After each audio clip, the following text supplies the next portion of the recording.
I may be a guild receptionist, but I'll solo any boss to clock out on time. Volume 2.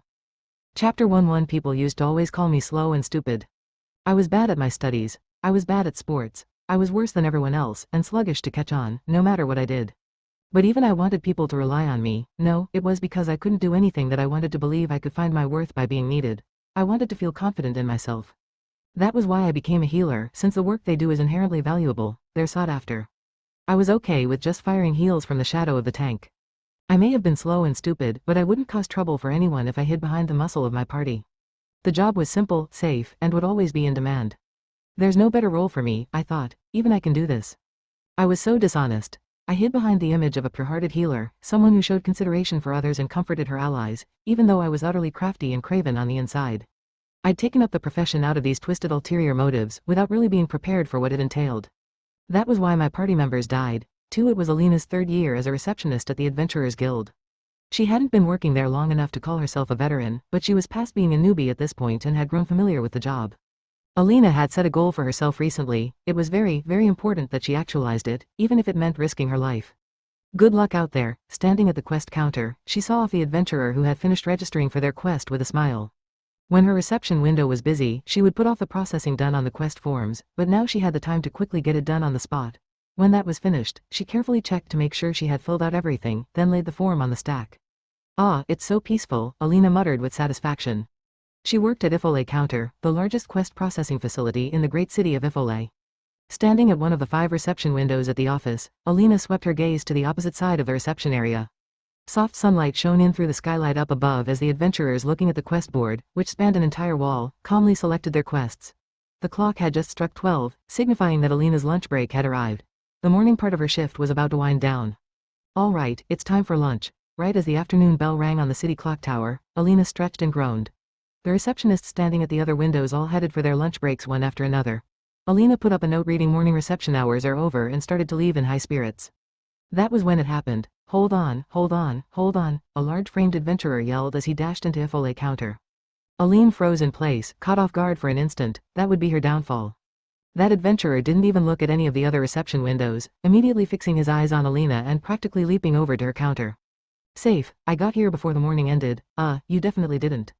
It was true that Alina was still standing behind the counter, but there was no question that the morning reception period had elapsed.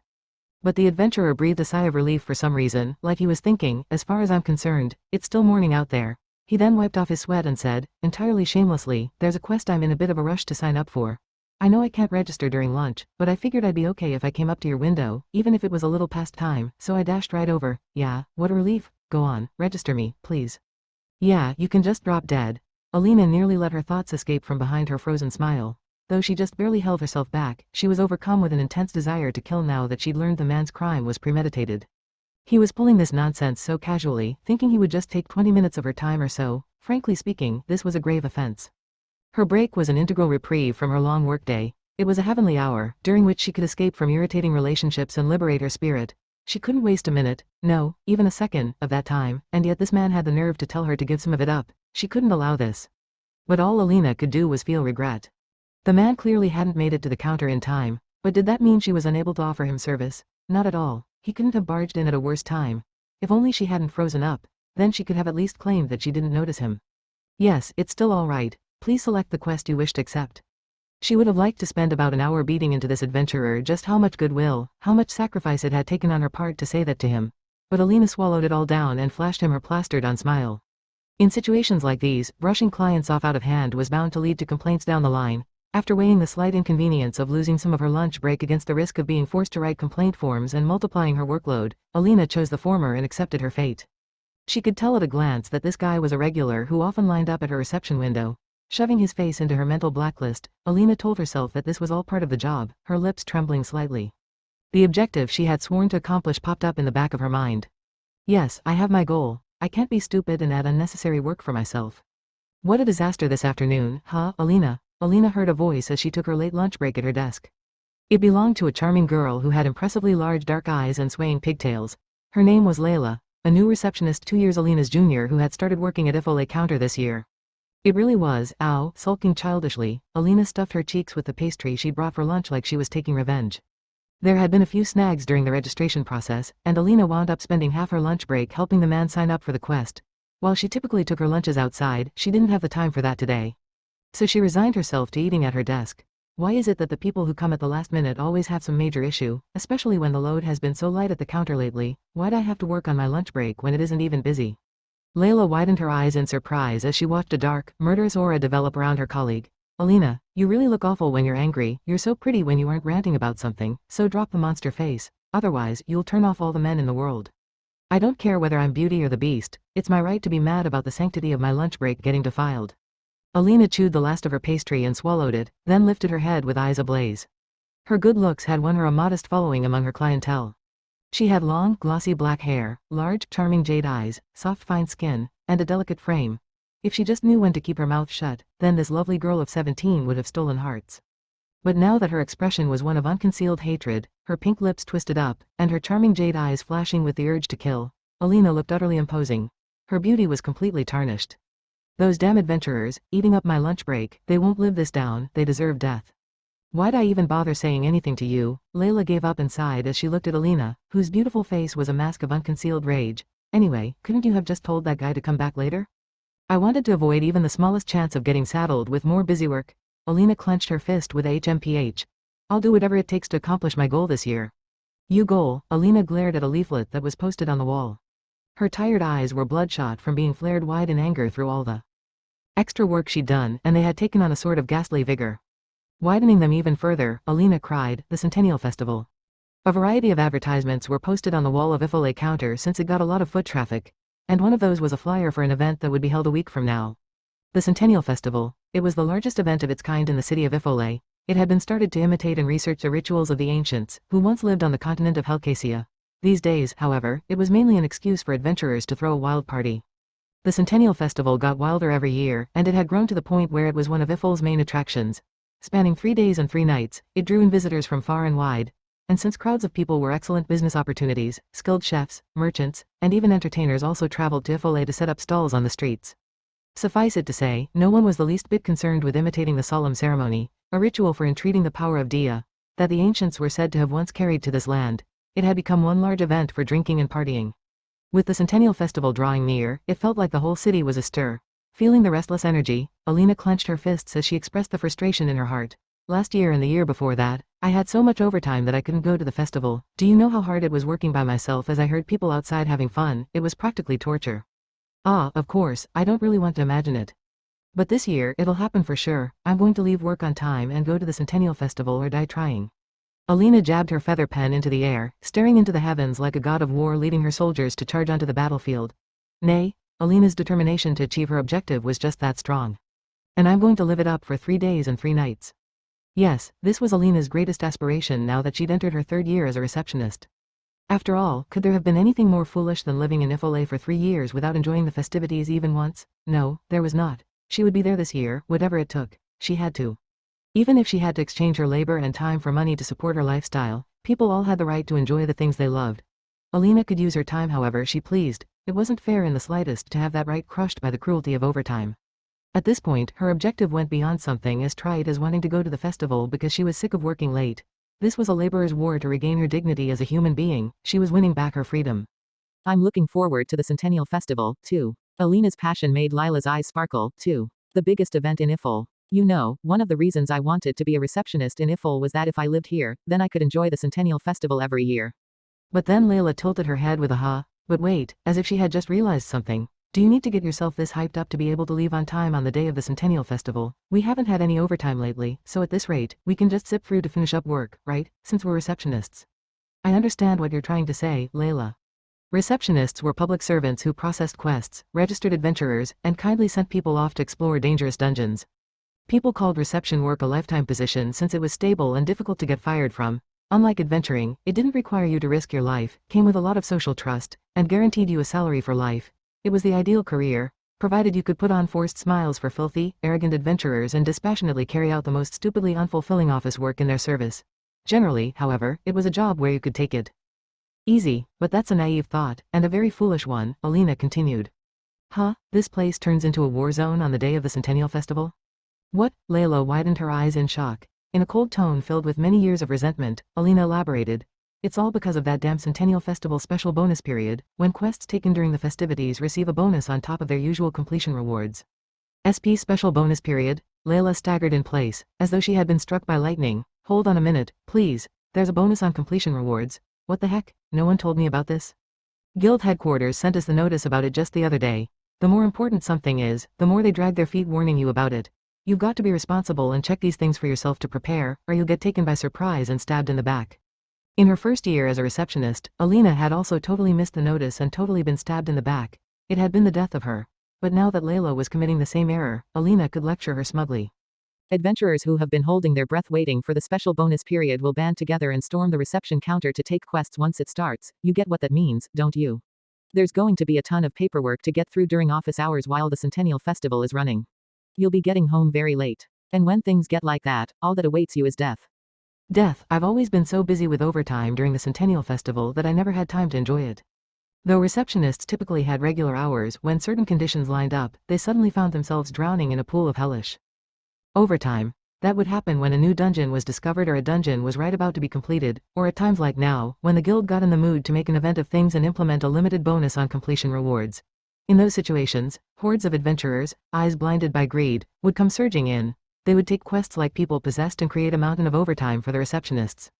Things got so busy during these periods of extra work that minimum standards for a healthy lifestyle would fall by the wayside.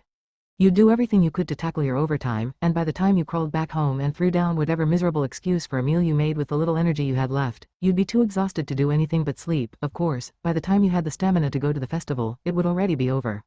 The guild's filthy decision to increase quest rewards during the Centennial Festival left me defeated every year. I could never handle the massive amount of office work.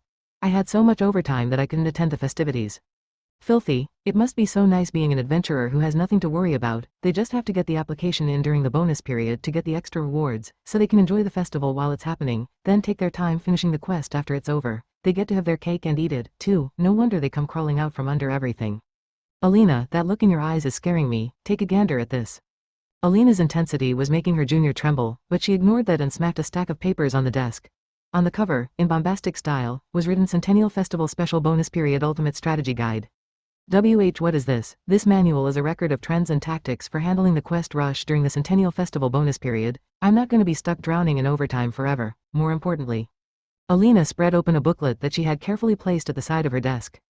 It was a guidebook packed with details about the Centennial Festival for tourists. While it was small enough to carry on your person, it was somewhat thick and featured information on what was happening on each day of the festival, street stall locations, and exciting illustrations.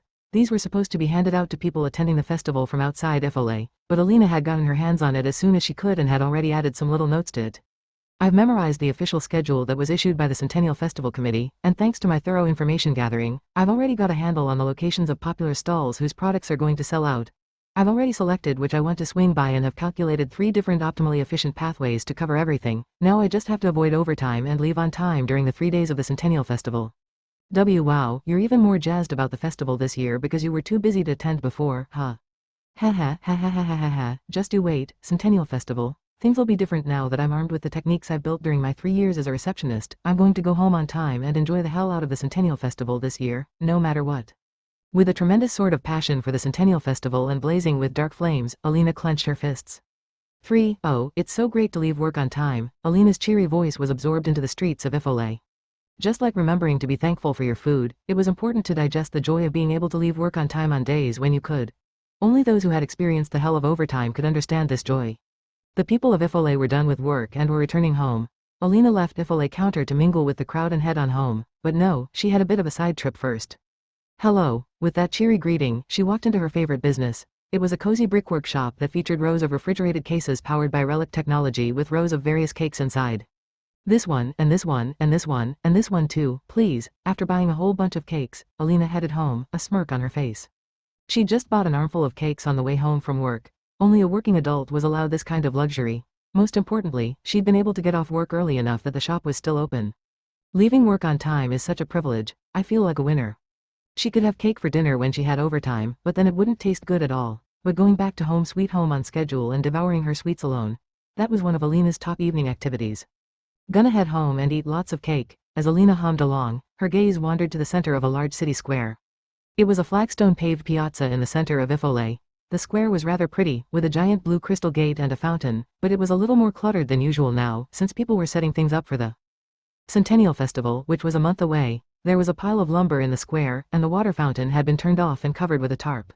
This square would be unveiled on the final day of the Centennial Festival, on the night when the festival enthusiasm had reached its peak. Alina would not brag about this, she really wouldn't, but she'd gotten through many brushes with overtime. After each period of crunch, she'd been able to get through her office work faster and make fewer errors. She felt like she'd grown a lot as a receptionist lately. I can do it, this year for sure, I know I can do it. She'd been made to drink her tears for the last 2 Centennial festivals, but this time around, she would surely make up for her losses in. Just as she was starting to overflow with determination, an excited voice brought her to a stop. Alina. An adventurer was rushing up to her, all charming smiles. He was a young man with the kind of handsome face that would make you do a double take if you passed him on the street. He stood a head taller than the average person, and his strong and firm frame was tucked in light armor, which swayed slightly from the giant shield on his back. Women couldn't help but turn to look at him when they were in his vicinity, and those who recognized him would even shriek with glee when they saw him.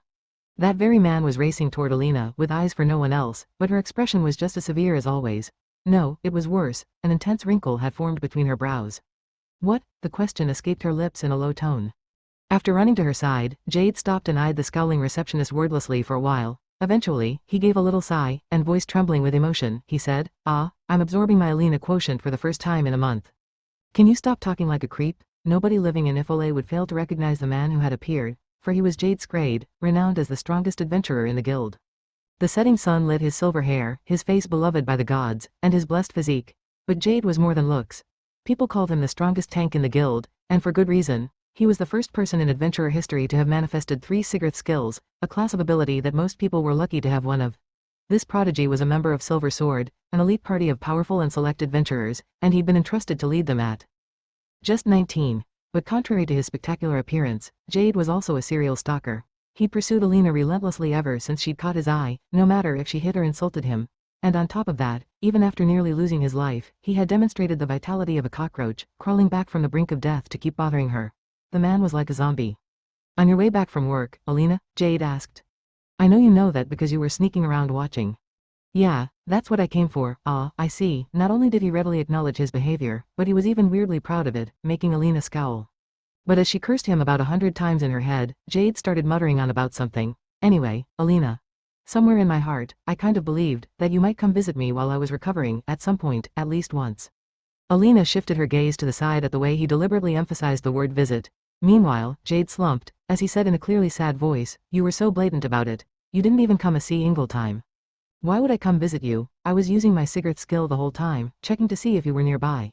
Just shut up and rest, but even then, I never sensed you. Well, yeah, I never went anywhere near you, so that's a given. But we're comrades. We got through that deadly crisis together. It was just coincidence that we happened to fight side by side, no way. And wait, weren't you supposed to spend 3 months at home recovering? It still hasn't even been a month. Yes, it was strange that Jade was here right now, wailing at her with so much vigor. From what she'd heard a month ago, he had been hurt so badly that it would take him 3 months to make a full recovery, so he'd been told to refrain from adventuring and rest at home. Thanks to that, the last month had been truly peaceful. Alina hadn't been stalked or ambushed after work, and she'd been able to enjoy her time alone.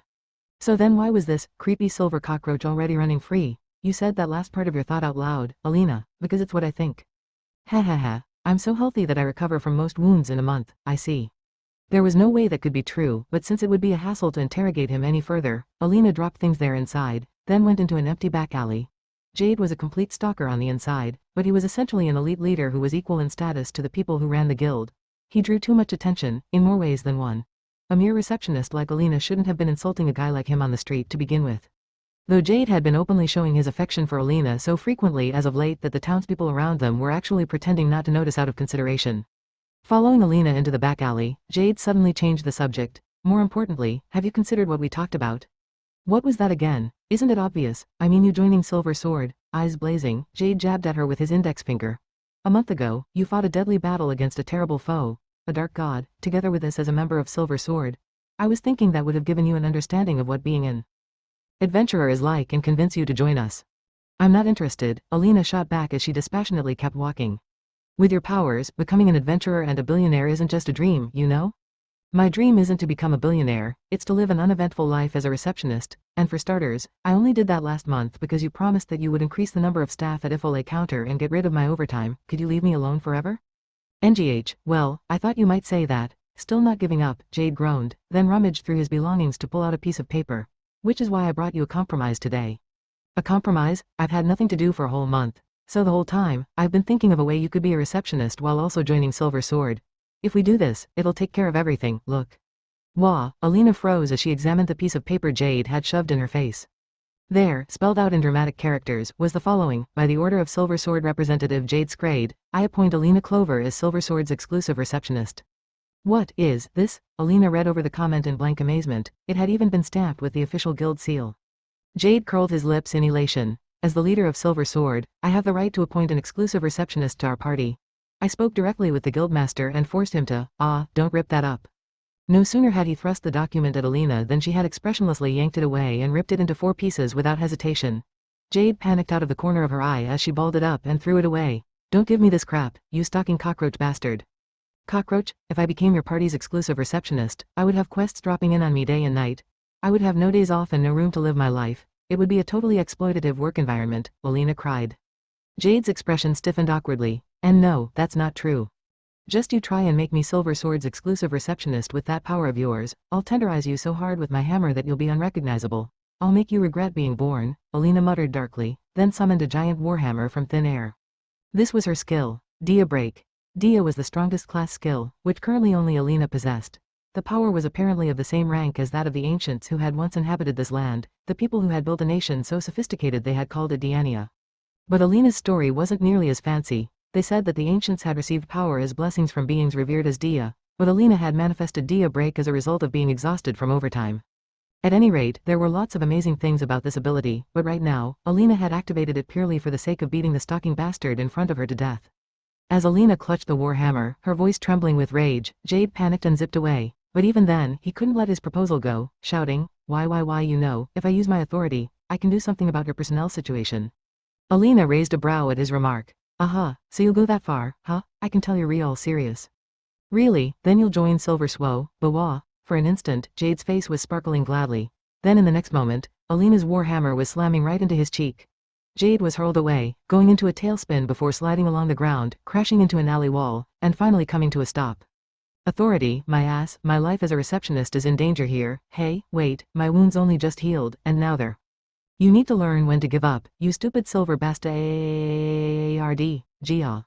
When Alina swung around her warhammer, Jade shrieked and ran off. Then a terrific smacking noise followed, and the scream of a young man rang out through the peaceful evening in the city of Ifole.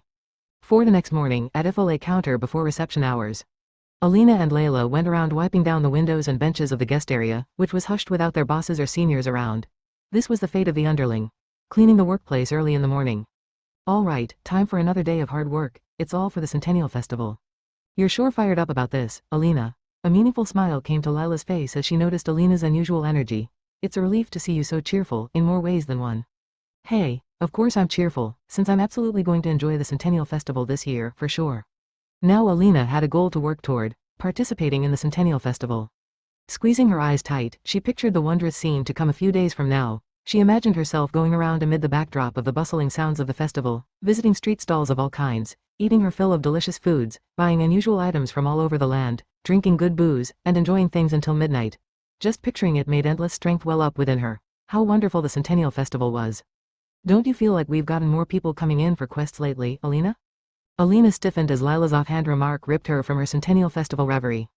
Things are uneventful as usual, but I guess I'd say the customers are slow but consistent. It's rather strange when it's not even time yet for the Centennial Festival special bonus period, don't you think? Layla tilted her head with a puzzled look. Yeah, you're right, Alina muttered indistinctly beside her. Alina had clearly sensed this thing Layla was wondering about, too. Not just sensed it, in fact, since Alina was tasked with totaling the daily number of quests at Ifol counter, she had the hard numbers to confirm that there were indeed more quests being taken now than at the same time last year. I wonder why that is, Layla wondered aloud, but Alina chose not to reply and played dumb. That was because she knew the cause of that minor abnormality was ultimately herself. But despite Alina's efforts to feign ignorance, Layla guessed at the right answer. I wonder if this is because of how they found a secret quest a month back. Yeah, maybe, adventurers took on a variety of quests, from personal favors to clearing dungeons. Those quests were collected by the Adventurers Guild and put up on display, without exception. Secret quests were another thing entirely, missions that even the Adventurers Guild was unaware of. These quests had been the subject of urban legend for a long time, and adventurers had embellished their allure over the years by suggesting that accepting one could reveal hidden dungeons or give you access to special relics. Still, secret quests were ultimately nothing but rumors, or at least they had been, until 1 month ago. But to think that a secret quest would be hidden inside a relic, isn't that amazing? Layla cast aside her doubts, her eyes sparkling with blatant curiosity. I wonder who on earth found it. Relics are made of the hardest substances around, aren't they? You'd have to be insanely strong to destroy one.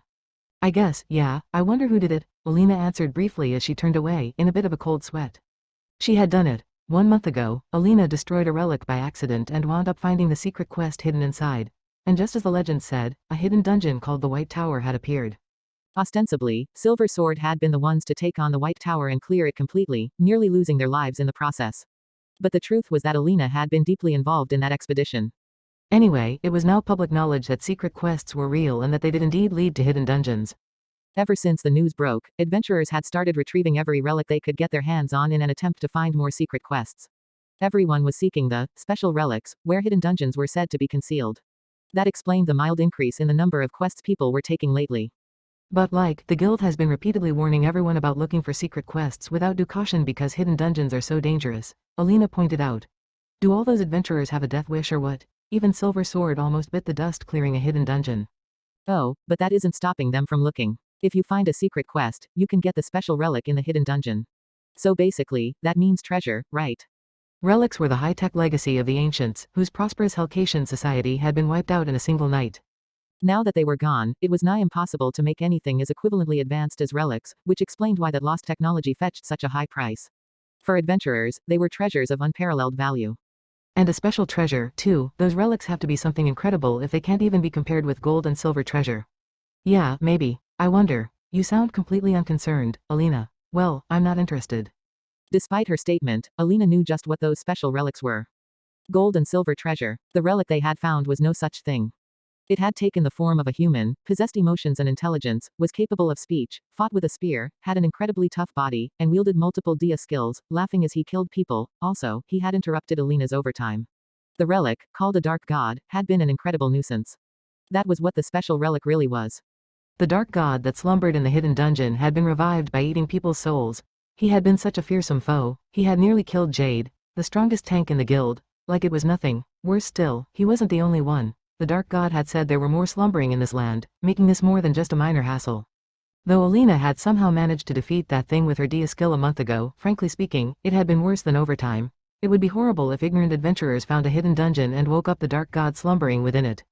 However, information regarding the true nature of these special relics had been completely concealed and hidden from the public out of concern that it would invite confusion. The guildmaster, Glangaria, had also told Alina not to say a word about the dark gods to anyone. And more importantly, time for another hard day of work. Wringing out her rag, Alina changed the subject. Our fight to attend the Centennial Festival starts now. That reminds me, I just missed the chance to ask yesterday, but Layla stopped cleaning, and no sooner had she turned to Alina questioningly than she'd curled her lips into a smirk. If you're dead set on going to the Centennial Festival, that must mean you have a boyfriend. A boyfriend? Alina blinked in blank surprise. She hadn't been expecting that accusation. Layla sidled up to her, eyes curved in capricious crescent moons as she jabbed. Alina with her elbow. Ah, come on, Alina, you don't have to play dumb. The Centennial Festival is a super-duper ultra-classic date. What? Huh, I don't know about that. But they say that people who go on a date during the Centennial Festival will be together for 100 years, don't they? That's why some couples even come for the festival from remote villages. Since coming to Efole, Alina had always worked overtime on the day of the Centennial Festival, so there was no way she could have known that. Regardless, she wasn't interested in this information in the slightest, so she dismissed Lila's story. Just as Alina got back to her wiping, Layla grabbed her by the shoulder and drew her back. Hey, hold on, please. If you're not going for a date, then who are you planning on going with? I'm going by myself. By yourself? What's the big deal? But the Centennial Festival is going to be full of couples, there'll be people flirting and kissing all over the place, and you're just going to charge right in there? Do you have a death wish? It's not like the Centennial Festival is just for couples. What's wrong with enjoying it alone? Why, you're so strong. Layla widened her eyes as if she'd been punched, then crumpled on the spot. So this is the fate of an overtime master. Hey, HRNG, I'd like to go with you, but unfortunately, I have a date with my special someone. I see. Are you curious about him? You've got to be, right? You must want to know who your junior is going on a date with. Not really, tee-hee. Well, don't be too shocked when I tell you, Alina. Layla cut her off, then puffed out her chest and confidently declared, it's the great executioner. There was a weak sloop sound as Alina slipped on a rag and landed dramatically on her face. Gack, I hit myself somewhere funny. Gosh, you don't have to be that surprised, how could I not be? The Executioner was the nickname of a mysterious adventurer who had suddenly become the talk of the town. They'd gotten their name from the way they would show up in dungeons that the other adventurers had gotten stuck on and curb stomp the floor boss all by themselves. The Executioner wore an overcoat that concealed their appearance from head to toe, so no one had ever ascertained their identity. They also possessed an unknown skill that allowed them to summon a war hammer, which they would use to beat their foes to a pulp. This last quality had made them an urban legend among adventurers. No, it was more accurate to say that they had been an urban legend. 1 month ago, Jade of Silver Sword had testified that the Executioner really existed. This wasn't exactly a surprise, the Executioner had appeared in Ifol shortly before this and defeated a rampaging monster with their immense strength. On top of that, they had also defeated the boss of a hidden dungeon and saved Silver Sword when they'd all been on the verge of being wiped out. Yes, the Executioner was, in fact, Alina. 2 years ago, Alina abruptly manifested a Dia skill after growing exhausted. From all her overtime, then went around defeating the bosses that had been holding things up, but before she knew it, her exploits gave rise to a host of rumors. A date with the Executioner, it can't be, is someone tricking her? It was true that Layla could be a little ignorant of the ways of the world and that she was particularly enamored with this mysterious Executioner. If some guy told Layla that he was the Executioner, Alina could easily see her believing him. Alina broke into a cold sweat, she had to go about this delicately. Layla smiled boldly at her. Ha ha ha, I get what you're trying to say. You think there's no way I could have a date with the Executioner, but I can totally make it happen. With this, she said, enthusiastically revealing a doll that was about the size of her palm. The doll had a big head that was completely hidden in a coat. Though its face was concealed by its hood, it had an incredibly detailed silver hammer on its back. Upon realizing that the situation was far less troublesome than she'd envisioned, Alina blinked at Layla in blank surprise. Is that an Executioner doll? What do you think of it? I've been working on it in the evenings, now I can have the date of my dreams by going to the festival with my Executioner doll. Is there a spell on that thing that'll make it turn human or something? Huh, of course not. A doll is a doll, but please take a good look at it. I got super into all the details. Look, you can take the hood off, and I gave him the super handsome features I imagine him having underneath, Layla huffed with enthusiasm, leaning toward Alina and pulling off the hood to try and show her. But Alina restrained her with a sigh. Yeah, okay, I get it. I see where you're going with this, so put that thing away. She really wanted to avoid talking about the Executioner as much as possible, but Layla was totally devoted to the mysterious adventurer, and she gushed about her affection for him every chance she got. Once she started talking, she wouldn't stop. It had become a hassle to deal with lately, so Alina would cut her off before she got too into it. Layla dejectedly put away the doll. Evidently, she hadn't gotten what she wanted. Watching her, Alina balled a fist. Well, whatever our reasons, there's just one thing we have to do in order to zip out the door the day of the Centennial Festival to enjoy the festivities. That's right, having pulled herself together, Layla also thrust out a fist. I have an exciting date with the Executioner ahead of me, so I have to be totally prepared for the Centennial Festival special bonus pay. Suddenly, Layla's initial energy dipped, and she trailed off before she could finish her sentence. Alina gave her a questioning look. Layla's jaw hung open, and whatever she wanted to say wasn't coming out. Instead, her lips trembled, and her face went white. She stood there frozen in place, her gaze focused on a single point. What's wrong? Alina asked. Ali, nah, look. She turned to where Layla was pointing and then she was struck speechless. Wah, ha, her eyes were on the entrance of Ifole counter. The revolving glass doors had been made using a relic. That in itself wasn't noteworthy, but the sight that lay just outside them was. Beyond those glass doors, a vast number of adventurers were already crowded in front of the entrance, their eyes flashing like starving beasts as they waited for the minute the doors would open. Hey, what? Alina faltered at the sight, and she found herself gritting her teeth and swaying on her feet. She had experienced quest rushes countless times before, but she had never seen one as abnormal as this. Her head turned on its own to the clock on the wall. Ifole counter would open in just a few minutes. Once that scant amount of time passed, they would have to open the doors that held back that herd. Alina gulped. She felt like a soldier on the losing side, surrounded by enemy forces. Hey Alina, what do we do? What do we do about that? What do we do? We just have to open up. The other older receptionists, who had shown up at the office at some point, were also murmuring to one another about the spectacle. Ah, the trays for unprocessed documents. Alina snapped out of it and set out a large number of the unprocessed trays that they used during busy periods. They were for tossing in the quest forms adventurers filled out. The receptionists would fill out the necessary sections when the counter was packed, then finish processing them after hours. Alina also set out more quest forms than usual on the counters. She'd switched into busy mode. Meanwhile, Layla timidly unlocked the doors. Welco, BFFT. She couldn't even manage to finish her usual greeting before she was tragically buried in the waves of adventurers who poured in. Alina saw that pitiful sight out of the corner of her eye, but she did not have the time to go save her junior, because They're open. Move. I'm first. Shut up. Don't push. Back the hell off. The adventurers stormed up to the reception counter in tandem, pushing and jostling with such brutal force that the ground was practically rumbling, their angry roars flying back and forth. And then all hell broke loose. Just what is going on? Alina's loud question was the only sound in the otherwise hushed Ifole counter. Reception hours had ended in the blink of an eye. The office, illuminated by the crimson light of the setting sun, was in a miserable state. The quest forms, which should have been placed on the counters, were all over the place. The leaves of the potted plants were torn off and scattered. The benches had been shoved far from their usual positions, and the smaller chairs had been knocked right over. What the heck is going on here? Layla was in a similar state of stupefaction, and one of her pigtails had come undone. After locking the door, Alina went limp like her soul had left her body and she slumped over the counter. She didn't remember much. Honestly, she wasn't even certain if she'd eaten lunch or not. She had been working on pure reflex since she didn't even have the time to process what was going on. Needless to say, the relentless surge of adventurers had kept her from processing a single quest form. The same went for the older receptionists.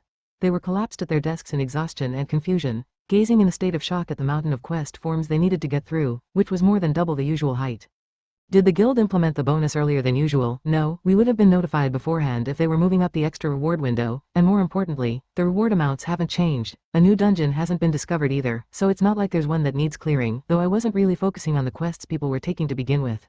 Alina was curled up underneath the counter muttering to herself, sorting out the situation bit by bit.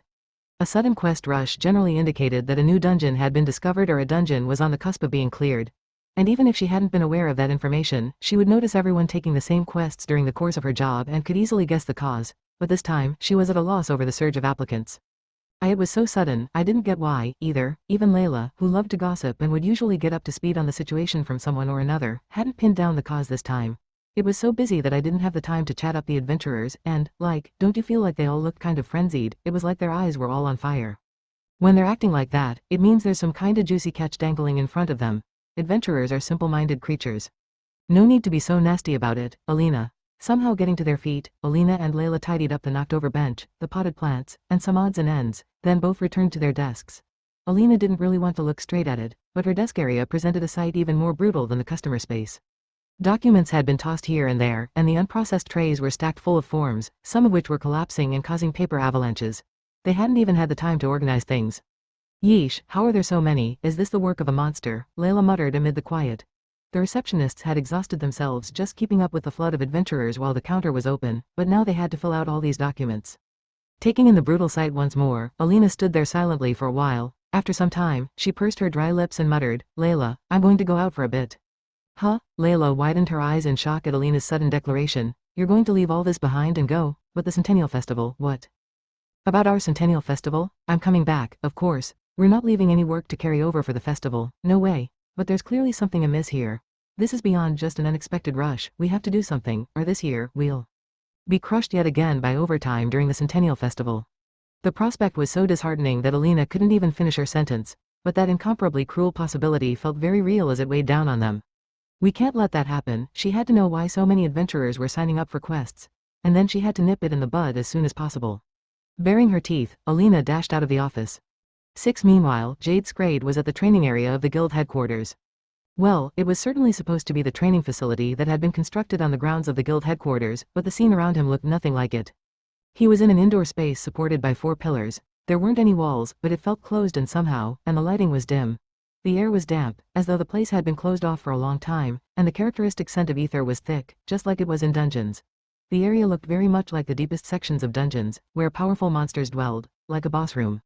In the feeble lighting stood a 4-legged beast with 3 heads, a Cerberus. Every time I see it, it's just like the real thing. Sizing up the Cerberus as it growled at him, Jade warily raised his relic arm, a great shield. The monster before them was baring its teeth and ready for battle, yet it wasn't moving to attack. The real thing would have leapt on them long ago, but this one didn't so much as twitch. It was just like a doll. But that was no surprise. The boss room background and the Cerberus were all just visual information, virtual images, a hologram made by a projection machine the guild research team had developed based on a relic. Ready anytime. Start, Jade called out, and the Cerberus suddenly lifted its head as if life had been breathed into it.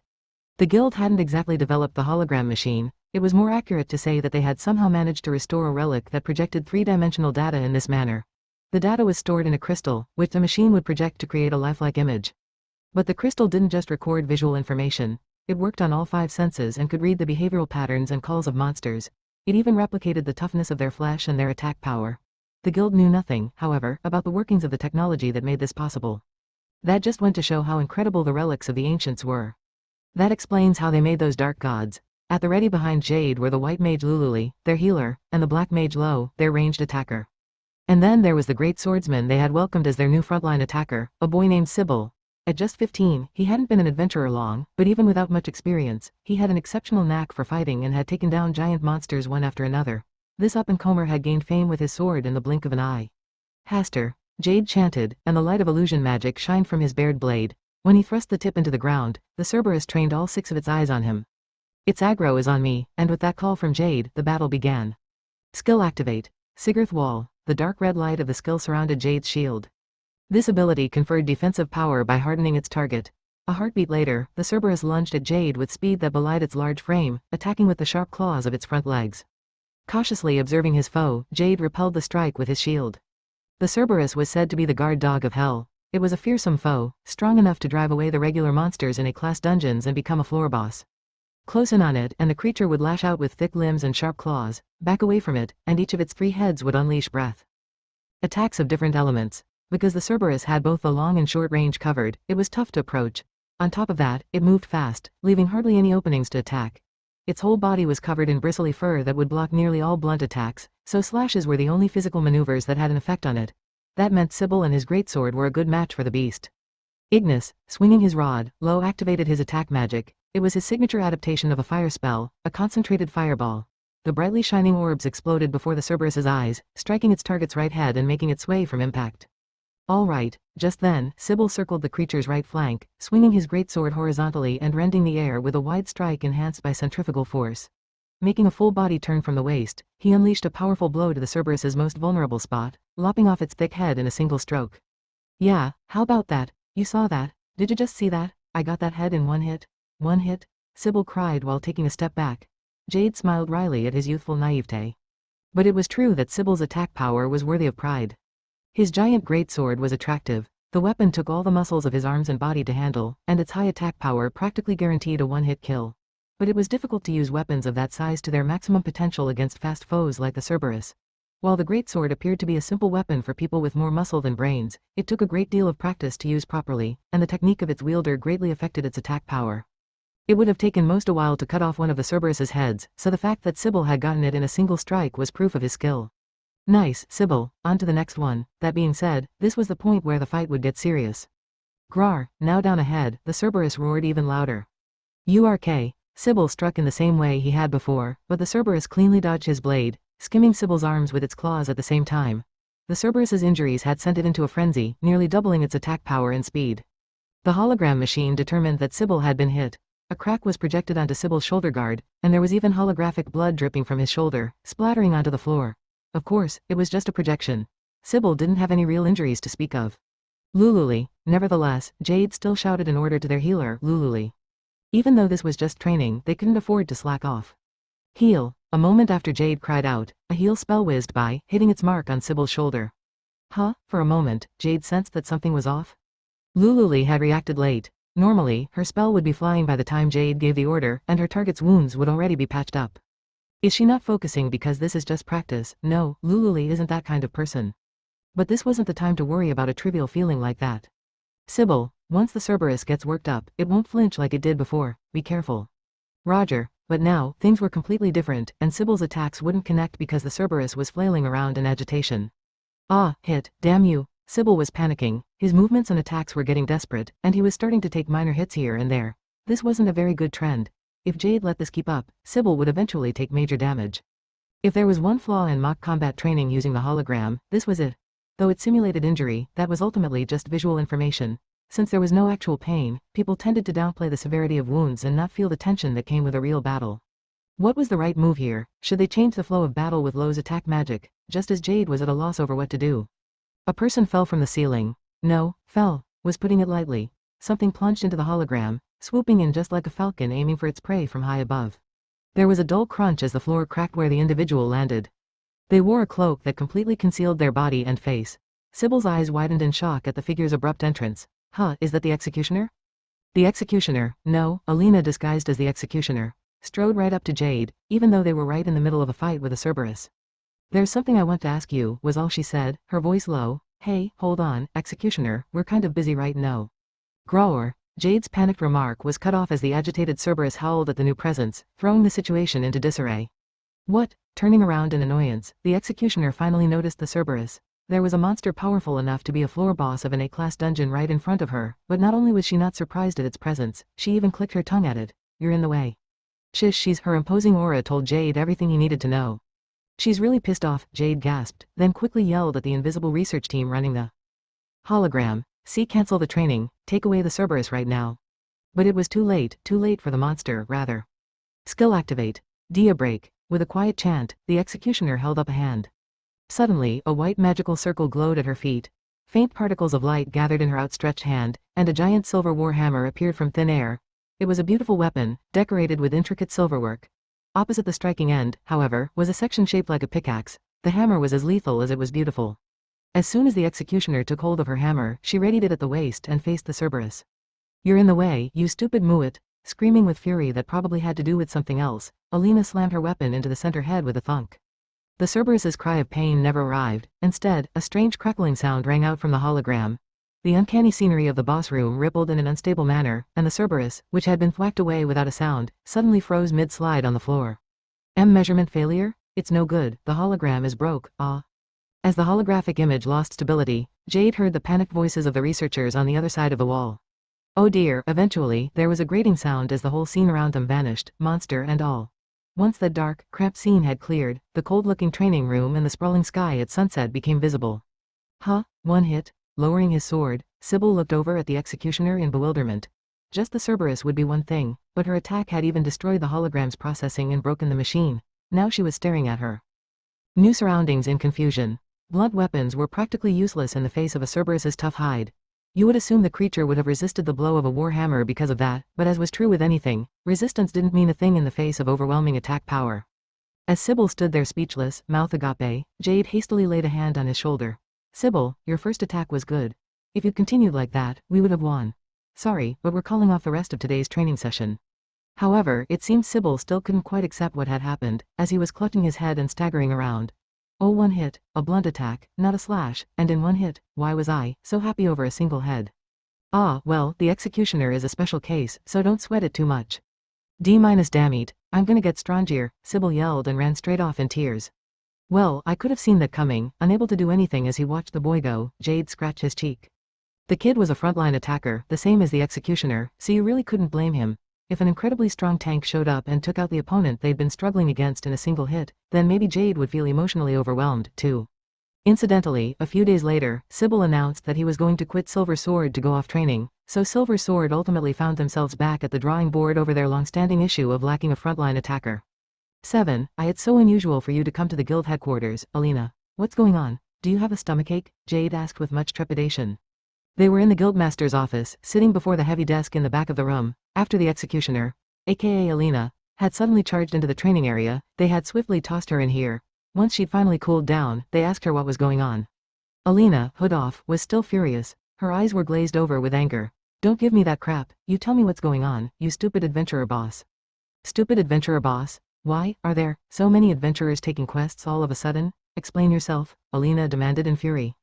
Jade's shoulders hitched awkwardly. Huh, there are already adventurers pouring in.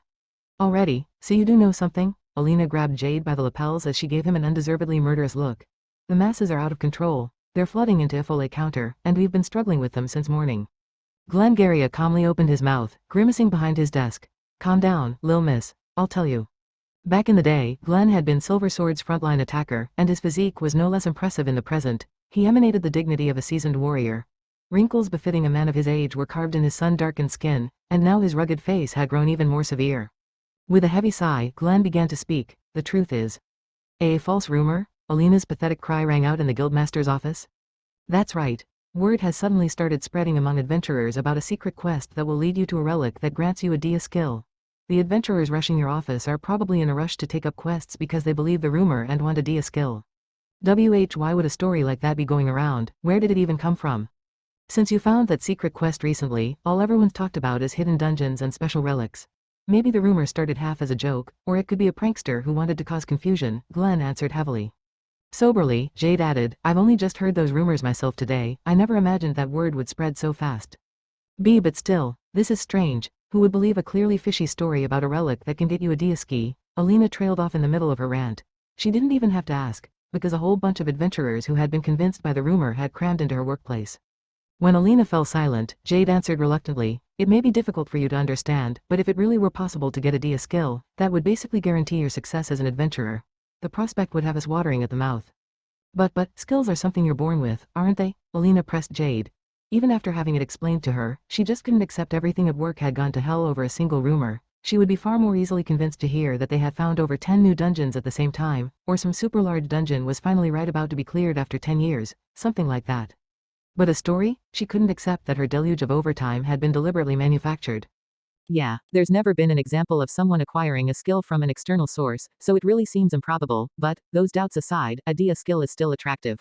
Adventurers who aren't satisfied with the skills they've manifested, especially those without any to their name, would leap at the chance to get a dia skill without hesitation.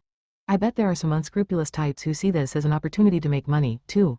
A lot of people who would do anything to acquire a dia skill. That did explain the abnormal enthusiasm. Now that Jade had gone into more detail about it, Alina finally understood why things were so strange at the receptionist counter. It wasn't simply that a vast number of adventurers had surged into the office. Their eyes had all been goggling, and they'd been kicking one another down, not even caring how they looked as they scrambled to go first. They'd even abandoned all traces of basic reason and orderliness, just like a mob. Alina was unable to say anything more, so she closed her lips with a groan. Unlike magic, skills couldn't be attained through book learning or training. The people who did get skills all received a different one at birth, and the harsh reality was that you would never be able to use a skill if you never manifested one. Consequently, skills had a far greater effect in combat than magic. In fact, your success in life might even be guaranteed if you manifested a particularly desirable skill. Whether or not you developed a skill came down to luck, and even if you did get one, there was no guarantee it would be what you wanted. Skills weren't reliably useful, and they couldn't be developed through effort, yet that didn't change the fact they were a vital tool for adventuring. It was little wonder, then, that the adventurers who had to cope with these unfair circumstances had gone into a frenzy over the sweet temptation of a relic that could grant someone a dia skill. Hold on a minute. Then how do we make things settle down? With a gasp, Alina came to a terrifying realization. Usually, things die down at the reception counter once someone takes care of the floor boss the adventurers are stuck on, but... Well, after pausing in hesitation, Jade looked away and continued speaking. I guess it's until the rumor dies down. A heavy silence fell. And no way, Alina stuttered. It sounded pathetic, even to her. The strength in her legs gave out, and she crumpled to the expensive carpet. Her mind had gone blank, and she felt as though she would be blown away like sand if a gust of wind came by. But the Centennial Festival, is only a week away. If this keeps up every day, and we go into the special bonus period, then, there won't be any time for the festival. Her voice gradually started to quiver before she bit her lip. Until now, even when it had seemed like there was no end to Alina's overtime in sight, things had gone back to normal after the boss holding everything up was defeated. And in those cases, it didn't matter who killed the boss, adventurer or otherwise.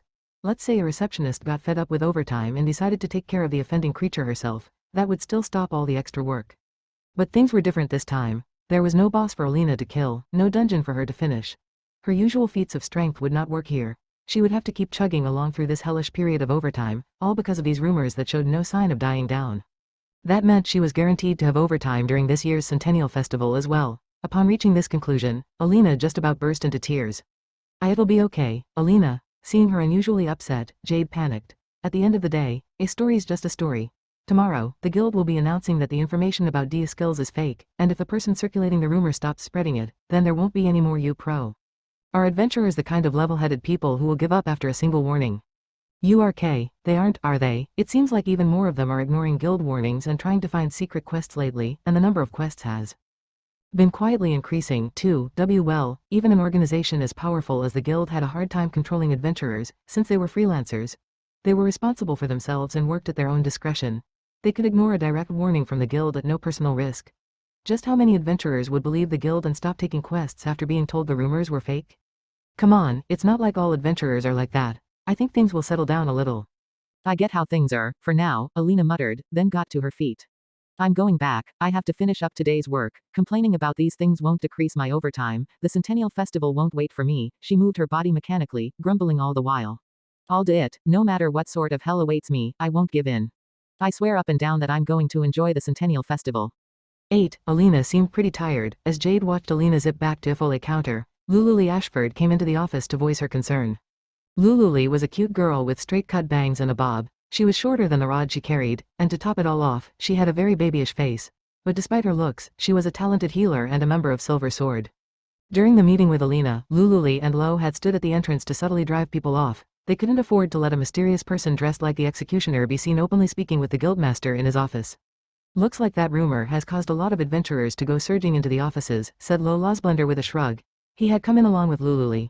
The young man was dressed in all black equipment below the neck. Black mage robes, a black rod, and black boots. His monochromatic outfit made his blazing red hair stand out all the more. I really feel bad for Alina.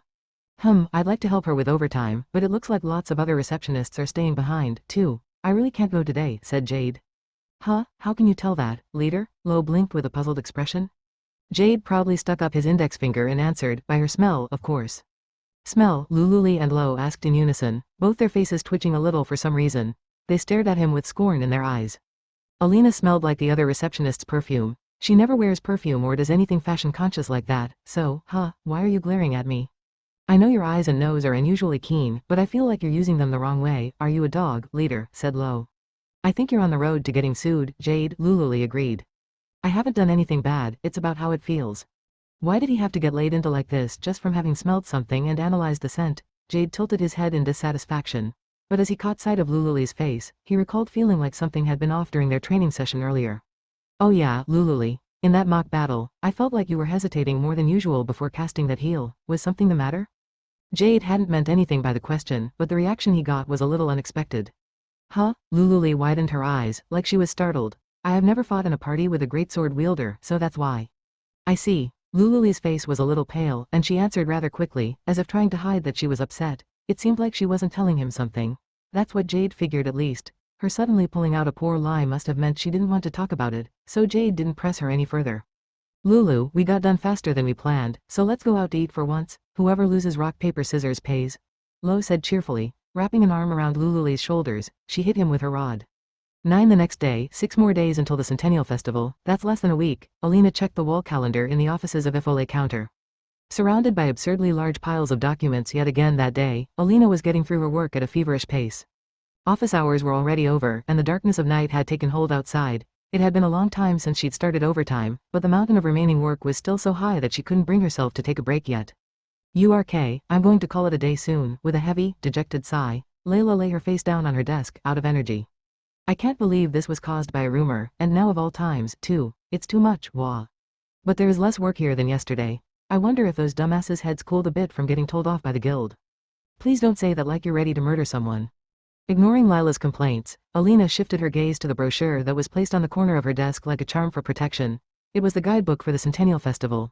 A few months back, she'd written all there was to know about the event in it, so she could enjoy this year's festival to the fullest.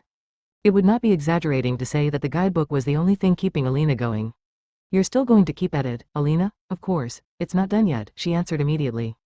Layla mumbled under her breath as if in protest. After a few seconds of that, she finally said to Alina, Hey, why don't you slow down on the forms a bit? The unexpected proposal made Alina lift her head, where her eyes met with Lila's. Layla looked a little uneasy. You're the fastest at handling the forms, so you're processing double the amount. Well, maybe that's true. In order to handle the line at her reception window when things were crowded, Alina would skip everything that wasn't immediately necessary so she could process quest forms as fast as possible. The other receptionists, on the other hand, would deliberately take a little time filling out their forms to reduce the total number they would be responsible for. The adventurers who got sick of waiting would come back another day or wander to another reception window. Layla was slow at the job out of pure inexperience, which nevertheless ended up limiting the amount of work on her plate. She must have been rather sharp if she'd learned how to pull off one of adulthood's secret techniques, deliberately slacking to a degree that's not unacceptable but not quite kosher either, in only her first year of employment. Just holding back a bit and listening for a while to the adventurers who brag about themselves will reduce the number of quests you handle by quite a bit. That's what all the older receptionists do, you know. That's why none of them have that much overtime. It's unfair for you to shoulder all the burden. You already have to do the quest totaling at the end of day. At least slow down a bit until the end of the Centennial Festival. Listen, even if we all drag our feet, that won't decrease the number of adventurers who come to the office. In the end, someone's gotta do it.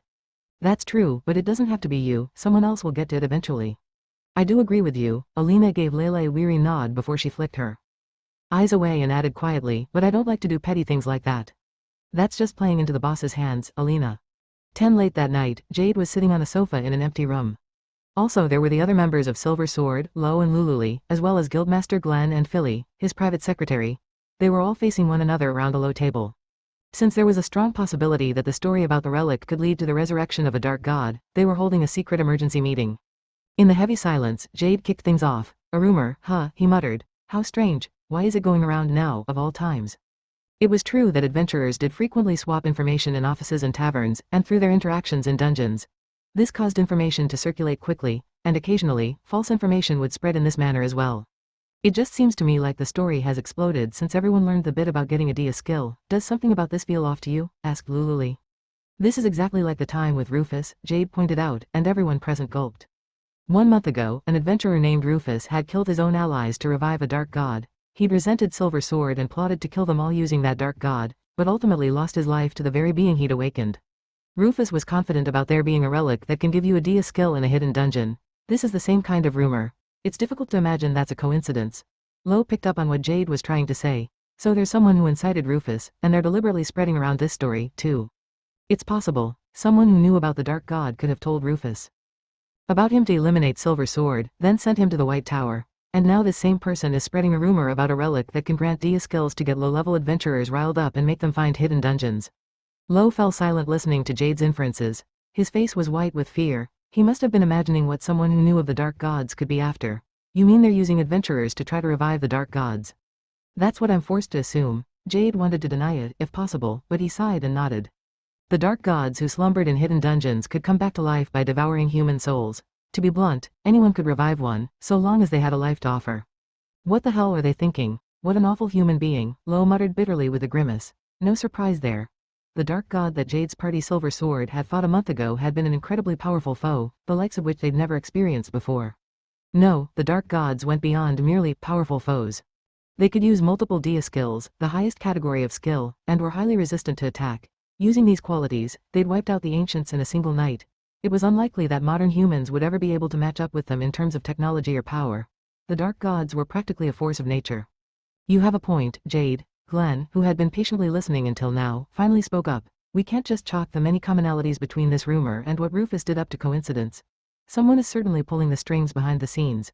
If not for the Lil Miss, I shudder to think what would have happened if that dark god left the White Tower and made it into town. Though Glenn didn't say anything more, everyone could easily imagine that gruesome future. Long ago, the ancients who dwelled on the continent of Helcasia had possessed advanced technologies and powerful abilities called dia skills, but one night, they vanished from the face of the earth, leaving ruins in their wake. The commonly accepted theory was that the ancients' greedy desires for research had enraged the gods into destroying them, but that wasn't quite what had happened. In truth, the ancients had fashioned relics known as dark gods, who possessed incredible bodies and powers. Ironically, it was these very beings that destroyed the ancients' legacy in a single night.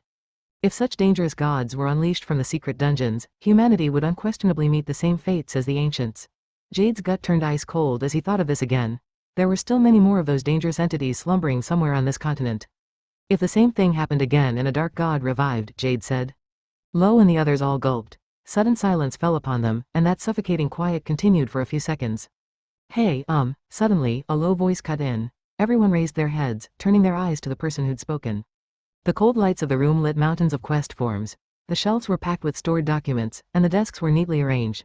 From one of these desks, which had a mountain of forms both atop and around it somehow, emanated a depressing aura. Someone glared daggers at them. It was Alina, having a glorious day of overtime. Never mind about the dark god, why are all you guys gathered here? I'm in the middle of overtime right now. Yes, the place where Jade and company had gathered was the office of Ifole Counter. They were using the desk and sofa for guests to hold their emergency meeting. I do feel bad, but cut us some slack this time, Lil Miss. Oh, this is for you. Breaking the heavy air with a guffaw, Guildmaster Glenn of the Adventurers Guild, not fundamentally the type of person who should be in a modest place like this, scratched his head. His private secretary Philly, who stood at his side, quietly held out a basket of snacks for Alina. We can't just go talking about you or things related to the dark gods and whatnot at guild headquarters. You never know who might be listening in. You don't want outsiders hearing about this either, right? But there's got to be some other place to talk. Can you not whisper about such depressing stuff right where I'm trying to work overtime? Come on, Alina. Once this meeting is over, we'll help you with your extra work. So you say, but you're trying to get me dragged into this one too, aren't you? URK, I'm not falling for that. Just so you know, I'll have nothing to do with those dark gods or whatever. Handling them is your job. Why, you're completely right. Having no room for counter-argument, Glenn was left groaning. Beside him, Jade lowered his voice in concern. More importantly, are you eating properly, Alina? Your cheeks look pretty gaunt. They say that when you lose weight, it comes from your chest, so you should make sure to, What was that? Alina silenced Jade with a murderous glare. Lululi cut in with concern. Alina, I told you that it's bad for you to drink too many potions. When you're tired, you should drink something with a relaxing effect, like herbal tea. A fancy drink like that isn't going to offset how exhausted I am from overwork. Eep, I'm a pretty decent cook. I'll make you something nutritious later, Alina. I don't care about nutrition. The one thing I want is the Centennial Festival. Eyebrows furrowing even further, Alina snapped her feather pen in her fist. Just so you know, this is an emergency situation for me, too. Ignoring Lululi's advice, Alina tossed back a potion, friend to everyone who burned the midnight oil, and bared her teeth in an intimidating glare. This isn't just overtime, my chance to attend the Centennial Festival is hanging on by a. Before she could finish her sentence, Alina suddenly swallowed her words, as if she'd realized something. A moment later, her eyes suddenly sparkled as she turned to Glenn. I know, if you stop time with your skill, Guildmaster, then couldn't I finish up my remaining work and make it home on schedule? Sigurth Chronos was Glenn's skill for stopping time. It was a very rare skill, and back when he'd been in the field, it had garnered him a reputation as the strongest adventurer of all. But Glenn sadly rejected Alina's idea. Sorry, but that's impossible, Lil Miss. Even if my skill can stop time, it doesn't allow you to intervene in events. Time will never move for anyone but me, and you, I guess, since you're the exception, so if you try to do your office work while Sigurth Chronos is active, your feather pen won't move, and neither will anything else. No way. Upon further reflection, there was no way such a highly convenient skill would exist, but Alina was willing to grasp at straws at this point. Her gaze fell despondently, and she turned to a booklet, nearly buried beneath piles of documents, on a section of her desk. It was a festival guidebook, the one handed out to tourists every year as the Centennial Festival drew near. Jade peered at the worn-out guidebook cover and saw that Alina had jotted down every bit of information she'd gathered about the Centennial Festival on it. If the cover alone was already overflowing with details, he figured there was much more on the inside. Alina had been abnormally fixated on the event the day before, going on about the Centennial Festival this, the Centennial Festival that. She was looking forward to it with a highly unusual degree of enthusiasm. Maybe I won't be able to go to the Centennial Festival this year after all, wah, wah. Alina, Jade was at a loss for words as he watched Alina sob pitifully, drowning in overtime. Amid this atmosphere fit for a graveyard, he laid a gentle hand on Alina's small, trembling shoulder. It's too early to give up yet, Alina. Huh? She raised her head with a start. Jade flashed her a reliable smile and pointed at himself with his thumb. Aren't you forgetting something? Like that you have a Savio? I forgot, Alina answered instantly, not letting him finish. You're clearly thinking of it now. Jade grew flustered. If I put in some serious effort to help you with your extra work, then we can finish 2 or 3 times the amount in the same number of hours. Mark my words, I'll take you to the Centennial Festival. This is you we're talking about, so I know you're gonna add in some weird condition full of ulterior motives. URK, Alina really was sharp, she was 100% right. Oh, I was just thinking that, in exchange for helping you with your overtime, I'd like to go on a date with you at the Centennial Festival. Who would accept a condition like that? Then just 2 days, no, 1 day. 1 day is fine, I'll take 1 day, so let's go on a date. I would genuinely rather die. Why you're that against it, after such a thorough rejection? Now it was Jade's turn to cry.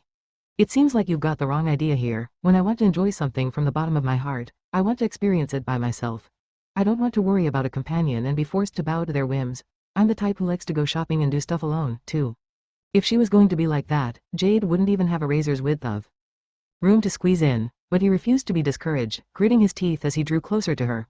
NGH, but Alina, you've never been to the festival before, so you might not know this, but there are lots of guys trying to pick up girls there. A cute lady walking on her own is basically asking to get hit on.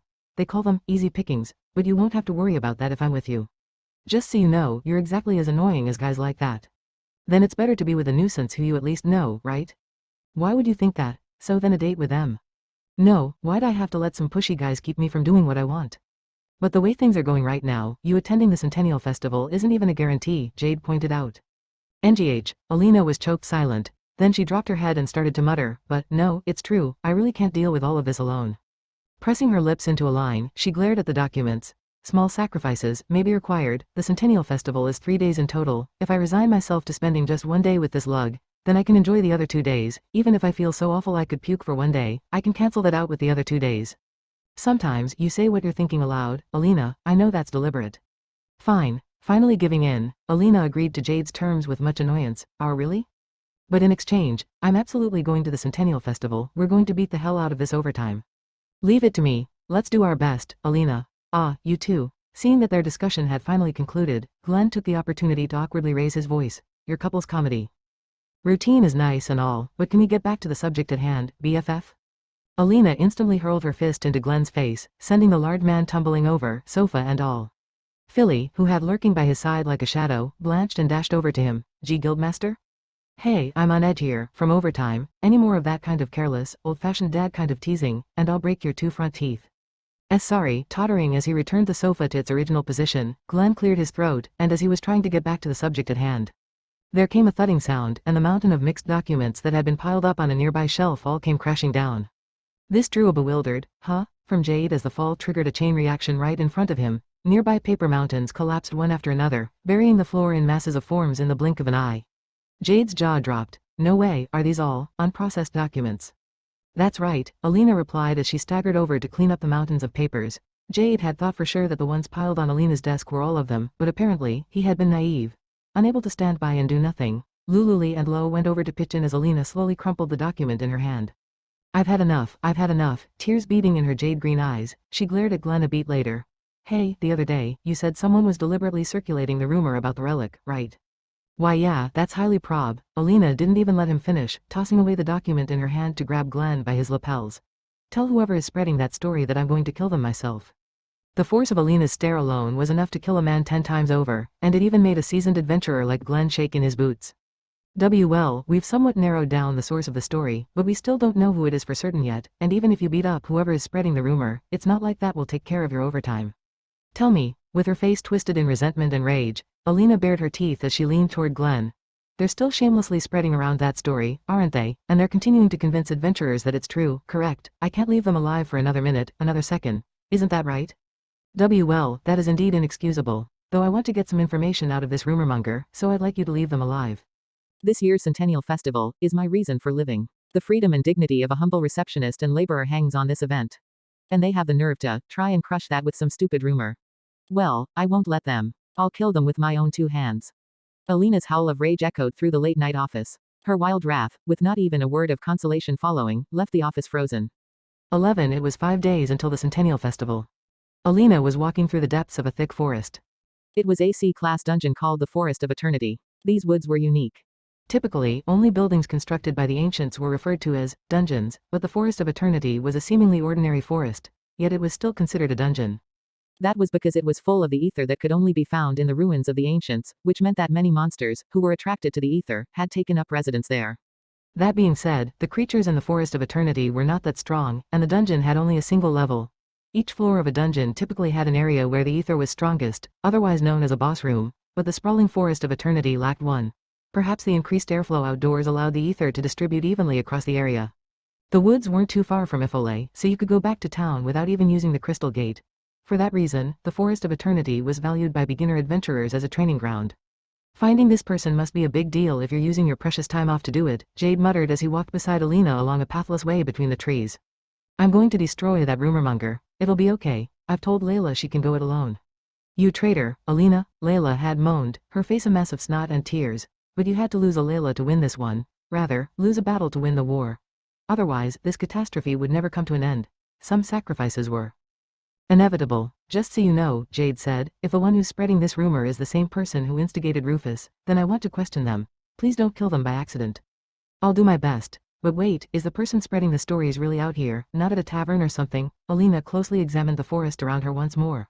They were surrounded by towering trees with tangled foliage formed into a natural roof that blocked out the light of the sun even though it was the middle of the day. The forest was dim and the air was cool, with roots shooting up from the ground that made it hard to navigate. A lot of adventurers come here. It's not a bad place to disseminate information, and besides, the adventurers who gather at taverns are generally drunk, so you can't have a decent conversation with them. I see. That aside, though she was convinced by Jade's explanation, Alina pinched the edge of the robe she was wearing and made a face. Just what is up with this costume? Right now, Alina was not clad in the cloak she normally wore as the executioner. She was covered in the robe of a white mage, the hood obscuring her face, and carrying an unfamiliar magic rod. Alina wasn't the only one in an unusual getup. Jade had donned a black mage's robe and was holding a long rod. Lo was in light armor and had a longsword at his waist, while Lululi had a tank screech shield on her back. The healer looked less like she was carrying a shield and more like the shield was carrying her. Take a look at Lululi, the shield is so much bigger than her body that she looks like a shield with legs from behind, remarked Alina. Peeved, haha, I've honestly been thinking the exact same thing. A shield wiggling around through the forest. It's hilarious, added Lo. Lo, you'll pay for this. Lululi ground her teeth in frustration on the other side of the shield. I think having Alina in charge of healing is a lot more alarming, though, said Jade. What are you trying to say here? Alina glared at him. Jade hurriedly started to explain the changes of outfits. According to the stories the information team has gathered, the rumors are targeted at upstart adventurers. It's more convenient if they don't recognize that we're Silver Sword. These aren't costumes, they're disguises. Man, this equipment kind of takes me back. Lo smiled, looking down at the cheap light armor for his disguise as a beginner adventurer. Just like all their equipment, it was the kind you could get on the cheap at the market, commonly circulated weapons that you could find anywhere. I'm getting flashbacks to when I was a beginner. In those days, even this kinda equipment made me happy. It felt like, yeah, I'm an adventurer. Right, shield monster. MGGGG. Though Lululi was gritting her teeth again, Alina figured she didn't have a comeback, as she turned away with a HMPH. The shield was in the way, so Alina couldn't see for sure. A beginner, suddenly she heard Lululi mumble from behind the shield, yeah. She must have been tired, as her voice sounded a little listless. 12, here it is, said Jade. Hearing that, Alina came to a stop. Following Jade's directions, they had arrived at a lush clearing that contained a small body of water. A lake, she wondered. It was a strange lake with a large boulder smack in the middle, as if it had fallen from the sky. The mossy green boulder had a solemn air about it, while the surface of the water, sparkling under the midday sun, looked anything but dungeon-like. Mossy Rock Lake, Jade explained. It's a well-known rest spot among adventurers. The ether is thinner here, so it doesn't see many monsters. Indeed, the footpath here was well worn, and it looked like a few logs and stumps had been used as seating, signs that many adventurers use this place to rest. We'll take a little break here, he said, huh? Ignoring Alina's questioning, Jade slowly set down his weapon and started to relax, leaving himself unguarded like an inexperienced adventurer. Well, if our leader says so, then I guess we're resting, said Lo. Shrugging in resignation, Lo and Lululi both put down their weapons and sat down. Lululi gave a big stretch, happy to be rid of the heavy shield. Alina also sat down eagerly. My shoulders are so stiff, Lululi groaned. I chose a lighter one, though, this is why I said you should pick a round shield that you can equip on one arm, said Jade. But I can't hide my face with that. Lululi's face twisted in regret. When I first picked it up, I thought it would work. Well, yeah, carrying it for a moment and carrying it for a long time are two different things. When it gets too much for me, I'll switch with Alina. Hey, by the way, Alina. His expression suddenly meek, Jade stared at Alina. What? This lake is pretty deep, and the water is clear. I hear it feels nice to swim in. Most of the beginner adventurers around here will play a game where they race to touch the mossy rock and back. Wanna brighten the mood with a swim? Jade invited her in the most direct way possible, putting on a very cool and serious look. Pleased with himself, he continued, of course, I've already got a bathing suit for you Gurf. Alina grabbed Jade by the back of his head and wordlessly shoved him into the lake. Go drown to death, you deviant silver scum. Burgle gurgle. Watching from afar as Jade flailed under the water and Alina coldly looked down on him, Lo and Lululi, being entirely used to such scenes, leisurely gulped down their bottled drinks and sighed. That one was Jade's fault, remarked Lululi. Yeah, I agree, added Lo. Hey, you guys look like you're enjoying yourselves, came a gentle male voice all of a sudden as a party appeared at the banks of the lake. It was a group of 4 men. The oldest of them, a middle-aged healer who looked like the leader, asked them amicably, are you guys resting here, too? Yes, we're still beginners. We're training in the Forest of Eternity, Jade smoothly lied in a slightly higher-pitched voice than usual. He'd gotten out of Alina's clutches at some point.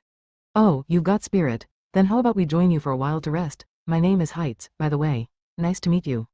No sooner had he plopped down on the ground than he began some carefree chit-chat. 13, say, do you kids know about secret quests? Heights suddenly brought up, after they had been talking for a while. Secret quests. Jade, who had been chatting with him, tilted his head and pretended he didn't know. Yes, I suppose you haven't heard yet, since you're beginners. There's a hidden dungeon on this continent that nobody knows about, people have been saying that for ages. Apparently, it'll show up if you take a secret quest. Is there something valuable there? Of course. The dungeon holds a special relic. I suppose the most straightforward way to put it would be to say, it's a relic that can manifest a Dia skill. A Dia skill? Haha. It sounds like a dream, doesn't it? The most powerful class of skills, now lost to time. If you could get your hands on one of those, then you wouldn't have to practice in a place like this. You could become powerful in an instant. Yeah, Jade said, sounding pure and eager, just like a newbie, before his expression suddenly darkened, and his voice went low. But is that true? Heights suddenly stiffened, then backed away upon seeing Jade's composure change.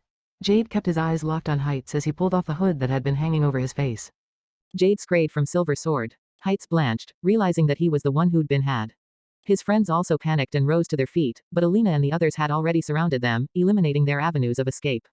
NGH. You lay in wait at this break spot, and whenever a party shows up, you pretend like you just stumbled upon them and strike up a conversation, so that's how you've been spreading those rumors, said Jade.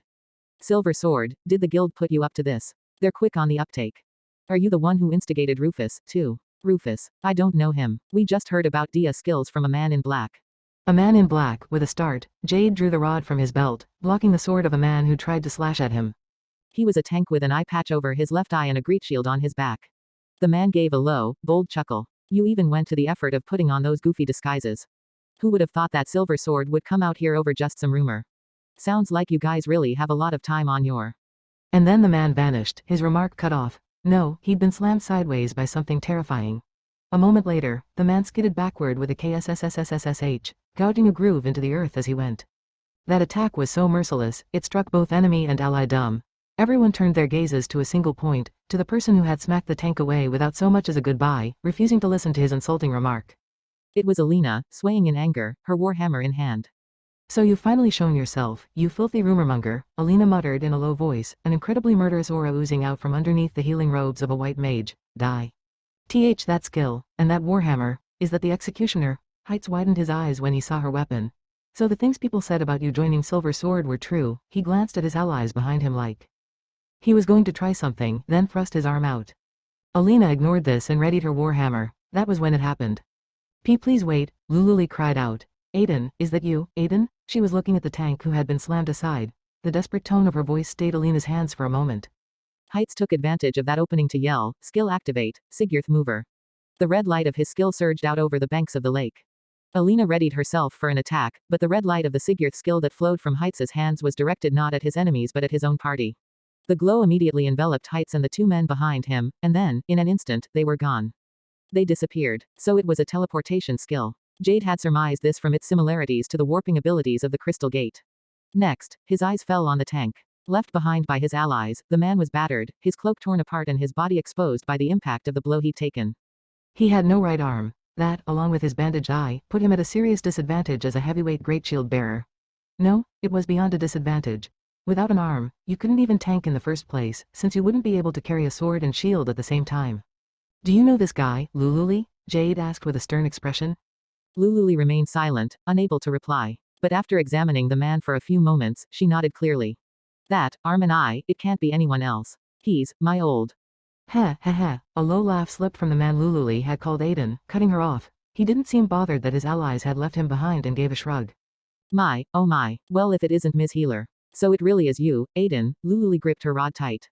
Her expression was grim and clouded with guilt. Why would you do something like this? What are you spreading misinformation for? Misinformation? Nah. Dia's skills are real, Aiden muttered darkly. And what gives you the right to lecture me, huh, Lulu the murderer? For a moment, silence fell on the carefree banks of the lake. Murderer, Jade murmured, brow furrowing. He looked to Lululi automatically, but even being spoken to so cruelly, Lululi just hung her head silently, making no effort to deny Aiden's accusations. If you keep that little squirt with you as a healer, you're gonna bite the dust eventually. She's a murderer, and she's got no problem with abandoning her allies. Gia ha ha ha, HRK? Aiden cackled loudly, reveling in his monologue, only to be blasted sideways abruptly, smacked in the cheek with a warhammer by someone who didn't have time for his shit. Heg, gah. He bounced along the ground multiple times as he rolled, plunging into the shallow water of the lake with a splash when he finally came to a stop. Aiden staggered to his feet, at a loss about what happened. Once he saw Alina coming a step ahead of the confused members of Silver Sword, warhammer in hand, however, he seemed to basically get it. What the hell? I was talking. Right now, it doesn't matter whether Lululi is a murderer or not, you third-rate loser. Third-rate. Hey, it does matter. I've suffered so much, because of the rumor you were thoughtlessly spreading around. A single story can emotionally devastate the laborers fighting on the front lines at work and ruin the event they've been looking forward to for so long. Do you understand the pain you've inflicted on receptionists? Huh. Eyes flashing, Alina readied her warhammer without giving Aiden a chance to argue. The fact that she wasn't wearing her usual executioner's cloak but the outfit of a white mage, a healer, made her murderous aura come off as all the more violent. I let the other 3 vermin go, but I promised that I'd kill whoever spread that rumor. Hey, wait, I'm right about to tell you about that killer healer's past.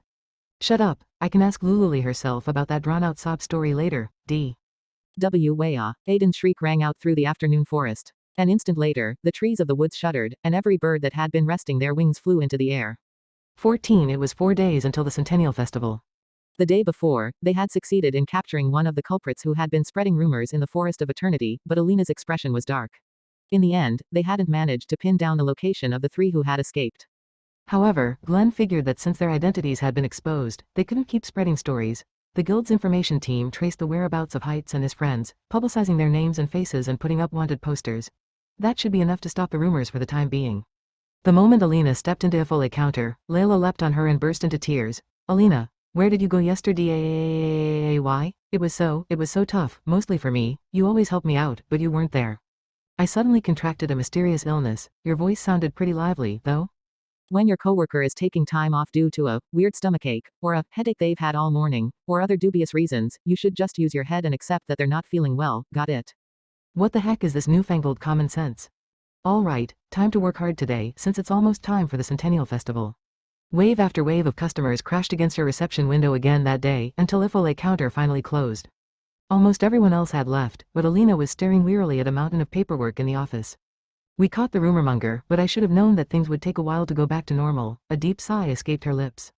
That reminds me, they said they caught one of the people who was spreading the misinformation in today's paper, Layla muttered idly. She was sprawled out on the visitor sofa, exhausted from that afternoon's work. That story was spreading like mad, so like Alina said, it's not going to die down right away, said Jade quietly, putting a finger to his chin as he sat down at the desk next to Alina. By the way, Layla, getting up from the sofa, suddenly grew serious as she tilted her head at Jade, who was sitting at that desk like he belonged there. That's my seat, Master Jade. After saying that, Layla widened her eyes, as if the bizarreness of the sight was just hitting her.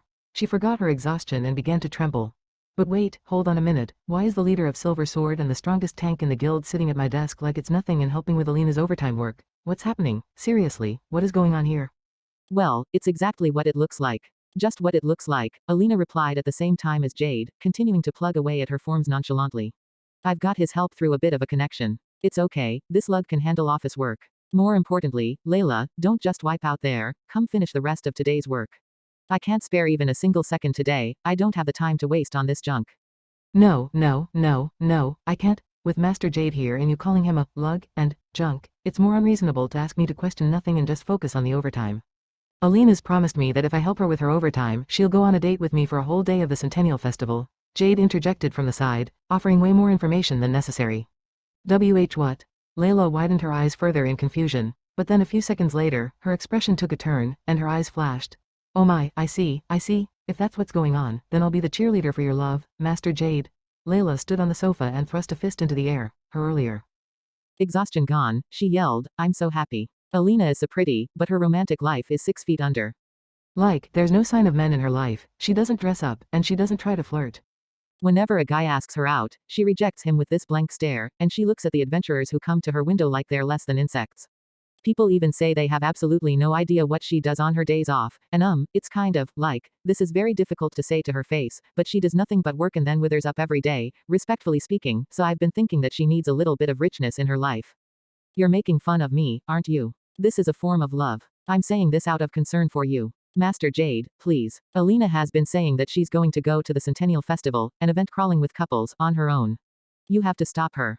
All right, leave it to me, Layla. By the way, I have something of a question here. Did you just say she was asked out? Does Alina get a lot of that? I sure envy how she's captured your affection. If you two get married, that means Alina will be moving up in the world. She can quit her job as a receptionist and live a life of leisure with her doting, handsome husband. Why do I have to get married to this idiot? Can you not joke about that? Layla blinked her big eyes. What? Is refusal even an option? Jade Scrade is a successful adventurer, you know. At the age of 13, he was already on the millionaire list, which features those adventurers who have earned the most reward sums for their ages. People say that he saved enough for a lifetime of leisure. And on top of that, he's tall, manly, handsome, and strong. Yeah, he's amazing or whatever. And that great shield that you're using right now as a stand to dry the ink on your papers is worth years of income, you know. Layla pointed aggressively at Jade's shield. They'd wound up using it as a document stand, since there was nowhere else to put all the excess forms. Now that Layla mentioned it, it was true Jade's great shield had been completely destroyed in the fight against Silha, so he must have bought a new one. Relic Arma were some of the rarest and costliest relics out there, and in the worst case, they could command sums that were more than the price of a house. His financial situation must have been impressive indeed if he'd gotten a replacement so quickly. But Alina rejected Lila's simplistic, low-class ideas. You shut up. In this world, there is such a thing as happiness that money can't buy. Hype, intimidated by Alina's glare, Layla let out a little shriek. A drink alone after work, staying up late before a weekend, the bliss of being able to have sweets all to yourself. That's so trivial. But above all else, that freedom comes because you earned that money with your own sweat and blood, instead of getting it from someone else. You can waste it. You can buy stupid things without worrying about it. I would never be so simple-minded as to rely on someone else's earnings. Master Jade, what is it that you like about Alina? I actually rather enjoy how stubborn she is and how it seems like she's had a bad lot in life, Jade replied nonchalantly. Layla couldn't say a word. Anyway, you're quite amazing at office work, you know that. Lila's eyes went wide as she gazed meekly at the documents Jade had just processed, like she'd only noticed now. You've been double-checking them for a while, but there isn't a single error. Alina thrust out her bottom lip in a pout at Lila's shock. Yes, Jade was very good at processing documents. No, he was first-rate. And that wasn't the only thing he was amazing at. Oh, Alina, about that entry error I was mentioning before, Jade brought over a quest form that an adventurer had filled out incorrectly, which one of the receptionists had accepted without noticing. Normally, errors of that kind would be caught at the reception window, and the applicant would fill out a new form on the spot. If that didn't happen, those mistakes would be a real hassle to correct when you discovered them after the fact. At best, you would have to contact the person who'd filled it out at a later date, doubling your work. But if the mistake went undiscovered for a while, you would need the authority of the counter chief and even a stamp from an authority at the guild to resolve things. And if the staff in charge of rewards in the other department got wind of the mistake, then forget about it. You'd have to waste a ton of time writing reports and explaining things, all over a measly sheet of paper. I did some digging and discovered that a similar mistake had been made in the past. Since no real harm was done here, filing a revision report should be enough. And you only need the stamp from the counter chief, so no need for a report to headquarters. Make sure to get it tomorrow. Why, you've even looked up a past example? Layla cried out in shock.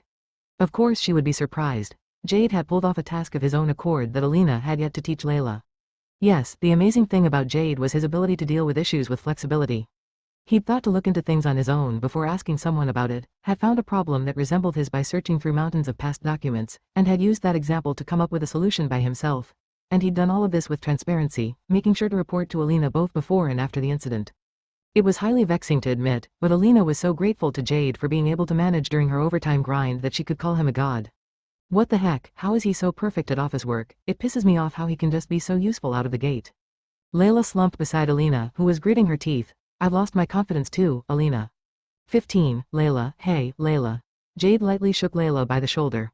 The newbie receptionist, whose face was planted on her desk, lifted her head with a, Drool was dripping from the corner of her mouth, and wrinkles had developed on the quest form she'd used as a pillow. You can't take any more, you should go home and sleep, there's always tomorrow. Wah, what about Alina? Ah, she's still at it. Halfway through saying that, Layla looked at Alina's desk, saw that it was still piled high with documents, and got the picture. Alina had said she was going to get some air to wake herself up, and she wasn't there. We've got enough done, said Jade. I can see the Centennial Festival ahead. Then I can feel okay about going home. Happy as if she was going with him herself, Layla began efficiently getting ready to go. Just then, as she rustled around while tidying up the document-strewn desk, she murmured, just so you know, Master Jade, Alina is actually really kind and strong. Huh? He looked up at her. Layla no longer had a sleepy expression on her face, and when their eyes met, hers were a little sad. I mean, I'm told that she's been doing extra work on her own since she was a newbie, and even though she's suffered a lot, she still makes sure to stay with me while I do my overtime. She's not like, I suffered, so you have to suffer, too. You can't be like that unless you have a strong heart, right? I know that Alina is kind, too, Jade replied, vividly reminded of his memories from 1 month prior. Tears had streaked down her face as he teetered on the brink of death. Her lips had been pressed tight, as if trying to hold something back, but her beautiful tears had spilled out regardless. She had cried for him, abandoning her overtime, her peace as a receptionist, and everything else to come save him. He never wanted to see her like that again. It's startling how committed Alina is to being self-reliant. Someone like me will go straight to someone else for help, but no matter how much work she has piled up, no matter what happens, she forces herself to try to solve things on her own. She's so bad at asking other people for help that she wears herself down. That's why I'm surprised that she'd rely on you.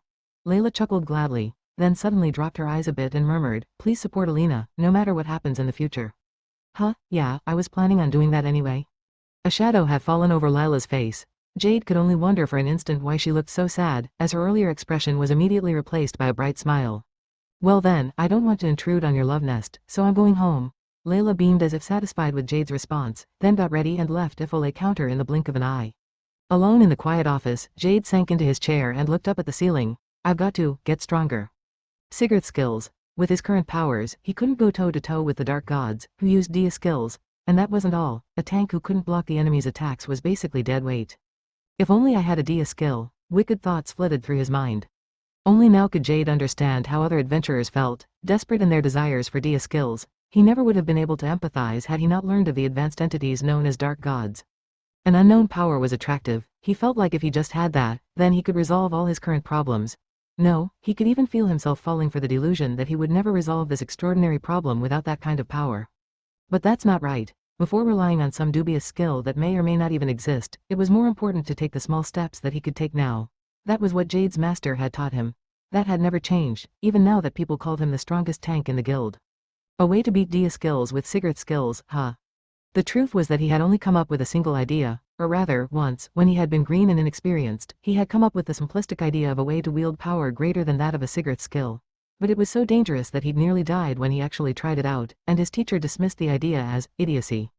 Guess I have to try it, that's my only option now. 16 She was dreaming.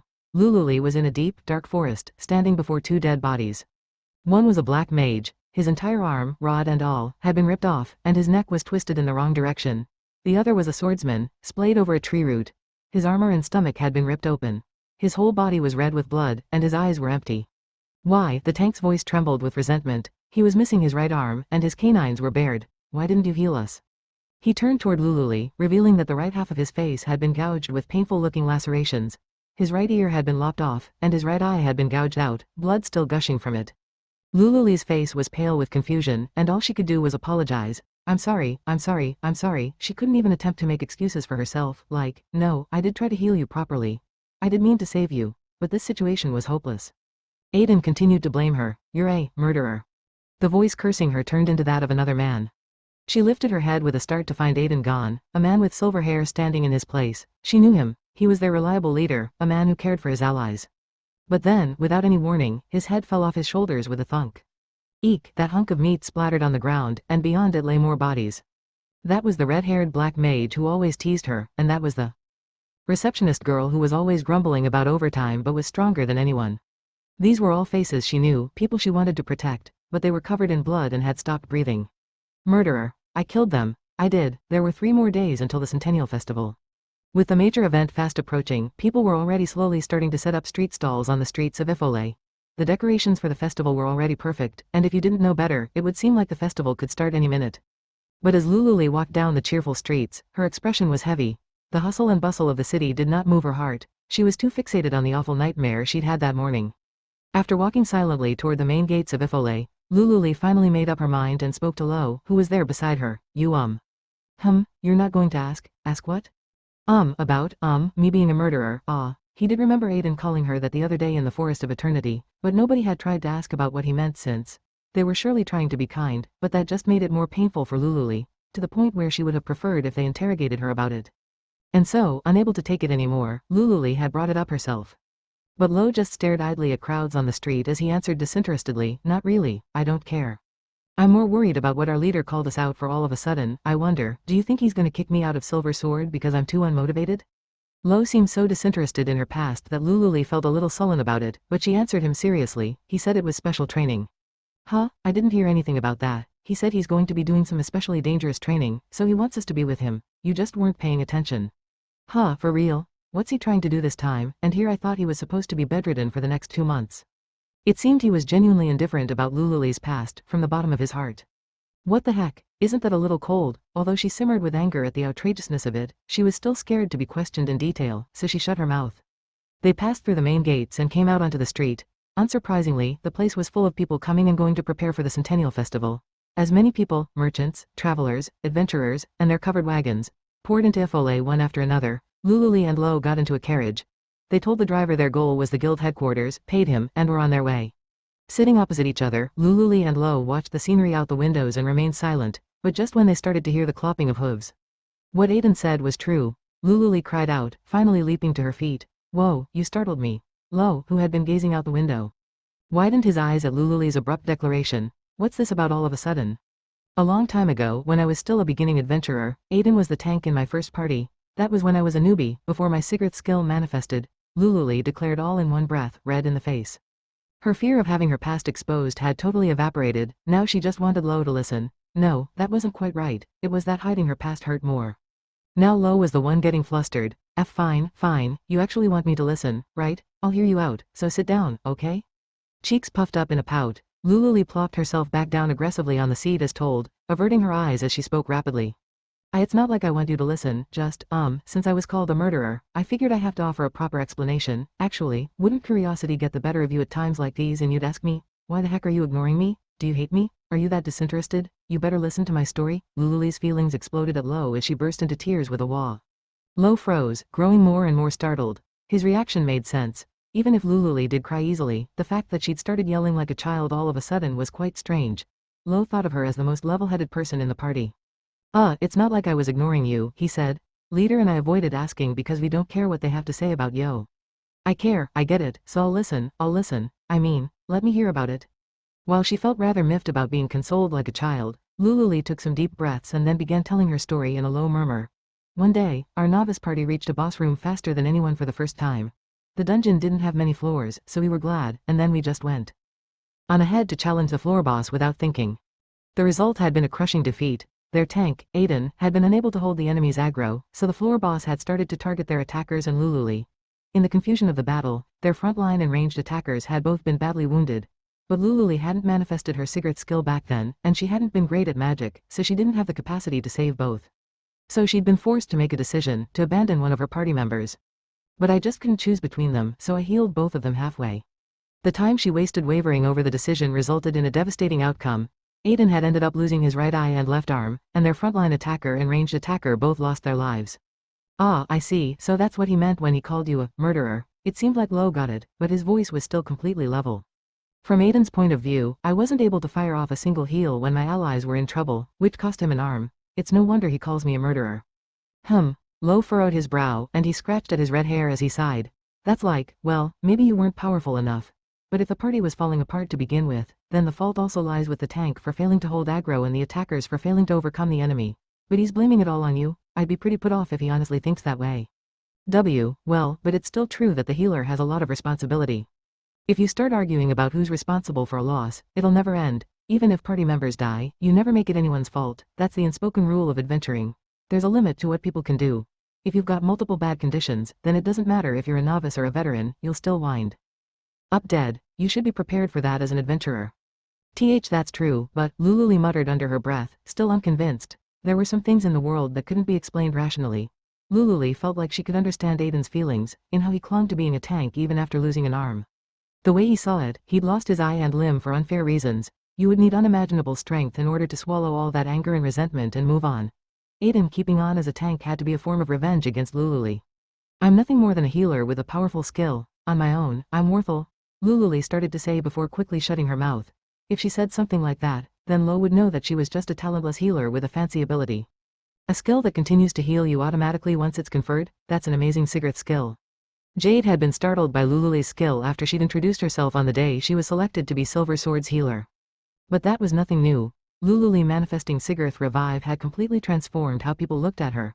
People would completely reevaluate her after she explained it, saying, wow, that's amazing. But Lululi hadn't been able to accept that praise. She hadn't gained the skill through effort. God had just handed it to her on a platter. Lo watched Lululi for a while as she hesitated to speak, then slowly reached over to rustle her hair. Well, if some loser can't stop bringing up the past and calls you a murderer, don't worry about it. I believe more in what I've seen you do than what he has to say. Hair still mussed up, Lululi looked down in silence for a while. For a guy who was always flippantly cracking jokes, Lo actually kept a firm eye on his allies, just like he had in that fight against the Dark God a month ago. Maybe he'd picked up on all Lululi's worries, but it seemed that he genuinely didn't care about what Aiden had said, in a good way. That was, in other words, also proof of the trust that Lululi had built with them as a member of Silver Sword. So then she should just stop worrying and go on like she always did. There shouldn't have been anything to freak out about. There shouldn't have been, but, what the heck? Lululi sulked. You're making it sound like I'm an idiot for worrying about this. So you worry about things? I do, Lululi pouted, jerking her head away and puffing up her cheeks as Lo cackled teasingly. This was so normal for them, it felt out of kilter. I do, but still, no, precisely because of how normal this felt, the murky feelings in her heart only amplified. Is it okay for me to be here? Wasn't it inevitable that she would betray her party members' trust and disappoint them someday? Her reunion with Aiden had thrown into relief the unease that had wormed its way into her head ever since their battle with the Dark God. The more she thought about it, the deeper it dug in, spreading and swelling up. But crying to Lo about this any more than she already had would just be annoying. With a quiet thanks, Lululi shifted her gaze to the cold gates of the Adventurers Guild headquarters, visible from the window. Wasn't it inevitable that she would become a murderer once more? Lululi was unbearably afraid of that. 17 Lululi and Lo arrived at the guild headquarters and headed to the training grounds, as Jade had specified. I wonder what he means by dangerous training, Lululi muttered, prompted by her anxiety. Jade was a reliable guy, as both an adventurer and a tank, but at the bottom of his conviction was a genuine willingness to put his life on the line. That determination had made him the strongest tank in the guild, but as the party's healer, Lululi found the way he fought highly anxiety-inducing. If he said it was dangerous, then it's gonna be dangerous, Lo responded, but judging by his almost exasperated expression, he had to be feeling as uneasy as Lululi. Though he seems like a sensible guy, he really does have a few screws loose, in more ways than one. Lo's complaint was cut off by the sound of something bursting. At the same time, a red flash exploded from the courtyard area. The training grounds? Was that him? Lo yelled and dashed off. Lululi hurried after him. Jade? Jade was standing all alone in the wide training grounds. Red lights swirled and swayed in the space around him, flickering and scattering purple lightning flashes. The lightning effect appeared when a Sigurth skill was activated. Jade must have been activating his skills, but Lululi had never seen the light spread out over such a wide area like this. What is going on? She murmured. Hey, you're here. Jade finally noticed the two of them and turned around. In contrast with the terrific phenomenon occurring around him, he had a serene look on his face. Lululi breathed a sigh of relief. Was that light coming from you, Jade? What were you doing? Special training. He waved his arm, and the red glow of the skill vanished. I just thought up something, He tried to walk toward them, but then he suddenly fell to his knees. Huh? Then gravity took him down the rest of the way and he fell on his face. Jade, leader? As Lululi and Lo blanched, Jade, face down on the ground, muttered weakly under his breath, I can't get up. 18. Activating multiple skills at once? In the medical room of the guild headquarters, Lululi's and Lo's voices both rang out at exactly the same time. Seeing their reactions, Jade smiled wryly on his sickbed. He had figured Lululi would certainly get mad, but it was surprising that even Lo had reacted so dramatically. Yeah, I thought that if I activated Sigurth Wall and Sigurth Blood at the same time, maybe I could raise my defensive capacity even higher than before. Are you an idiot? Using multiple skills already places a huge burden on the user? Lululi barked at him without even hearing everything he had to say. Well, a long time ago, I just got the idea that maybe it'd be strong if I activated 2 skills at once. I guess it was dumb. I'll bring Alina into this, Lululi cried. I'll have her give you a nice wallop. Lululi, don't. Jade went white as a sheet and desperately tried to stop Lululi, who was about to dash off to call for Alina. That was when someone with a cool, composed voice addressed him. I was wondering what that ruckus was all about, so it was you, Jade. A woman in a long white coat was standing at the entrance. Shelley, tears in her eyes, Lululi threw herself at the woman in the white coat. Shelley. The moment she saw her. You tell him, Shelley, Jade's a stupid idiot. No, did you make Lulu cry again, Jade? While hugging Lululi to her ample bosom, Shelley turned her attention to Jade. Then she leaned right into him without any hesitation, pushing up his chin with a finger to begin examining him closely. Oh ho, this looks like stage 2 of skill overuse backlash. Shelley's beautifully shaped eyes, bordered by long eyelashes, were right there in front of him. She was a good-looking woman in her early 20s, with glamorous hair tied in a ponytail and an ample bust despite her exceptionally slender figure. But even under the gaze of Shelley, who was said to be one of the top 5 most beautiful women in guild headquarters, all Jade did was sigh. Though she may not have looked it, she was the world's foremost expert on relics and a member of the guild's research team. Shelley had created next-generation tools that applied relic technology, such as the guiding crystal shards and the holographic device. But though she was a capable woman, she was also a bit of an eccentric. For starters, there are stages to skill overuse backlash. Shelley had not only researched relics out of a personal interest, she'd also invested time and effort into studying skills. And now, she was breathing a large, exasperated sigh as she broke straight into a lecture. What is generally known as skill exhaustion, the notable feeling of full body weariness and loss of strength after overusing your skills, is the mildest level of backlash. Go past that, and clear abnormalities arise in the body, such as loss of consciousness or sensory dysfunction. What comes next is clear pain, the final warning the body gives. If you push past this and continue to use your skills, you can sustain bleeding and organ damage. In the worst-case scenario, you can die from shock or blood loss. Wait. Jade rushed to stop Shelley from talking before Lululi could get anxious enough to start frothing at the mouth and roll her eyes back in her head. Come on, Shelley, don't scare us so much. I knew all that when I started. While laughing innocently in a voice like tinkling bells, Shelley said something even more cruel. Oh really? But if you're aware of it, and then hold out to even more severe skill exhaustion, it would make you an interesting subject for experiments. That's too bad. Yes, she was a sicko who thought of Jade, with his high endurance, as an excellent subject for experimentation. Before she could get any strange ideas, Jade changed the subject. More importantly, Shelley, I came here on some business. Oh yes, She clapped her hands, then started to rummage around in a pocket of her coat as though she remembered what she was here for. I found out something rather interesting from that thing you gave me a while ago, and I just reported it to the guildmaster. When I heard you happened to be here, I figured I'd tell you myself. Here, she said. Then she carelessly pulled out a shiny black stone the size of a clenched fist. No, it wasn't just a stone, it was the heart of a dark god, which had been embedded in Silha, whom they had encountered a month ago in the White Tower. Whoa, whoa, whoa, whoa, you were just carrying something that deadly in your pocket? As Lo panicked, grabbing Lululi and hiding in the corner, Jade accepted the black rock. It had a significant heft. The surface of the stone was cracked where Alina had hit it. Did you discover anything about it? Jade asked. It's clear that it's the heart of a dark god, yes, or rather, it may be more accurate to call this a god's core, its main body. Its main body? Go on, take a closer look. It looks like a black rock, but it's not colored like that. Jade did as he was told and gazed closely into the black rock. No, into the god core. The moment Jade saw it, he broke out into goosebumps.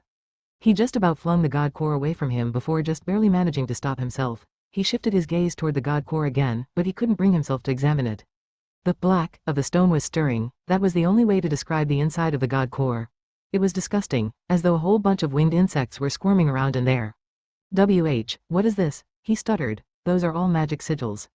Magic sigils, if you keep writing characters on top of characters over and over again, the surface will turn entirely black, so you won't know what's written there anymore, right? There's an incredible number of magical sigils all smushed together in this god core, which is what makes it appear to be a solid color. The term magic sigil reminded Jade of something. Are those magic sigils the same ones that show up for Dia skills? When Alina activated her skill Dia break, a magical sigil always appeared. Just like materializing weaponry, it was a phenomenon not seen with Sigurth's skills. Most likely, it means there's an absolutely fantastic number of Dia skills packed into this god core. Basically, this thing is dangerous. It's unlike any other relic I've analyzed before. You'd think this would be a grave thing to say, but Shelley sounded gleeful as she explained. But that brings up a mystery. This god core has a whole bunch of Dia skills inside it, and the dark god Silha had it inside his body. But he only used 3 Dia skills, right? The tone of her voice rising even higher, Shelley continued on in excitement. Dia Storm, Dia Judge, and Dia Drain, there's so much more information contained in the god core, but Silha only used those 3. You'd assume he would be able to use all the skills in the god core, right? But even when the executioner had him cornered, he stuck to those 3 skills. It's strange. True, so then I came up with a hypothesis. It wasn't that the dark god didn't use Dia skills, it was that he couldn't use them. I figure there's conditions to drawing out skills from the cores. Conditions, yes. For example, it's possible that he can only draw as many skills from the god core as the number of people he's killed with his own hands. In other words, the number of souls he's eaten. Jade widened his eyes. That's right, all 4 members of Rufus's party died at the White Tower, but Rufus killed himself. And after offing the 3 other members of Rufus's party, Silha used 3 Dia skills. The numbers match up. The dark gods use human lives to power themselves, so it wouldn't be strange for there to be a close relationship there. And that wasn't the only thing. Silha had repeatedly referred to killing as eating. So does this mean the gods see humans as power sources for drawing out Dia skills? If this theory is correct, Shelley said, then the more people a dark god kills, the more Dia skills they gain, and the more their strength increases. If a being like that came into town, geez, humanity would be wiped in no time flat. Despite having struck on such an unthinkable possibility, Shelley seemed enchanted with the subject of her research. Seeing that Jade was exasperated, she chuckled and gave him a broad smile. By the way, when I reported that to the guildmaster, he went just as pale as you are right now. Yeah, no wonder, we really have to find that man in black quick, or things might get dangerous, The man in black. Jade frowned at the phrase that spilled carelessly from Shelley's lips. They had gotten some information from Aiden after capturing him in the Forest of Eternity the other day. According to the results of the interrogation, he and his friends had never been in contact with Rufus. They'd gotten that information about Dia skills from a man in black whom they hadn't gotten a good look at. The way the guild understood it, it was highly likely that the man in black had told Rufus about dark gods. The man in black, they'd given information to Rufus and Aiden to make them pawns, while plotting the revival of the dark gods from the shadows. Aiden had said that the man in black was like a ghost. Wearing jet black robes like a burial costume, he had appeared suddenly, only to vanish just as abruptly right in front of them once he'd finished his business. And they hadn't learned anything about him, aside from that he had a low voice. After learning from the man in black about the special relic that could grant Dia skills, Aiden and company spread the story around and made adventurers search for secret quests, plotting to use them to find hidden dungeons. Maybe he really is a ghost who resents the world of the living, Shelley suggested. That's why he's like, I'll revive the dark gods and destroy the world, or something.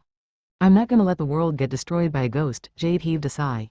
What a thing for the ancients to leave behind, he couldn't help but complain internally. 19, a dark god, They were in a special room on the highest story of the guild headquarters. The floor was covered in an expensive rug woven of rare fur, and a heavy guard was posted at the entrance while the center of the room featured only a thick, circular craftsman-made table. This chamber, which was called the audience room, was rarely used. There, Guildmaster Glenn was down on one knee, gaze lowered as he answered. Yes, they are called dark gods. 3 other people were sitting around the circular table, but they were all standing far above that of ordinary folks. 200 years ago, the continent of Helcasia had been overflowing with monsters. The first 4 people to land there and begin clearing it had been titled Swordmaster, Holy Mother, Guardian, and Sage. Together, these 4 saints were the forebears of all adventurers. The 4 individuals in the audience room had inherited those bloodlines and were known as the 4th generation of the 4 saints. The original saints were the founders of the Adventurers Guild, and though it went without saying, the 4th generation saints were the head of the Adventurers Guild. While Glenn, as Guildmaster, had the authority to manage the business end of things, he had to defer to the decisions of the 4 saints. The 4 saints had built not only the Adventurers Guild but the human towns on Helcasia. This lineage had been watching over them for a long time. They were the absolute sovereigns of the Helcasia continent. The dark gods are fascinating, of course, but it's also truly interesting that secret quests really do exist. That remark came from one of the 4 saints. He was a man past middle age, with peaceful eyes and a long white beard, the 4th generation swordmaster. Glenn was delivering his annual report to the 4 saints. During this session, he had told them about the encounter with the dark god 1 month ago. How did the stories go? If you take on a secret quest, a hidden dungeon containing a special relic will appear, was it? Goodness, I took that for the sort of fantastical tales that adventurers would come up with for amusement, but to think that it was based in truth. Do you know anything about secret quests? Glenn quietly asked the 4 saints. The 4 saints represented the bloodline with the longest history on the continent. Their knowledge and techniques were taken as divine, and the secrets of their arts had been passed down in their line for 2 centuries. The knowledge they passed down included histories of the Helcasia continent that couldn't be widely publicized. If anyone knew of the truth of secret quests, surely it would be none other than the 4 saints. But contrary to Glenn's expectations, the 4 saints frowned at his question. Unfortunately, I heard nothing of secret quests when I inherited my predecessor's knowledge. Our ancestors established the quest system and were the first to administrate the exploration of dungeons. We saints should be aware of everything and anything related to quests. But what about you all? The swordmaster prompted the other 2 to respond.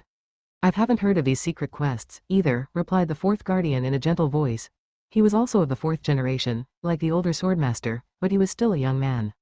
Despite having inherited the blood of the shield bearer from 200 years ago, he was the complete opposite of his muscular, hairy predecessor. He had a slender frame and soft skin, and his face was as beautiful as a piece of art. He was a pretty man, the type who looked like he'd be blown away in a strong breeze. I assumed secret quests were tall tales too, said the guardian. But to think that they're real, and there's even something as scary as dark gods slumbering there, if they were that big a deal, our predecessors would have made sure to tell us about them. So why didn't we hear about it? It's strange. I haven't heard a thing about that, either. The lively voice of a child cut in, interrupting the guardian's leisurely statement. The 4th guardian had inherited his title fairly early for a saint, but now there was someone among their number who was even younger. Even this cute lil holy mommy's never heard of it. This story stinks something funny. This was the 4th generation Holy Mother. On one of the chairs generation after generation of saints had sat in, 3 cushions were piled on top of one another so the girl could just barely get her face over the table. She was that young. The 4th Holy Mother was not yet 10 years old, with long hair that fell to her waist, a determined slant to her eyebrows, and impactfully charming eyes that were like a doll's. Proud to finally be allowed to speak as one of the 4 saints, she shrewdly puffed out her chest atop her cushions. They didn't write about the dark gods in the Libri, either, she said. I see, Glenn replied. The Libri was a book of the complete history of the continent, spanning from 200 years ago, when the original saints had set foot on Helcasia, to the modern day. Every generation of saints had added to it, then passed it down to their successors. If it's not written in the Libri, then we're stuck, huh? Glenn commented. That cannot be said for certain, said the Holy Mother. The Libri we have now is incomplete. This is a matter of much serious business. Besides, it's too quick to assume that we don't know anything about secret quests when only 3 of the saints have spoken. There's one more we haven't asked, isn't there? The Holy Mother said a little sadly, gazing at an empty seat with no one in it. I would like to hear the sage's opinion. Though he doesn't look like anything special, he's the most knowledgeable of all of us and a passionate researcher. The 4th sage might know something. One of the 4 seats at the round table was currently empty. The sage, one of the 4th generation of saints, had vanished suddenly for no apparent reason without a word. At the time, the world had been abuzz with theories of kidnapping or assassination, and the Adventurers Guild had sent out a fair number of people to search for his whereabouts, but in the end, they never found him. Not only were they unsuccessful at determining whether he was still alive or not, but they also hadn't even come up with a single reason as to why he would have vanished. 10 years had passed since. The saints' conversation veered off the topic of hidden quests. Maybe we should do something about the sage's empty seat, after all, said the guardian. Even if we don't know if he's alive or dead, should we have it be unoccupied forever? I mean, the sage is actually who's worked on the Libri records for generations. Don't be so hasty, Guardian, the Holy Mother cut in. Ending the pure bloodline of the four saints to pick someone random would just be giving them the name of the sage. There'd be no point. Besides, there's no way a personage as great as him would just die in a ditch without leaving anything behind, she said emphatically. The Guardian's brows dipped. But still, the fact remains that there's been no news at all. Look at it from another angle, isn't it more unlikely that someone as great as the sage hasn't given us any sign at all for over 10 years? So then are you saying that the sage is dead? Calm down, Holy Mother. The Swordmaster chided the two of them. Our job is to make decisions among the saints, and we determined Sage's disappearance would be handled with an empty seat as we await his return. Besides, now is not the time to talk about such things. The Holy Mother hung her head remorsefully. Thank you, Glenn thought, breathing a sigh of relief. As the Swordmaster had hinted, what he truly wanted them to be aware of now was the dark gods. The Swordmaster must have noticed Glenn's relief, as he gave him a kind look. Well, don't give my students so much trouble, and that's that. All the knowledge and technology the four saints possessed, including the Libri, was passed down exclusively to their successors. However, the Swordmaster's bloodline was a little different. They actively passed down their techniques outside the bloodline, so they could be useful to the next generation. In other words, they took apprentices, and it was no secret that the fourth Swordmaster was Glenn's teacher. Swordmaster, please refrain from intimating personal relationships in a professional setting. It's bound to be taken as collusion, Glenn pointed out timidly. It was forbidden to say the names of the four saints in the audience room. Their presences were symbolic, deified, in a way, and so it was rude to treat them as individuals. Of course, this statement from Glenn was also fairly risky, but the Swordmaster didn't seem bothered at all, since he smiled amiably in agreement. Oh, of course. Pardon me, but it's about time we change these outdated customs, like calling each other by our titles. It's so suffocating. Though they didn't say anything aloud, the Holy Mother and the Guardian seemed to agree, as they both gave big nods. Well, that's that. We'll forbid any further discussion of the sage. Let's avoid getting derailed and confront the topic at hand, the existence of the dark gods. The Swordmaster narrowed his eyes, which glinted sharply, before he continued. If we're to assume the worst based on what the Guildmaster says, then it's fair to call this a danger to everyone who lives on this continent. We are bound to walk the same path as the ancients. This time, thanks to the executioner, we were able to end matters without incident, but that was no more than a series of happy coincidences. Shouldn't we just defeat them? The Guardian's bold and heroic proposition made Glenn frown. The executioner slayed the dark god Silha on his own, didn't he? Then it seems like he could do the same for the other slumbering deities. What do you think, Guildmaster?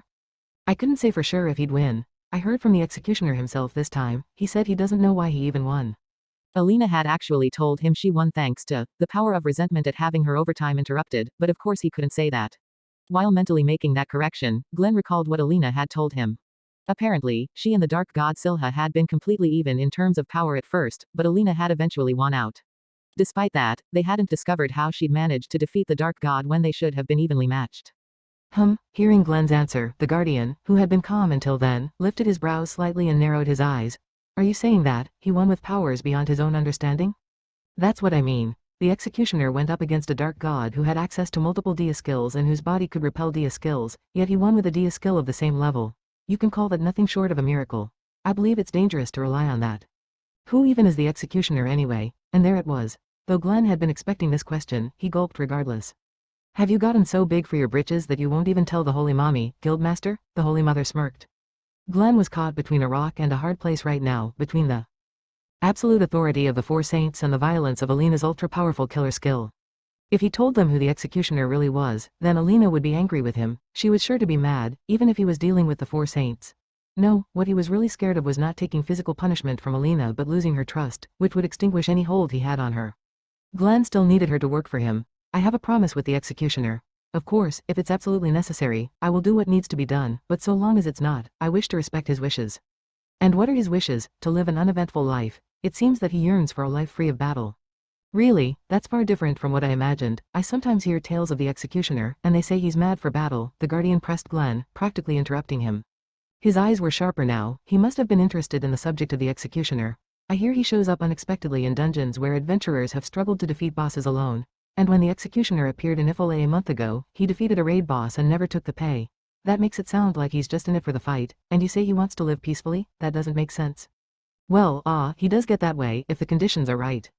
The right conditions? I see, ha ha ha. The Guardian muttered like he was somehow glad, and then a few seconds later, he must have been struck by some intense flash of insight, as he abruptly widened his eyes. I understand what the executioner really wants, he yelled out of nowhere, belying his pretty boy image. Then he leaned forward eagerly, huffing with enthusiasm. When trying to protect someone dear to them, people will take up the sword and draw the bow. The executioner has got to be that sort of fellow. You need no reason to fight when it's for the sake of those you would protect, but if you just seclude yourself in peace, then you can't protect those you love. What passion, oh, what passion! The guardian became more and more enthused as he went on, and by the end of his monologue, he was leaning backward with his feet on the table, both hands and fists thrust up to the sky. Everyone else froze up at the guardian's complete transformation, but he didn't even notice. For 200 years, the generations of the guardian's bloodline had valued passion and virtue in bearing a shield for their allies, and most of them had been men who both looked and acted hot-blooded. Yet it seemed that even this gentle-looking pretty boy couldn't fight his blood. That's basically what it means if he's not fighting for money or thanks. The executioner is a man among men, the guardian yelled, eyes blazing. Then a voice came from the side like a douse of cold water. Shut up, guardian. You're getting too worked up. The young Holy Mother's harsh remark snapped the guardian out of it and knocked him down a peg. He shut his mouth and dejectedly returned to a proper sitting position. My apologies. I let my excitement get the better of me. The guardian stuck out his tongue cutely with a tee-hee to cover his embarrassment. While Glenn was still speechless, the Holy Mother broke into a big nod. But the guardian's point is perspicuous. My mother often told me that when your feelings for others are strong, even healing magic can sometimes bring about miracles beyond your power. I bet the executioner's strong will summoned a miracle that led him to victory against this unknown god. How splendiferous. As the saints kept launching into the speeches, incredibly moved by the executioner, all Glenn could do was reply evasively, I guess. What motivated him, rather, was overtime. Extra work turned her into a berserker. That was what made her take up her hammer and head out into dungeons. In that light, that mental switch she flipped was a lot more concrete than fluffy and indefinite feelings for others. Now our discussion is getting derailed again. Clearing his throat with an ahem, the swordmaster got them back on track. If the existence of the dark gods who defeated the ancients came to light, it would stir up unnecessary unrest in Ifole, no, in all the people who live on the continent. Major unrest is bound to turn into riots. We must handle this information carefully. On that point, it was an excellent decision to obscure their existence. As the swordmaster praised Glenn's decision, his eyes shone with an even sharper light before he continued.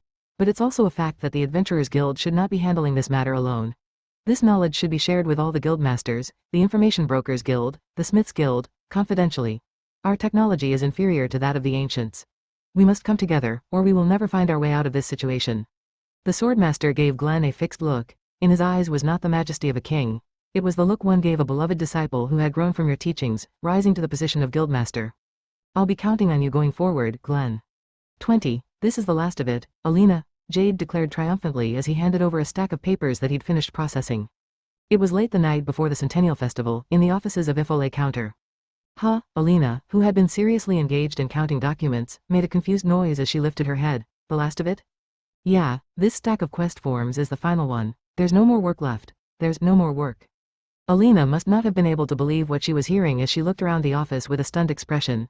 It was no wonder.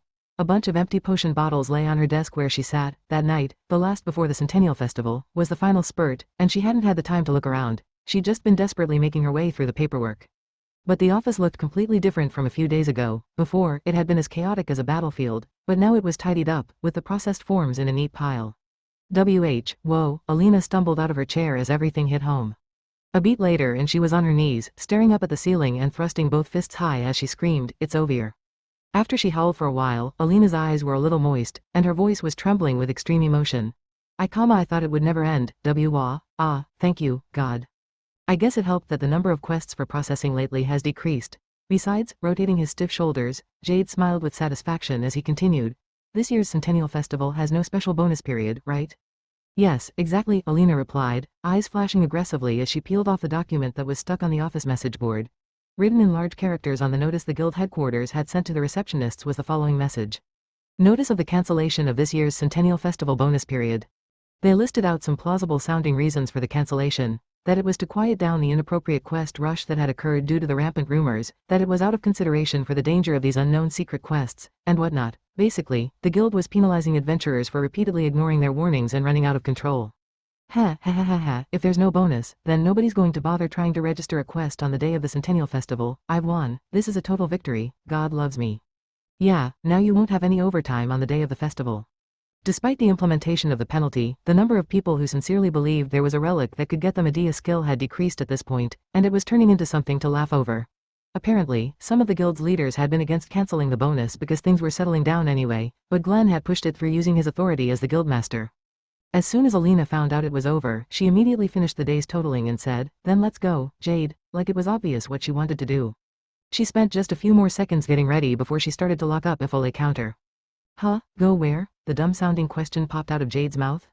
And then he got back a response he never would have expected. Isn't it obvious? Since we've emerged from the clutches of overtime hell, there's just one thing to do, drink. Huh? For a second, he couldn't believe his ears. Jade blinked twice, mouth hanging open as he went over what Alina had just said to him. Eventually, he put two and two together.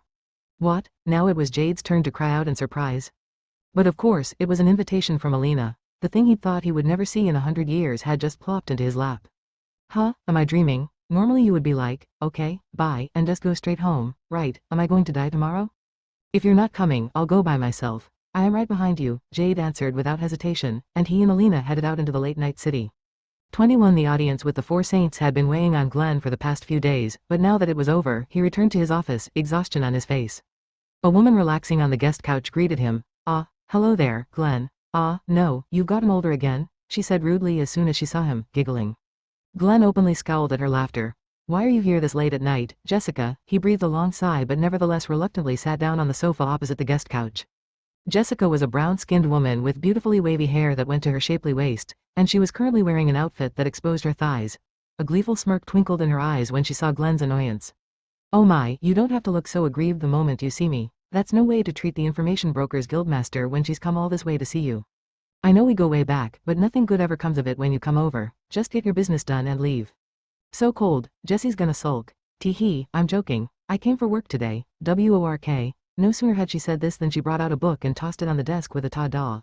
A book? No, this is. The moment Glenn laid his eyes on it, his exhaustion evaporated, and he rose instantly to his feet.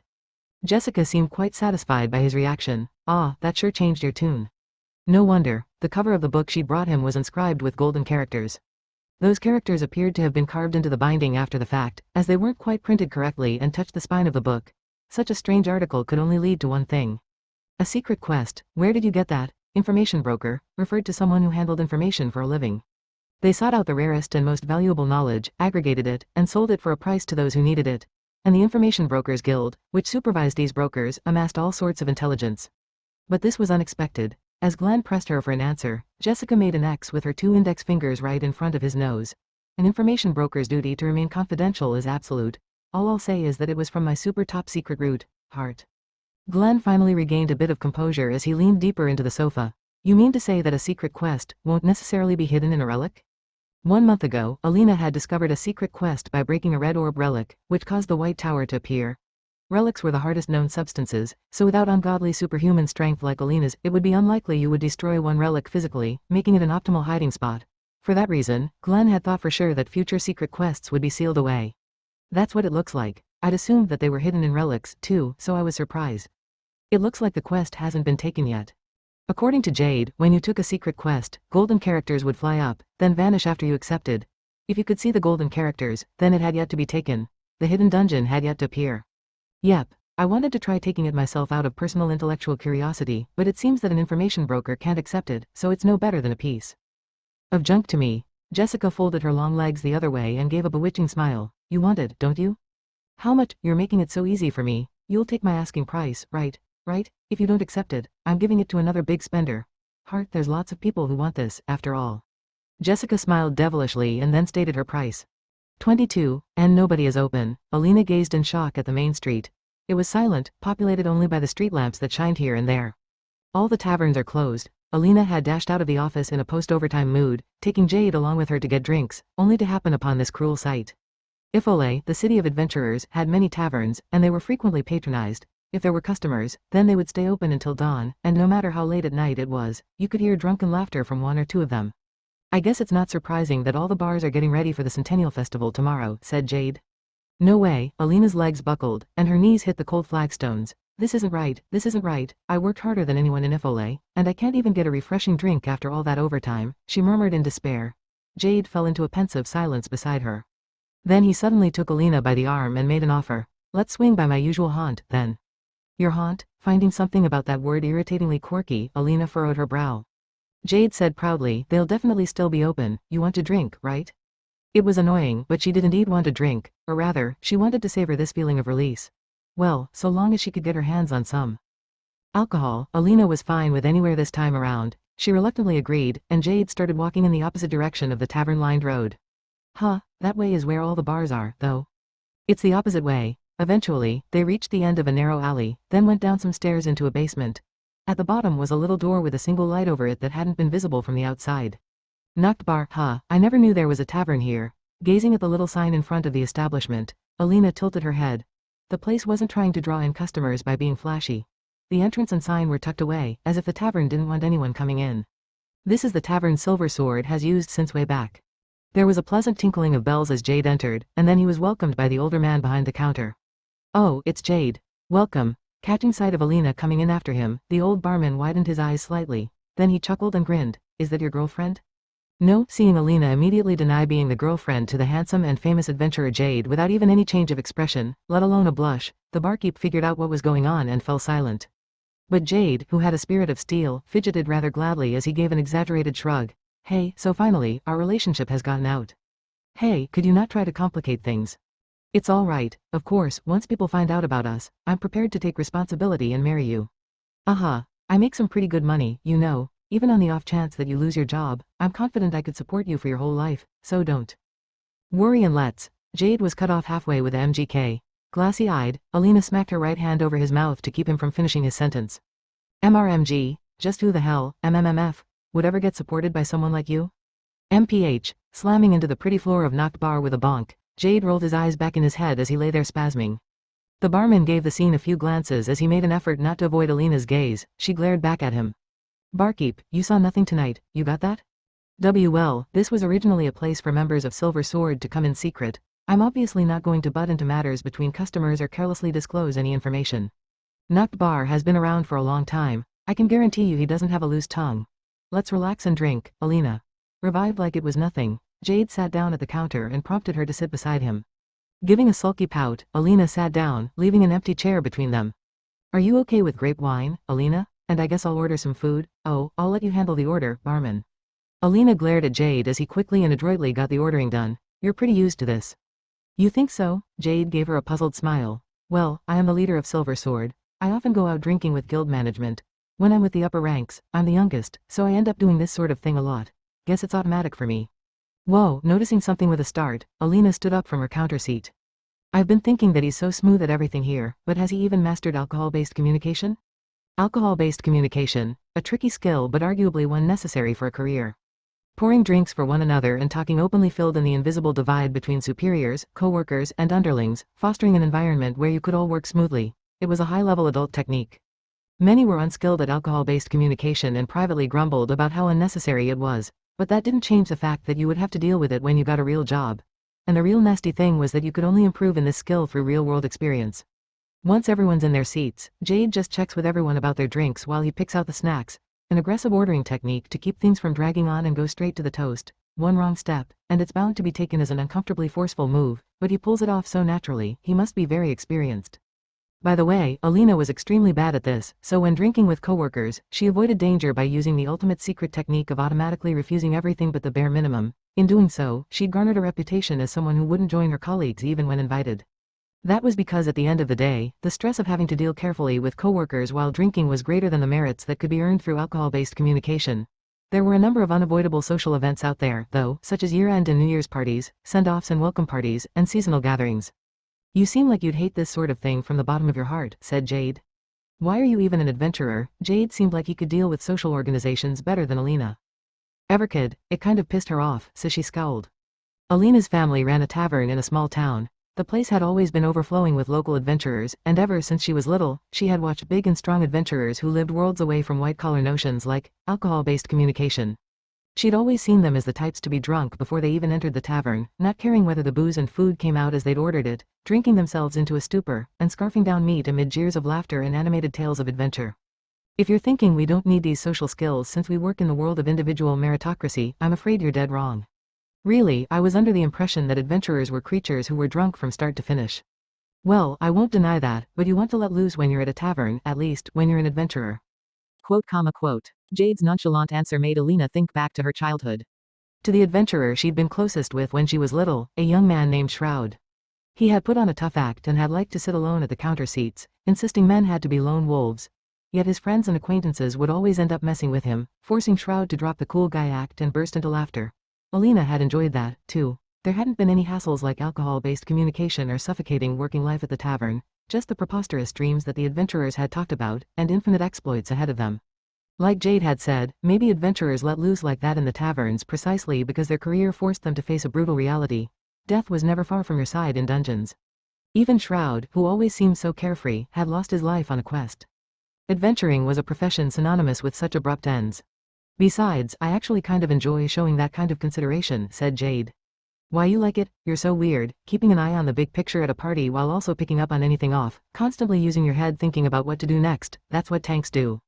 I see, so he's a born coordinator. Well, anyway, let's toast to celebrate the end of overtime. With a sniffle, Alina pulled herself together and held up a mug she'd been offered. I'm gonna live it up at Centennial Festival tomorrow. Yeah, making a pleasant clanking sound, Alina and Jade struck their mugs together. But still, why is it always me? Wah, hick, the world is so unfair. Less than an hour after that cheery toast, Jade was rubbing Alina's back as she whined to him, thoroughly drunk at his side. You sure are lightweight, Alina. For someone who had started drinking so aggressively, Alina was face down on the counter by the time she emptied a single mug. Well, they said that alcohol got to you faster when you were tired, so perhaps she wasn't operating at full capacity. It seemed like she was pretty exhausted, said the barman. Accepting the water the barkeep offered him, Jade held the mug carefully, shaking Alina's shoulder as she snoozed away. Drink some water, Alina, then we'll head home. Can you get up? When he addressed her, Alina lifted her head. Exhausted from continuous overtime, she stared at Jade in a daze, cheeks flushed from liquor for a while. Just then. Shroud, she muttered. Huh. Jade was momentarily startled to be called a name he'd never heard before.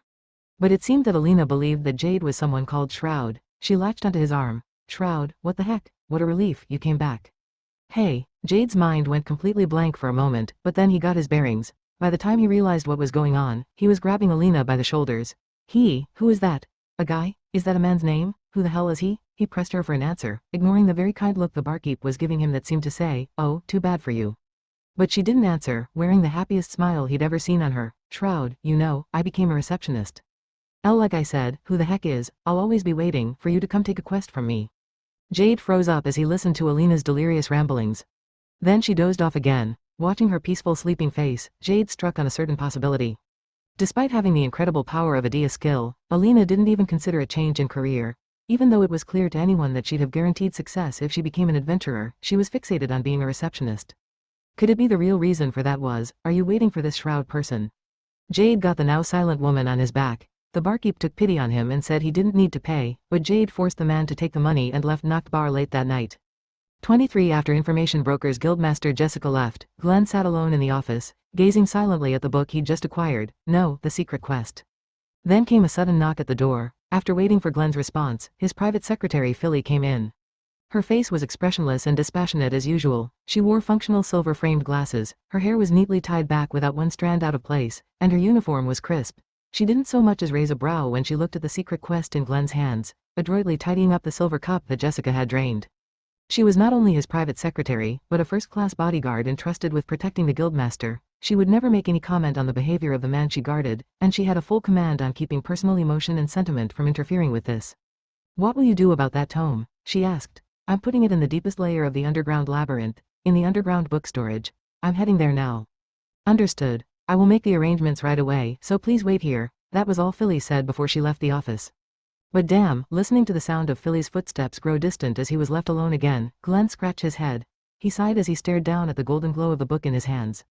The slightest of smiles played at his lips. I can't believe she found one this easily.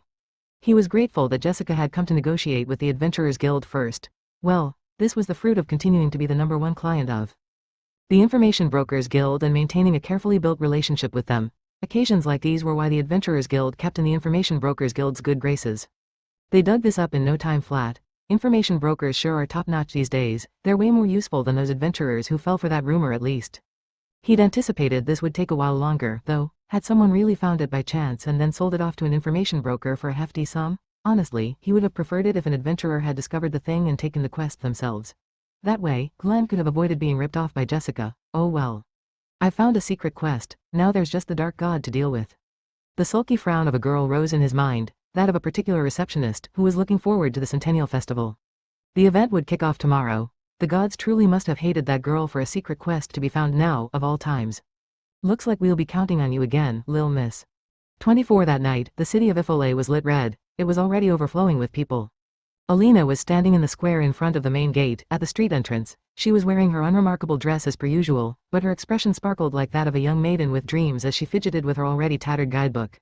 The day she'd been waiting for had finally arrived. It was time for the Centennial Festival. Wow, the center of the festival, the main road, was already packed with rows of street stalls and filled with people. Delicious smells hung around them, and even though it was late, the area was bustling and lively, the light of the street stalls attacking the darkness of night.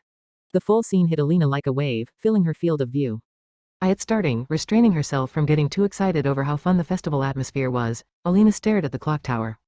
The clock tower was done up for the occasion, lit dramatically with magical balls of light. The thick minute hand eventually reached the peak with a talk, and the moment it struck 6 in the evening, the ta-ta-da-ta-a-a-a of a trumpet echoed grandly through Ifole. At the same time, magic lights that had been prepared beforehand were launched into the air. They burst and scattered gloriously with a sound that rumbled in the pit of her stomach, and the sky over the main way was filled with a giant flower of light. But the particles of light did not disappear. Instead, they drifted down to the ground like snow. Then the festival decorations that had been set up on the main road also flicked on, transforming the daytime festival into a nighttime spectacle. And with that dramatic show, the first night of the Centennial Festival had begun. Woo, woo, Alina's previously haggard face burst into sparkles. The light returned to her eyes, which had been dead from exhaustion these past few days, to blaze brightly like jewels. The wrinkle that had constantly furrowed in her brow relaxed into an expression of joy, and her stiff cheeks flushed. Now her face really did look very like that of a 17-year-old girl. The scene she'd longed for all this time had unfolded before her eyes. At one point, this event had seemed so close yet so far, really far. The journey here had been long, and before all this, she'd wondered why she had to suffer so much. But now, it was finally in reach. The Centennial Festival of her dreams. Hurry. Let's hurry and go, Jade. There was no reply. When Alina turned around, she found Jade was standing there like he'd been struck with a petrifying curse, mouth hanging half open as he stared at her. After a few seconds of immobility, he suddenly flopped over and fell backward. What? Alina stuttered. Had all that overtime actually taken it out of him? Figuring something was up, she examined Jade, but he had a peaceful smile on his face, like that of a man passing away after living out a full life, hands folded in front of his chest as he let out a sigh. Wow, I feel like I could die without regrets after seeing that smile on your face.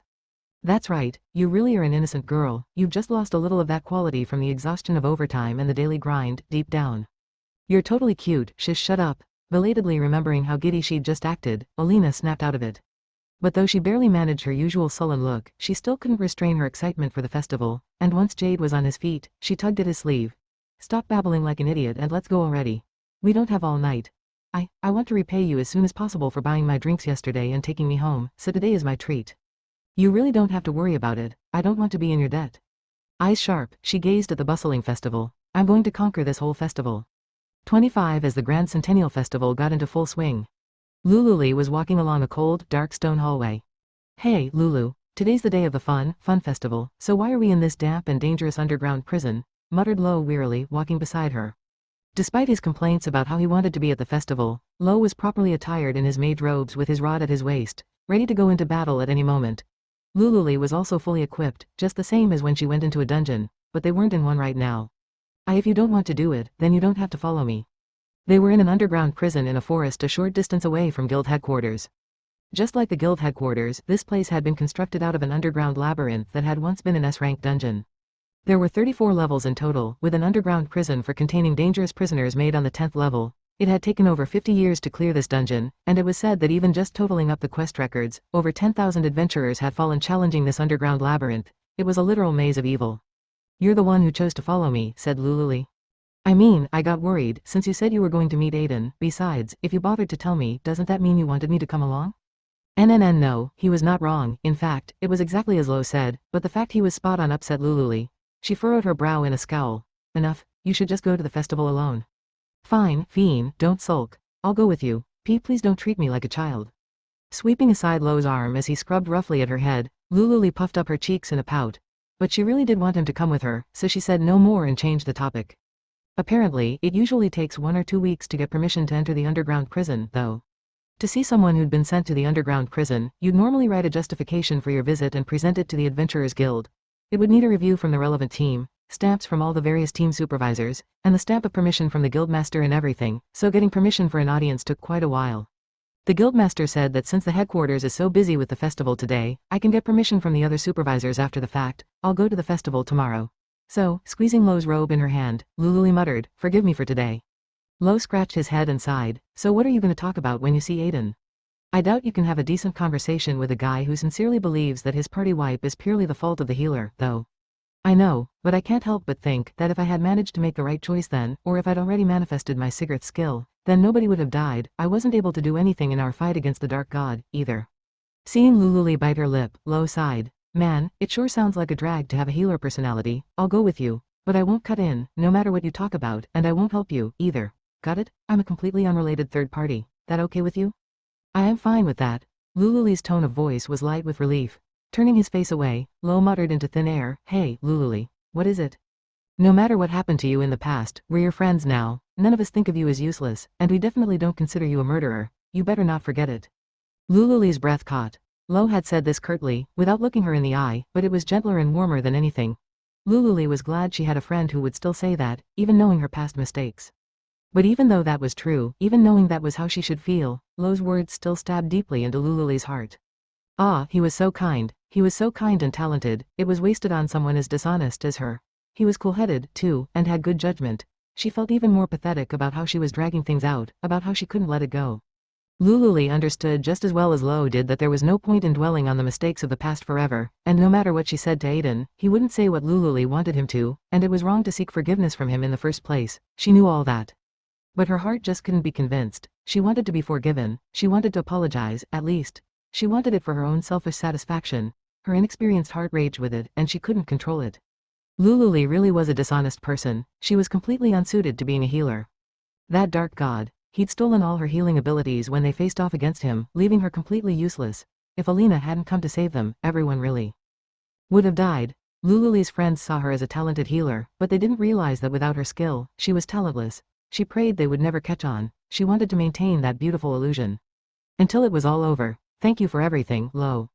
"Huh? Did you say something? It's nothing?" Once the Centennial Festival ended, she would lay down her rod. Lululi had made up her mind. After the event drew to a close, she would tell the guildmaster that she was resigning from adventuring, from healing, and from Silver Sword. She'd lost all confidence in herself after the battle with the Dark God. If she said something appropriate, like "I can't bear this burden," and put on a dejected look, then her friends should understand. They were kind, so they would understand how she felt, and I'm going to take advantage of that kindness. While they're desperately trying to get stronger to face the dark gods, I'm going to leave them behind and run away. Surely, at the bottom of their hearts, they would be terribly disappointed in her. But I'll be fine, because I'm dishonest, because it's way better for them to think that I've run away rather than for them to someday realize that I'm worthless.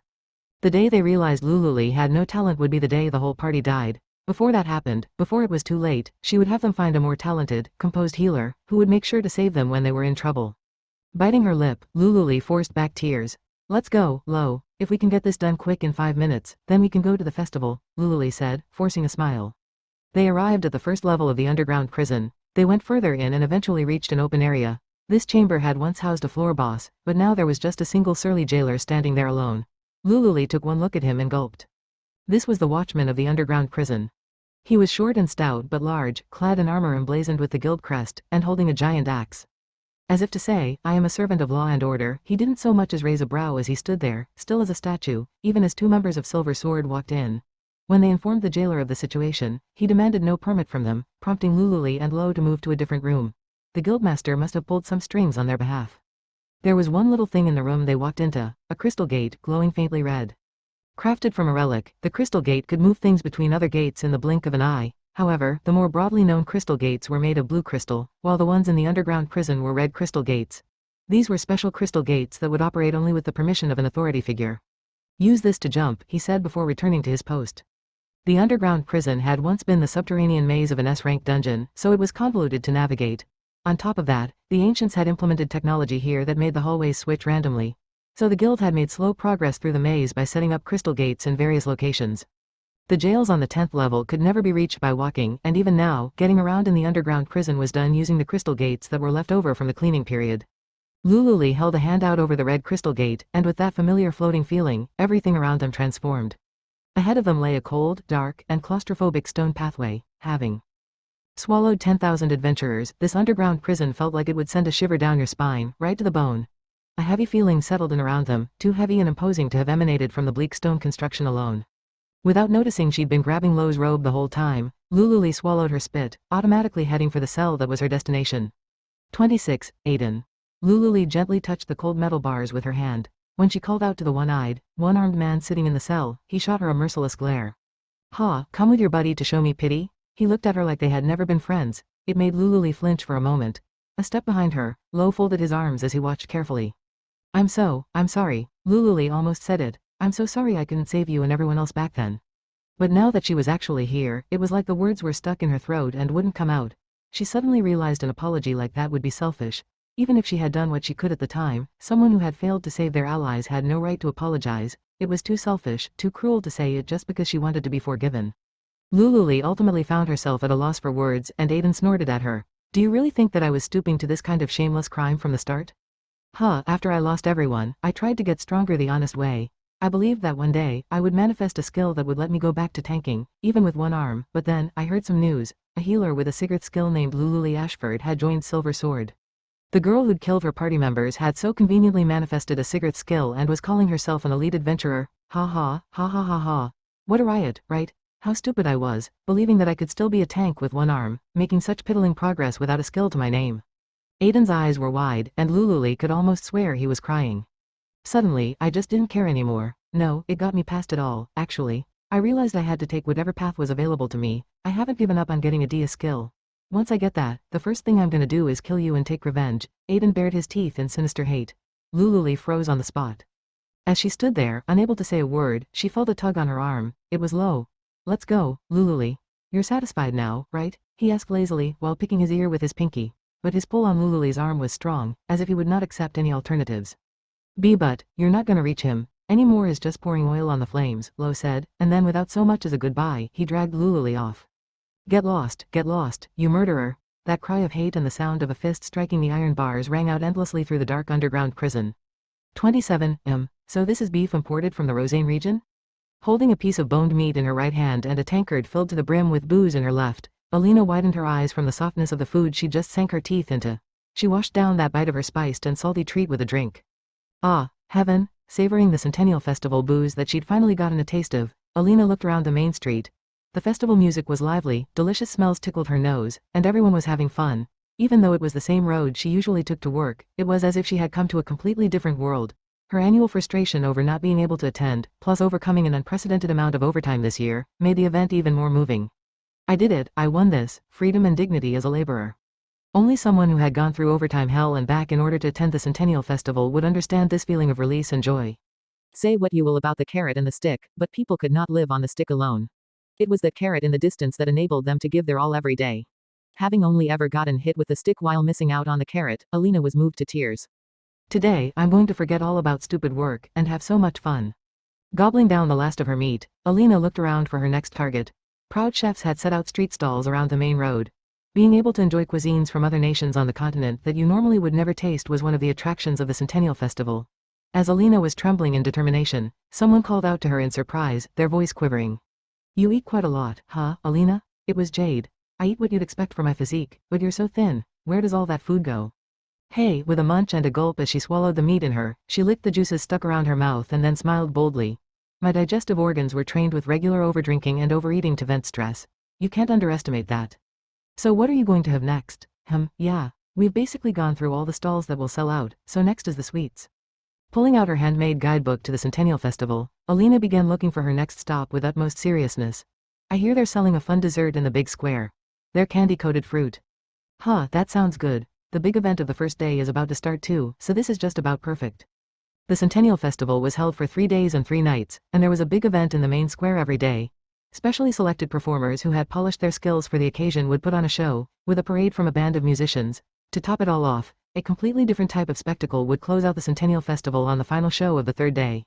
Then let's go, Alina. As Alina was gleefully tucking her guidebook into the pouch at her waist, Jade held out his hand to her. Alina didn't get what he meant for a moment and stared blankly at his palm. Jade smirked back at her. The square is more crowded than here. Let's hold hands so we don't get split up. I don't care if we get split up. Alina rejected him coldly. But Jade seemed a little different from usual, as an intimidating aura seemed to be emanating from his right hand. No, we can't have that. I've been waiting for this opportunity for so long. You've had meat and booze and stuff in your hands this entire time, but now they're finally free, and I won't let this chance get away from me. Oh ho, what a selfish thing to say. Alina glared sharply at Jade, her green eyes flashing. At festivals, you walk around with booze in one hand and food in the other. Having one occupied with anything else is out of the question. Besides, who the hell would hold hands with you, you creepy silver freak? Alina's warhammer just about popped out as she disparaged him like usual, but then she managed to catch herself. What's wrong, Alina? After practically having said he was going to hold hands with her that day, even if it meant getting hit, Jade could only tilt his head. She had suddenly stopped disparaging him and started fidgeting instead. She was silent for a while before she started glaring alternately between Jade's face and the hand that he'd offered her. It's not really, well, she stuttered. Alina had suddenly given up trying to punch Jade, because she was thankful to him, more or less. If not for his help with overtime, she never would have been able to come to the Centennial Festival like she'd wanted so badly. If not for him, Alina would have been tearfully doing overtime while listening to the festival music again this year.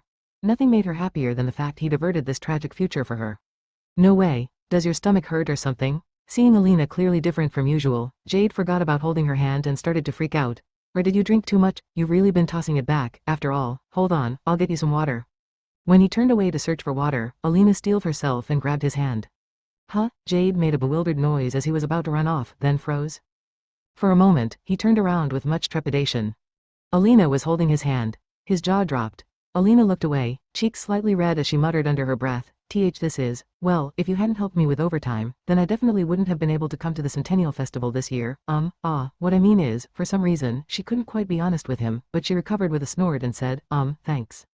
Jade's eyes went wide, and he stood there like a stone statue, opening and closing his mouth in a daze. He was stuck like that for a while, but the sensation of Alina's hand finally brought him back to his senses. Yeah, smiling happily, he squeezed her small palm back. 28, shit. Those assholes, looking down on me. Aiden punched at the bars of his underground cell as hard as he could.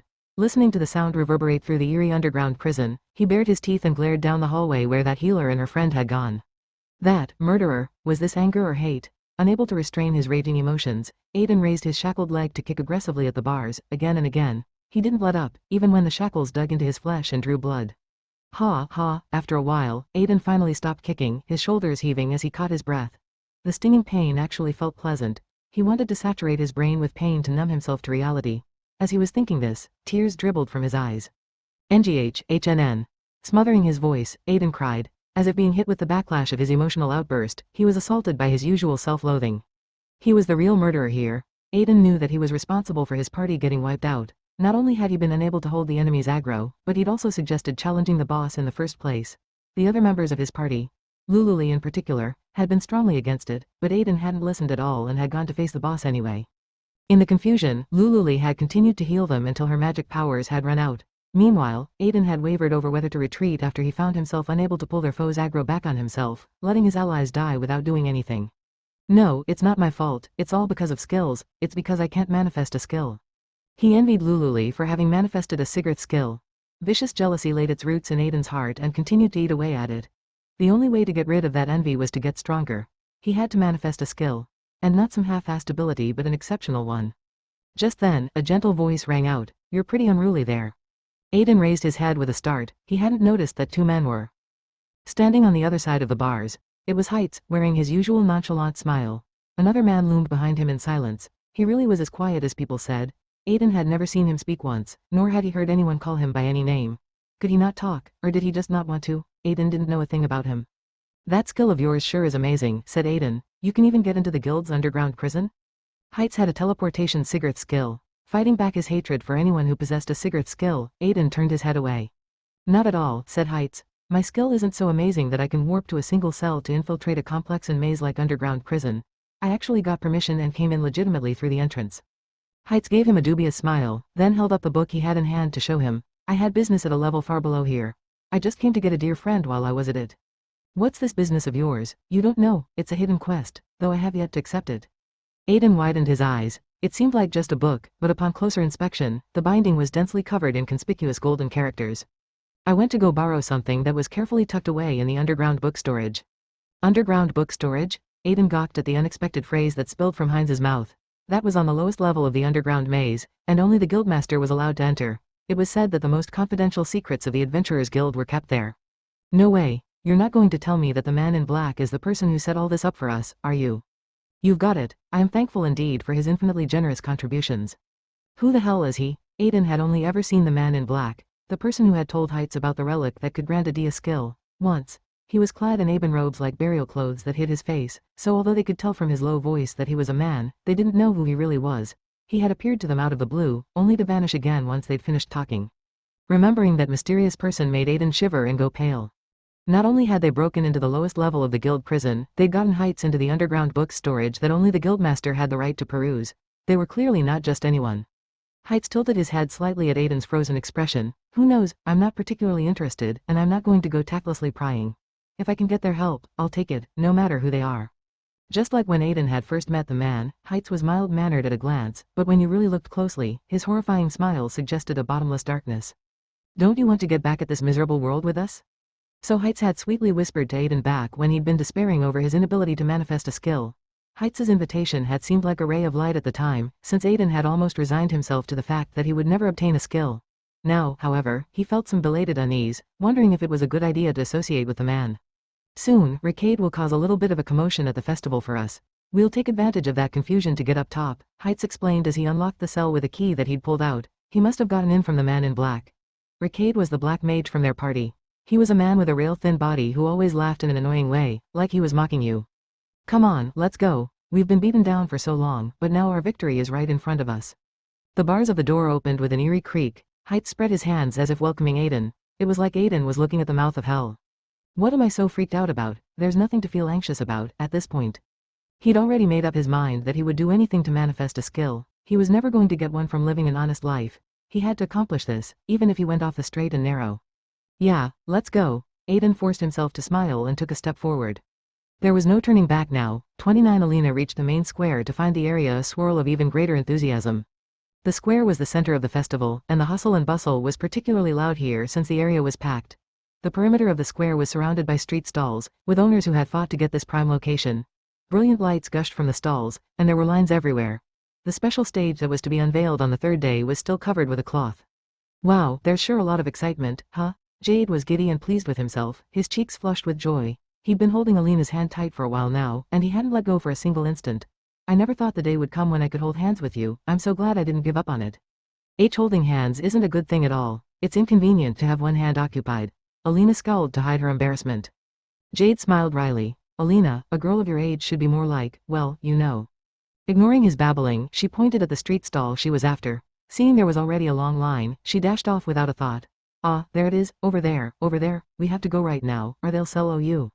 But Alina stopped halfway, because the performance of a black mage entertainer showing off their magical craft in the corner of the square caught her eye. Standing in the center of a little cluster of people, the entertainer wore a colorful mask, shooting water in midair and turning it into shapes of animals and monsters, freezing it into beautiful shells of ice to excite the audience. It was an old-fashioned art that stuck close to tradition, but the audience was completely absorbed, caught up in the festive atmosphere. It was an unremarkable sight decorating a corner of the festival, but a strange, indescribable premonition drew Alina's gaze toward it. Jade allowed her to draw him along but was perplexed when she stopped abruptly. What is it, Alina? He asked her. He saw that her gaze was fixed on a single spot, and he followed it to look at the entertainer. Once the man was done his set of water tricks, he waved his finger with a tisk tisk tisk, as if to say, this is only the beginning. With the audience's expectations swelling, he held his hand up and said a single word. Glasses. It came so fast that nobody was able to tell that was an attack spell. With a hard cracking noise, the incantation froze a cluster of people in the front row. Huh, a man who'd happened to escape danger stared blankly at the audience member frozen beside him. During that time, the entertainer raised both hands high into the sky and yelled, Ember. Instantaneously, countless chunks of ice shot into the sky. When they reached their apex, the chunks reflected the lights of the festival, growing faster and larger, then rained down on the ground.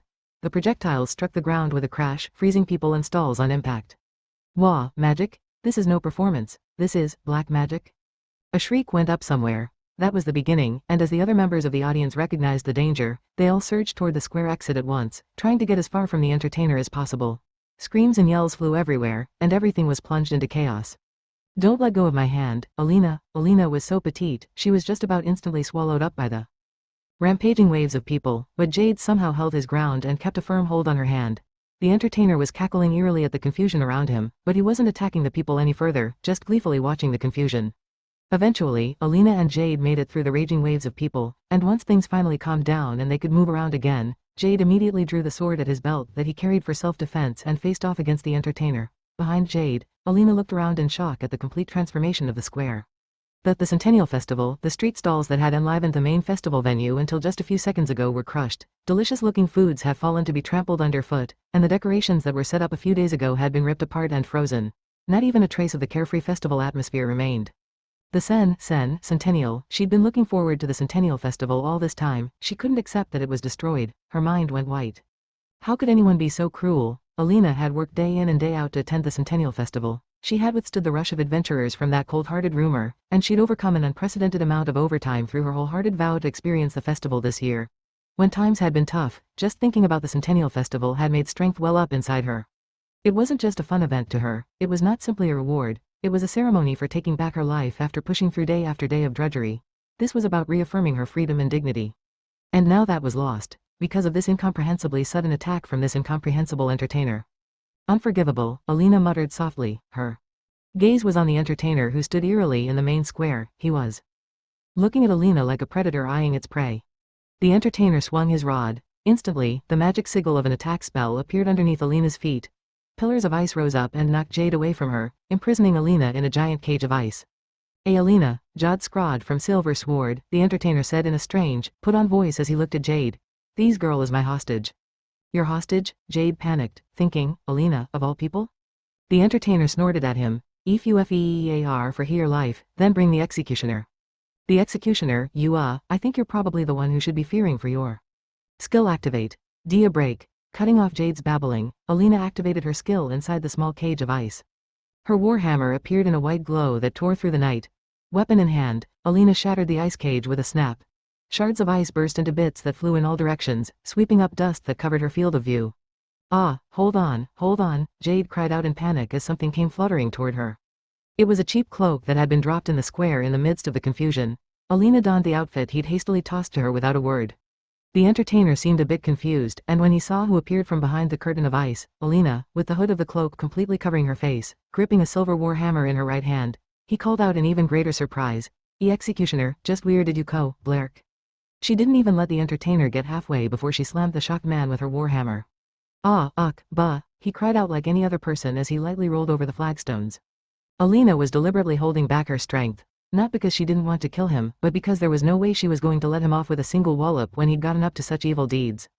Wait, listen to my go. This piddling entertainer, still trying to maintain his weird way of talking even as he staggered to his feet, reached out to try to pick his rod up off the ground. But Alina was there instantly, stomping hard on his arm. Ow, I don't care about your goals. More importantly, do you understand what you've done? Do you know what the Centennial Festival represented to me? Behind her, Jade trembled as he sheathed his sword, muttering, my condolences. I've been looking forward to this night for so long, I've been working overtime for days now and finally got to relax. Alina set down her warhammer. Ignoring how the impact dented the ground, she cracked her knuckles with her freed hands. What, don't think you're going to get an easy death. Her eyes were wide and blazing, while her lips were the opposite, drawn up in a smile. The entertainer must have noticed the intensity of her murderous aura, as he had finally frozen up.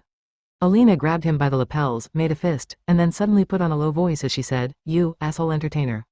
Alina slammed her fist into his face. He went flying with a HRK, and Alina followed, straddling him to punch him again and again. The entertainer completely gave up on talking in that creepy way, and his screams echoed over and over through the square. It took quite a while before the beating was over. 30 Lululi's shoulders drooped sadly as Lo took her by the hand, silently walking through the underground prison. Having finished that miserable reunion with Aiden, they used the red crystal gate to return to where the underground prison watchman was. Lo was practically dragging her out by force, but it was clear there was no point in Lululi and Aiden seeing any more of each other. Besides, it didn't feel good to watch his friend getting verbally abused, either. Let's go, Lululi, we can go to the festival tomorrow. Okay, she replied, her voice small and weak. That was little wonder, considering her personality. Lo had expected things would turn out like this, but he was still incredibly aggravated as he cursed Aiden in his head. Seriously, what is his deal? He's just taking everything out on her, maybe I'll gouge out his other eye. Right as he was vaguely entertaining such violent thoughts, it happened. A low shudder ran through the underground prison. Yeek, Lululi immediately staggered, and Lo caught her, brow furrowing. The shaking only lasted an instant before it quickly settled, loosening a bit of dust from the labyrinth's ancient ceiling. What was that rumbling? Was that from town? Asked Lo. Did something happen at the festival? Lo was about to say let's go when suddenly, a chill ran down his spine. Lo, seeing that the black mage had come to a sudden stop, Lululi tilted her head. Lo was paralyzed, unable to reply. That was because he'd heard a low humming sound behind him. The red crystal gate made that sound when it was operating. His heart thudded. As Lululi shot Lo a questioning look, he placed her behind his back and slowly turned around. A man appeared from the red crystal gate. He was a middle-aged adventurer with a mild-mannered air who looked like he wouldn't hurt a fly. That familiar face belonged to Heights, the person who had been spreading the rumor around the Forest of Eternity. Oh, Heights' gaze met with Lo's, but he wasn't rattled at all, twisting his face in mock surprise. You caught me in a bad moment. Why are you here? Lo's voice was hoarse. This was a different situation from their encounter in the Forest of Eternity. You needed to get permission to enter the underground prison. Even an ordinary adventurer shouldn't have been able to get in here, never mind adventurers who should have been stripped of their licenses for their malicious deeds. Watchman, why did you let him through? Lo yelled at the jailer of the underground prison, who stood there to the side like a machine even now. Didn't these guys have their licenses stripped? They had permission. We don't check for whether visitors are licensed or not, was all the watchman said robotically. You're telling me you let them through? Confused, Lo gazed at the two men who appeared from behind Heights.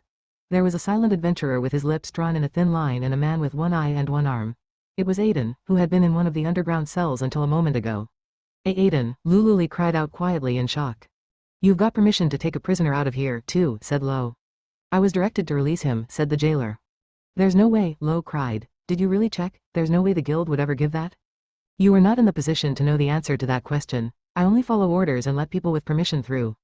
That's how it is, Mr. Silver Sword, but shouldn't you be worrying more about this? Heights was holding an old tome, but it wasn't just any book. It was packed with golden characters that didn't match the binding, and it emitted a pale glow in the dark of the underground prison. Lo widened his eyes and his breath caught. A secret quest. He had heard from Jade that secret quests were written in golden letters. We went to go borrow this from the guild's underground book storage. Ah, they should have just told us that they'd found this. It's so unfair of them to quietly hide it away in the depths of the earth. Not giving them the time to stop him, Heights casually opened the book, Santo. There was a dazzling flash and the golden characters flew into the air. Designated adventurer rank. N. A location, the Forest of Eternity. Achievement conditions. Defeat all floor bosses.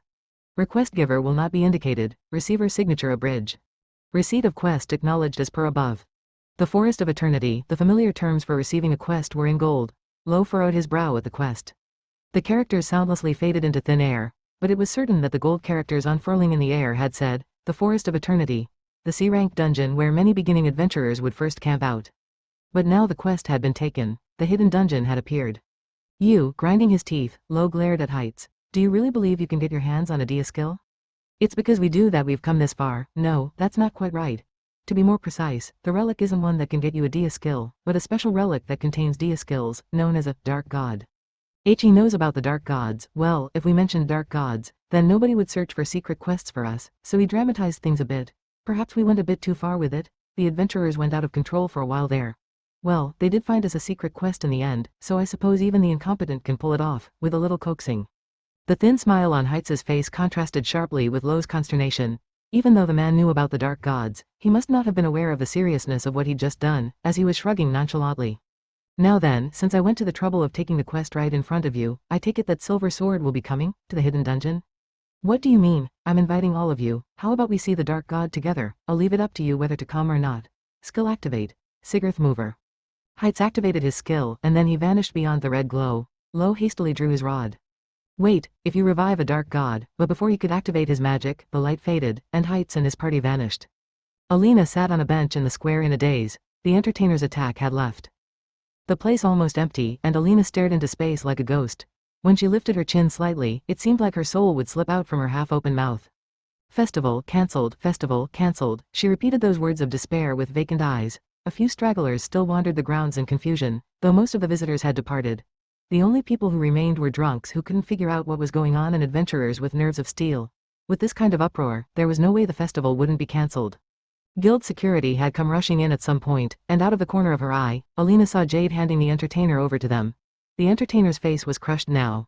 Though they'd taken off his mask, his face was so swollen from the beating he'd taken that he was no longer identifiable. Apparently, they were going to question him after he'd been healed. Alina would have liked to tear the man apart about 100 million more times, but Jade had stopped her. Alina, are you alive? Jade asked awkwardly when he returned. With her dead brain, Alina muttered back, I'm dead. They're saying that they're going to restart the festival in a bit. Really? Alina squeaked, clinging to Jade.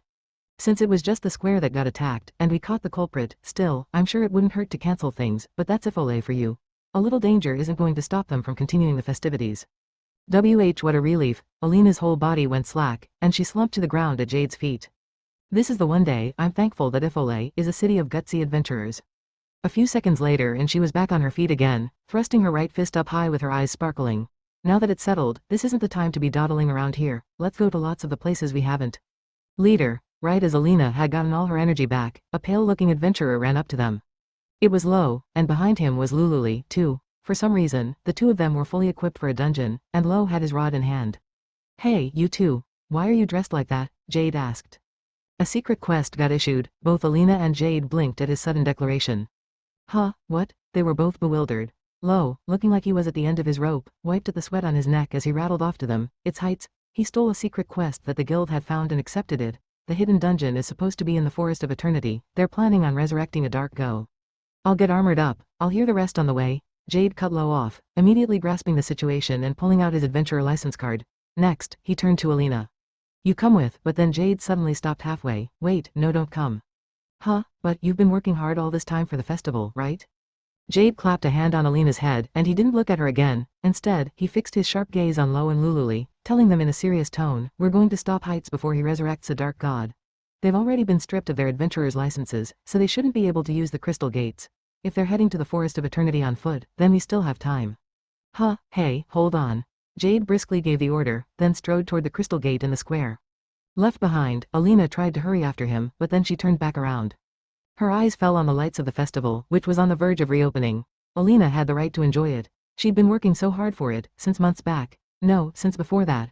She'd been crushed by overtime during the Centennial Festival the past 2 years, so she'd vowed to attend it this year. But as Alina watched Silver Sword go, an uneasy feeling stirred in her heart. If they could prevent the resurrection of a dark god, then things would be fine. But what if the worst happened? What if they never came back? We'll take the Crystal Gate to Guild headquarters, get equipped, and head out right away. If a dark god gets revived as we feared. Jade stopped halfway through that remark. Alina grabbed his sleeve with her fingers, holding him back. I'm going, too. She wasn't dragging her feet like she had a month ago. She knew now what was most important to her. Alina. Jade turned around to find Alina, a conflicted expression on her face. Looking right back at him with strength in her jade green eyes, Alina said, I don't want you guys to die. Jade's face twisted in frustration for a moment, but he must have seen even that hesitation as a hindrance in their battle against time, because he looked away and muttered, thanks, I'm sorry, Alina. 31 Jade got himself equipped at the guild headquarters, then headed to the Forest of Eternity with everyone in a few minutes. As soon as they entered the forest, Jade unleashed his skill. Skill activate. Sigurth Beast. Sigurth Beast made Jade's senses, like sight, hearing and smell, sharper than those of humans, enabling him to search for enemies over a wide area. A vast swath of information instantly surged to him, from the smell of the wind making the trees sway to the sound of tiny creatures' footsteps racing over branches, and in that noise, Jade noticed something strange. Mossy Rock Lake, that landmark was often used as a resting place because its low ether density kept monsters away. But now there was ether there, and it was thick, condensed to a repulsive degree. Something strange. Let's go. Now that Lo had gotten him caught up on everything, Jade ran for Mossy Rock Lake as he considered once again how abnormal this situation was. Heights got permission to go into the underground prison, let Aiden escape, and even stole a tome containing a hidden quest from the underground book storage. Is that even possible? The subterranean maze the guild had turned into a prison had another use. They'd converted floor 33, the lowest level of the labyrinth, into a storehouse for valuable books. It held both tomes that were too sensitive to release to the public and dangerous relics. Only the guildmaster was allowed in. If you were going to store a secret quest, that would be the place. However, the underground book storage was not managed by the jailer. It should have been impossible for outsiders to get in there. But what if Jade suddenly hit upon an unpleasant possibility? A dark-skinned man crossed his mind. Those deep-set eyes and that dignified face carved with wrinkles. That physique no lesser than that of a young person. A cape emblazoned with the guild crest fluttering behind the man, whose amiable personality clashed with his rugged looks and who was said to be the strongest of adventurers in his youth. Could Glenn have told Heights about it? No, no way, it couldn't be. I'm overthinking things. That was way too wild an idea. Glenn would have no reason to do something so foolish. Which means this must be the work of the man in black. The person who'd told Rufus and Heights about the dark gods. He was the one pulling the strings behind the scenes, making people look for hidden quests and trying to get them to unseal the deities. Considering he'd let people into the underground prison and freed one of its inmates, he had to be far from ordinary. The man in black, who is he, and now, a crisis had erupted from what should have been mere rumors. Jade's blood ran cold as he considered the unfathomable nature of the man behind it all. But he drove those doubts into the back of his mind for the moment. For now, he had to tackle the issue that was right in front of them. When they arrived at Mossy Rock Lake, it was evident that something had changed. A hole had formed in the mossy rock, revealing a staircase descending underground. It went without saying, but those hadn't been there when they'd come a few days ago. Glasses. Low froze the lake, making a path to the rock. Stopping for a moment in front of the stairs, Jade cautiously investigated the hole and the stairs within. It was too dark to see inside, and the presence of ether far thicker than that wafting in the forest was leaking out. Even with Sigurth Beast, I can't see down the stairs, it looks like it leads pretty far down. And the ether's dense, too, there's definitely a boss room ahead. Underground, but the Forest of Eternity only has a single level. Are you telling me there's another? Alina asked. Jade nodded. A hidden floor? No, maybe this underground area is the real dungeon here. It's possible that the ether in the Forest of Eternity leaked out of the hidden dungeon. Let's go, he said, starting to head down the stairs, something like the light of a skill glowed on the wall of the long stairway, shining in geometric patterns. Lo produced an orb of light to make things easier to see, but even without his magic, it was only bright enough that you could clearly make out the ground. Eventually, they came to see the end of the stairs, where they stopped at. Is this a boss room? The presence of ether was thick. A set of wide open iron doors stood before them, leading to a mysterious cave. It was a calm, chilly space, large enough to rival the guild headquarters training grounds. The walls were bare stone and glowed a pale blue.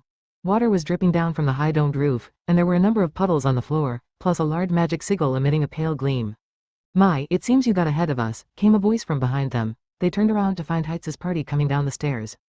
Though it was hard to believe that Aiden really had escaped from the underground prison, Jade finally had to face facts when he saw the man following along nonchalantly. I see you went to the trouble of calling the executioner as well. How wonderful. Heitz shifted his gaze to Alina, clad in the executioner's cloak. Well, I suppose that's no surprise. If a dark god is revived, even Silver Sword wouldn't go on. Imber, Lo chanted a spell, interrupting Heitz's snide remarks. Forget introductions, they couldn't let Heitz and his party do as they pleased any longer.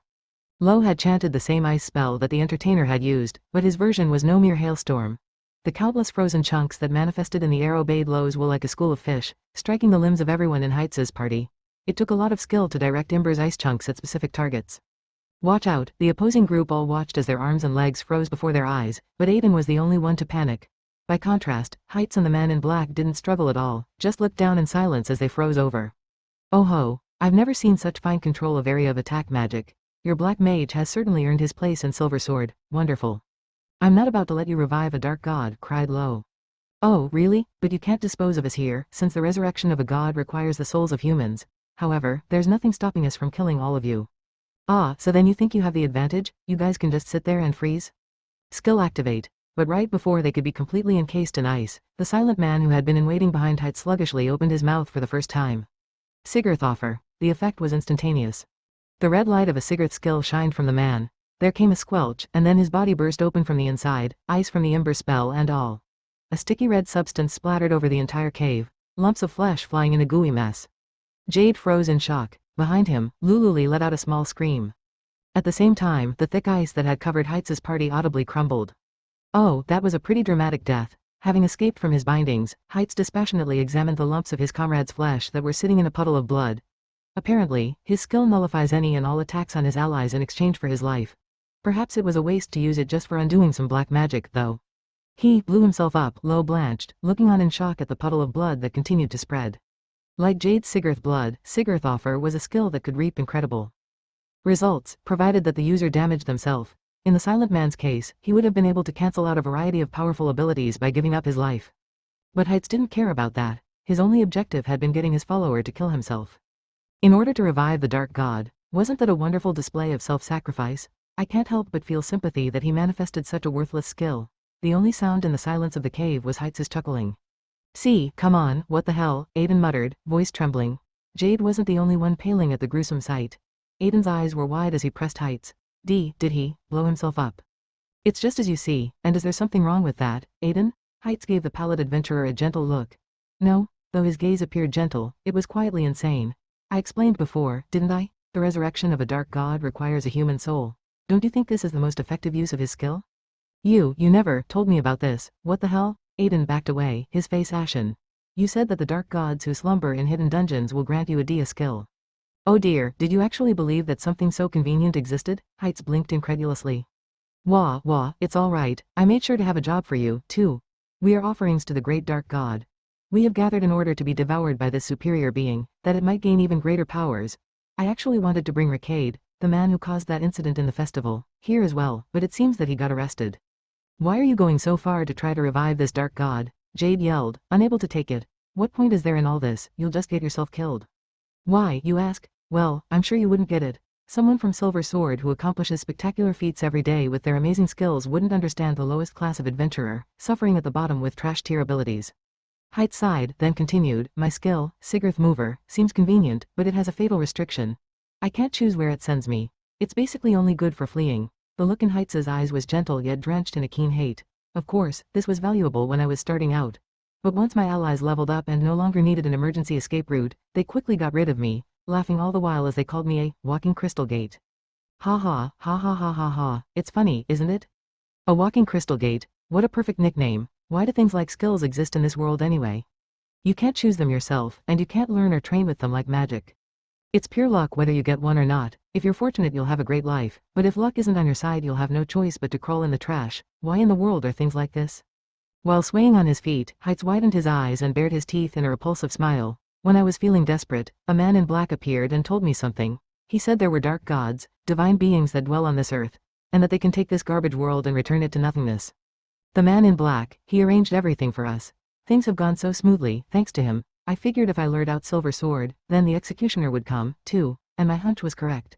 If I can even finish off the executioner, then nobody will be able to thwart the dark god's rampage of destruction. For the first time ever, the gods will be on my side. That's why. Heights' speech was interrupted by a dull squelch. A beat later, their noses caught the thick stench of blood. Amid the silence, a bewildered sound escaped Heights' lips. A cute little hand had erupted out of his chest, right where his heart was. Someone had ran their bare hand through his armor from behind. The abnormal sight struck everyone there speechless. In the silent cavern, Heights stared down at the hand for a moment in shock. It was an incoherent way of going out, to die so suddenly to a superhuman power, but Heights was wearing a smile of madness. The dark god, the cute hand withdrew from his back with a slurp, and Heights crumpled to the ground.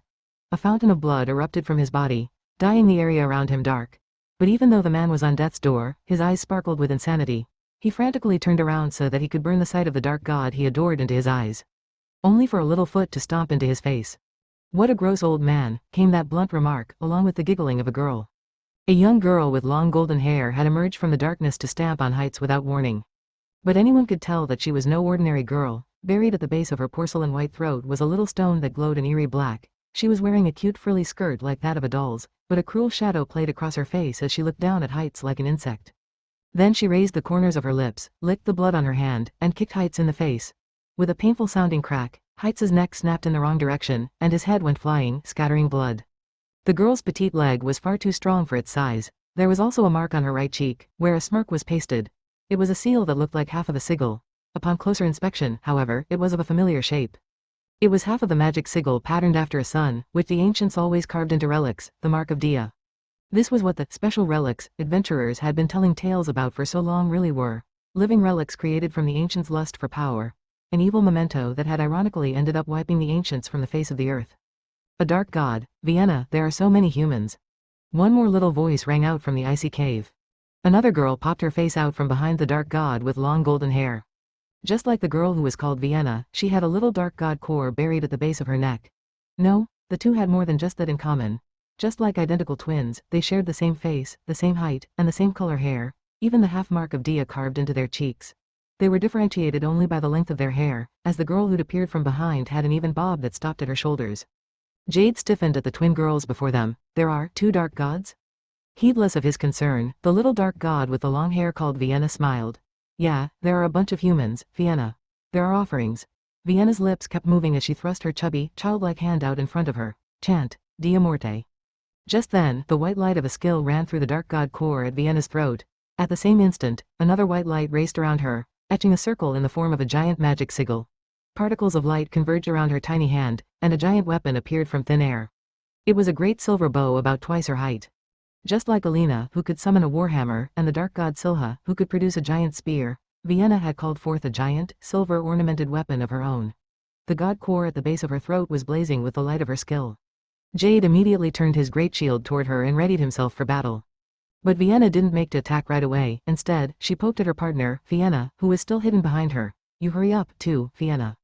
Vienna is doing it, too, yep. The short-haired girl timidly came forward like Vienna, but in contrast with her twin's confidence, she muttered to activate her skill. Chant, Dia Morte. Responding to her intonation, a silver great bow just like Vienna's appeared from thin air. The two dark gods had activated the same skill like it was nothing. Jade's breath caught. They share a skill? It was common knowledge among adventurers that skills were fundamentally individual talents and that no two were completely alike.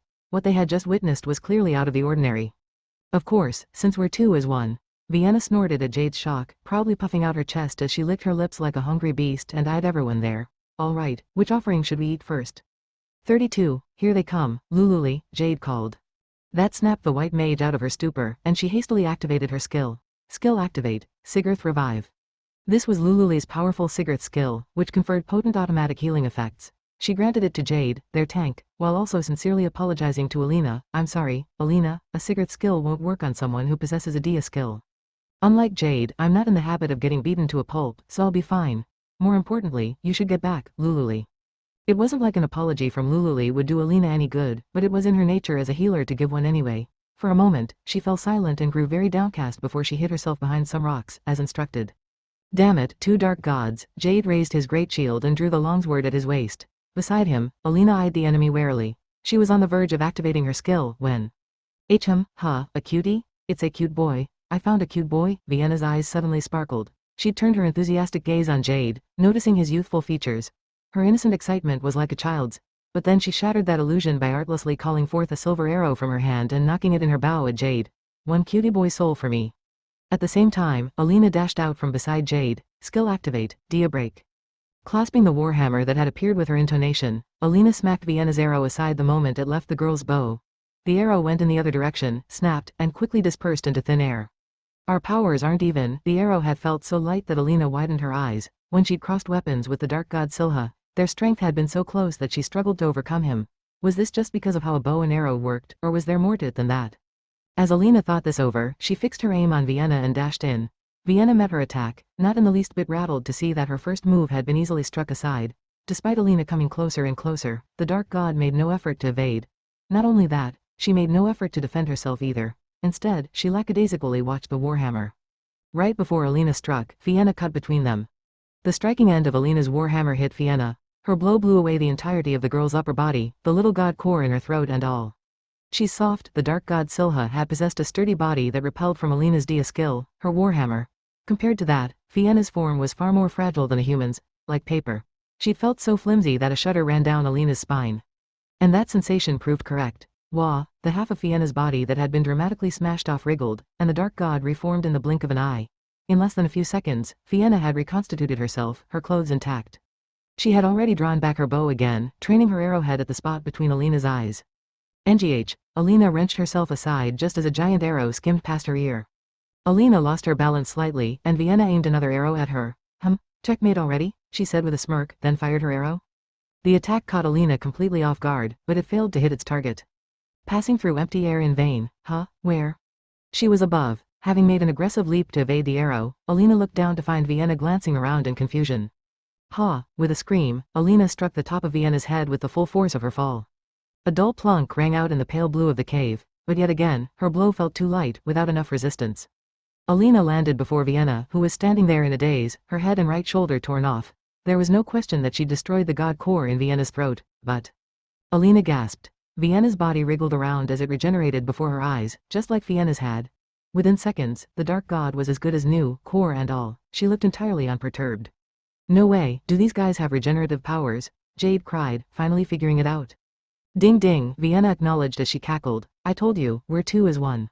She stuck up her index finger in an adorable pose, her expression calm and collected. She was just like a child enjoying a game that she knew she would win. It looks like they're a pair, Lo muttered to Alina, who had retreated to Jade's side for the moment. What do you mean? Well, there are some really annoying monsters out there that regenerate continuously. They keep proliferating forever until you hit their core. Yeah, they're trouble. Nodding at Lo's explanation, Jade continued.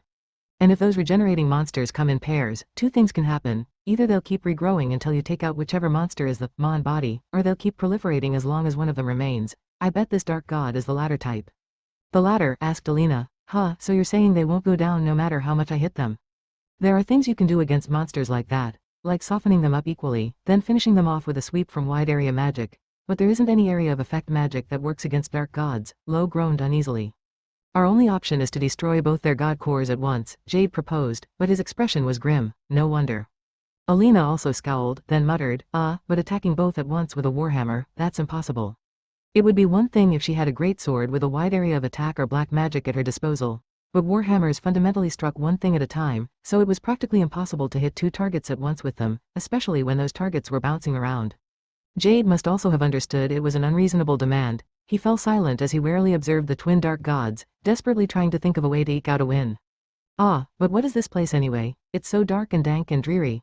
Ignoring Alina and the others, Vienna looked around the cave and breathed a big sigh. And, it's totally lame that we only have one ability each. Bow and arrows are so boring and bland, it's hilarious.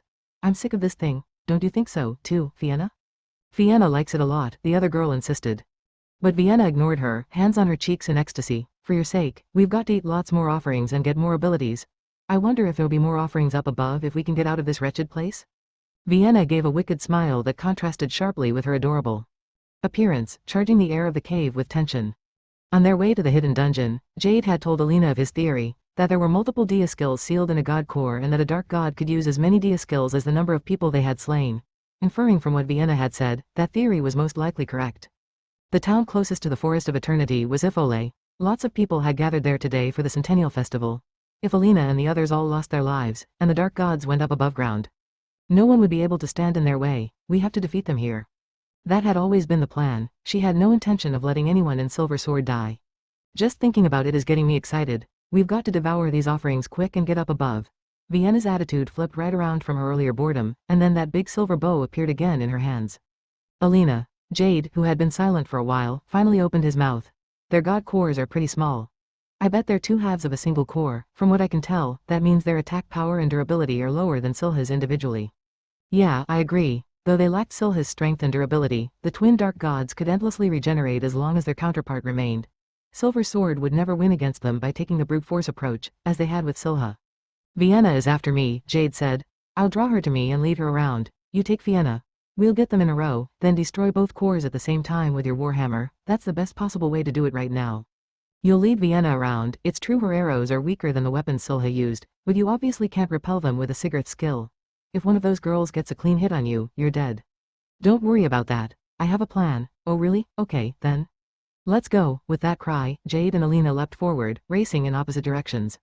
33 From behind a rock, Lululi anxiously watched Alina and Jade's fight. Skill activate, Sigurth Wall. Jade raced out and made the first move. That being said, he was just pulling out his usual skill. But wait. Jade took a knee and placed his hand on the ground, deploying Sigurth Wall there. He'd conferred his hardening skill to a completely pointless area, making it shine with a dim red glow. Jade rolled to avoid the arrow that came flying right after, then put his hand on the ground again when he had the chance. Sigurth Wall. He activated the same Sigurth skill over and over. After that, he kept dodging arrows as he fruitlessly activated his skill again and again, like he had before. By the time he was finished, he'd placed 4 red glowing points where he had activated Sigurth Wall on the floor of the cave. Why would he do something like that? Lululi furrowed her brow. Normally, you would never activate the same skill multiple times concurrently. In fact, you couldn't. The use of the skill would exhaust you very quickly, stripping you of your ability to fight. Plus, even with Jade's powers of endurance, continuing to maintain 4 Sigurth activations would wear him out quickly. With an inferior ability like that, you won't be able to block my attack no matter how many times you fire it off, Mr. Cutie. Vienna laughed at Jade as she fired an arrow. The silver projectile plunged into the ground at his feet just as he barely moved out of the way, sending water splashing from a puddle. At the same time, skill activate, Sigurth Blood. Jade stretched out his hand and activated his second skill. Wah! Lululi's heart stopped for a moment when she heard the name of that skill. Sigurth Blood forced all attacks targeted at one's allies onto the caster. It was a self-sacrificing skill for getting out of the worst situations where Jade converted his body into a shield to protect his party members. He had promised that he would only use it in combination with Lululi's Sigurth Revive. And it was true that she had cast Sigurth Revive on him, but Vienna's attacks had only been directed at Jade to begin with. There didn't seem to be any point in using the skill at this juncture. Enough with your fruitless struggling. Vienna slipped soundlessly in front of Jade. Even if she wasn't as fast as Silha, she was still superhuman. Additionally, Jade was moving slower than usual since he was worn out from so many skill activations. The petite dark god effortlessly zoomed in on Jade. Jade. Vienna had pointed an arrowhead directly between his eyes, close enough that he couldn't dodge. The moment Lululi let out a shriek. Converge. Jade chanted something strange. Deploy, a grating sound rang out, as if the very air was exploding. At the same time, there came a burst of intense red skill light, bright enough to make you close your eyes. The source of the light was the 4 randomly conferred spots of Sigurth Wall. What's that? Composite skill activate, Milia. Vienna's disconcerted cry was cut off by the sound of air bursting, in tandem. With this, the violent red glow from the 4 different locations Jade had marked gathered on his shield. Enveloped by crimson light so bright it was gaudy, his shield easily repelled the arrow from Vienna's Dia skill. A Sigurth skill, repelled a Dia skill? Lululi cried out in shock. No wonder she was surprised. Dia skills were the highest rank of skill, so Sigurth's skills shouldn't have counteracted them. Silver Sword had learned that lesson the hard way in their previous fight with Silha. What the heck? It seemed that even Vienna was confounded at having her arrow blocked by Jade's skill, which she had looked down on as an inferior ability. She widened her large eyes even further at the strange sight, panicking and looking around. Red lights drifted about Jade as if a vast quantity of energy was ready to seep out, and the conflicting powers from the 2 types of skills produced bursts of purple lightning as they collided against each other. That's Lo cried out, suddenly realizing. Lululi had struck on the very same thing. That was the same skill Jade had activated at the guild training grounds a few days ago, calling it dangerous special training. After performing it, he'd been hit with exhaustion so intense that he collapsed. NGH, to little surprise, Jade winced just like he had during his training session as he staggered forward. Though this technique could manifest as much or more power than a Dia skill, it clearly wore him out. There's no way you could block my attack with that inferior technique. But Vienna had absolute confidence in her own power as a dark god, so her bewilderment at having her attack blocked by an inferior technique created a brief opening. She cautiously backed away from Jade, and then something lightly tapped her from behind. It was her counterpart's back. Vienna? This whole time, Alina had been pushing Vienna, leading her into this position. The pair of dark gods were lined up back to back. The moment Vienna, her face stiffening up, finally realized what they were doing, Alina was already swinging her warhammer overhead and taking a huge step forward. Ha! She made a big wind-up and struck Vienna's face with the pointed end of her warhammer, mercilessly crushing it, god core and all. A dull sound rang out through the cave, and after smashing Vienna, the hammer kept going, reaching Vienna just like Alina had meant from the start. Until it didn't. Tisk. With a frustrated click of her tongue, Alina retreated back to Jade's side. A silver arrow skimmed right past the end of her nose. Alina watched as Vienna made strange, muffled sounds and regenerated. That was close, Vienna shouted, her voice ringing through the cave after she just barely evaded Alina's blow. The twin dark gods stood there, unfazed. 34. Number good, huh? Jade muttered, a wrinkle forming on his brow. The timing of their attacks had been perfect, but the warhammer must have slowed slightly after destroying Vienna's body, giving Vienna a split second to evade, and her twin time to regenerate. This brute force move would probably have worked on an opponent who didn't have the next level athleticism of a dark god. Silver Sword and Alina couldn't have been up against a tougher foe.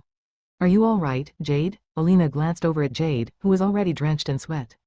Though Jade could feel his strength seeping quickly away from the backlash of multiple skill use, he put on a tough front and nodded. Yeah, I can still fight. So, what was that? That skill you used to repel her arrow? It was a composite skill. A composite skill, having never heard the term before, Alina furrowed her brow. It's something I just worked out on my own. By activating 2 skills at once, you can double the effects of Sigurth Wall, creating Milia. Fundamentally speaking, the defensive power that Sigurth Wall could confer was fixed.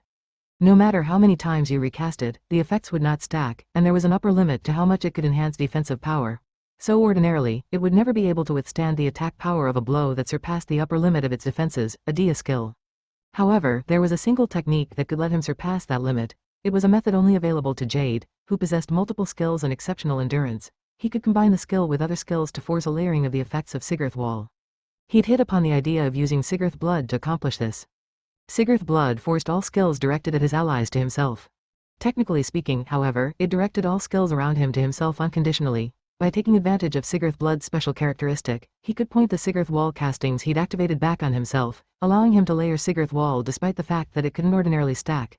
The idea was that the more Sigurth Walls were activated around him, the more his defense would be enhanced, enabling him to break through that upper limit. Jade had conceptualized that foolhardy technique quite a while ago, and when he'd tested it out back then, he hadn't lasted a second. After passing out, he'd wound up bedridden for around a week. I tried a bunch of things, but I can only stay conscious for 4 Sigurth Walls, but that's enough to work on a Dia skill. It was a brute force method for amplifying his defense, so to speak, that took advantage of his high endurance. But now, even Jade had the power to go toe-to-toe with the Dark God. He was no longer the pathetic tank he'd been in the last battle with Silha when he had left everything to Alina. Letting out a breath and psyching himself up, Jade drew the longsword at his waist. One more time, Alina. Huh, now we know that it really is impossible for you to defeat both at the same moment on your own. This time, I'll get Vienna. We take them out at the same instant, together. You will, on my signal, we'll both leap into action. Jade wasn't going to explain the details since a feeling of lethargy was creeping up on him as they were standing there. He'd gone through his special training several times, so he knew how long he could continue using multiple skills at once before losing consciousness, and that wasn't much longer. He wanted to end this before he keeled over from skill overuse backlash. Fine. Alina must have realized what Jade was trying to do, because she nodded without asking any questions. Then they turned their eyes on their target once more and both dashed out at practically the same moment. Woo, mister, I'm impressed how you blocked my arrows with an inferior skill like that. As Jade approached Vienna, the little dark god put on a show of dramatic surprise, mocking him. Her confusion over Jade blocking her attack had quickly subsided. Ultimately, she'd realized that with her regenerative abilities, Jade and Alina couldn't touch her or Vienna. But that's not enough to win, Vienna said, knocking a silver arrow and firing it at Jade. Jade leapt sharply to the right to evade it and boldly moved onward. When another arrow followed, he ducked to dodge, taking another step forward. Then he repelled the third arrow with his shield, drawing closer and closer to his target. Continuing to surge forward, he took a big step into sword range. Instantly, Jade undid Milia, then thrust his shield at Vienna, blocking her line of sight. In exchange for undoing the skill on his shield, he tensed his right arm and clenched his grip on his sword.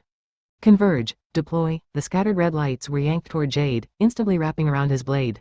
His sword, layered with many Sigurth walls, was colored crimson. That same instant, he burst into sweat from head to toe. It was as though his body was crying out in agony from his continuous skill activation. Feeling his heart pound violently enough to burst, Jade glanced over to Alina. That was their cue. Alina picked up on that, and their eyes met. She'd been waiting for her moment, so she dashed right into range of Vienna. Milia. Jade thrust out his sword, bolstered by many layers of defensive enhancements, and the tip of his glowing blood-red blade pierced deeply into Vienna's throat, core and all. NGH, ah? Vienna widened her eyes in shock at having her core easily pierced not by a Dia skill weapon but by a mere longsword. Jade's sword was bolstered with layers of defensive enhancements from Milia. In other words, its physical hardness had increased to the point where it was less a blade and more an iron rod. But incredible hardness was a weapon in its own right. After repelling the dark god's arrows, Jade was certain that his Milia-enhanced sword would be able to pierce the god core. Cool, but Jade was hit with even more backlash than anticipated from activating a composite skill a second time. His whole body groaned, and he staggered on his feet for a moment. But somehow, he kept upright, pulling his sword out and backing away from Vienna. A large crack in the half-core at her neck. Vienna staggered one step back, too.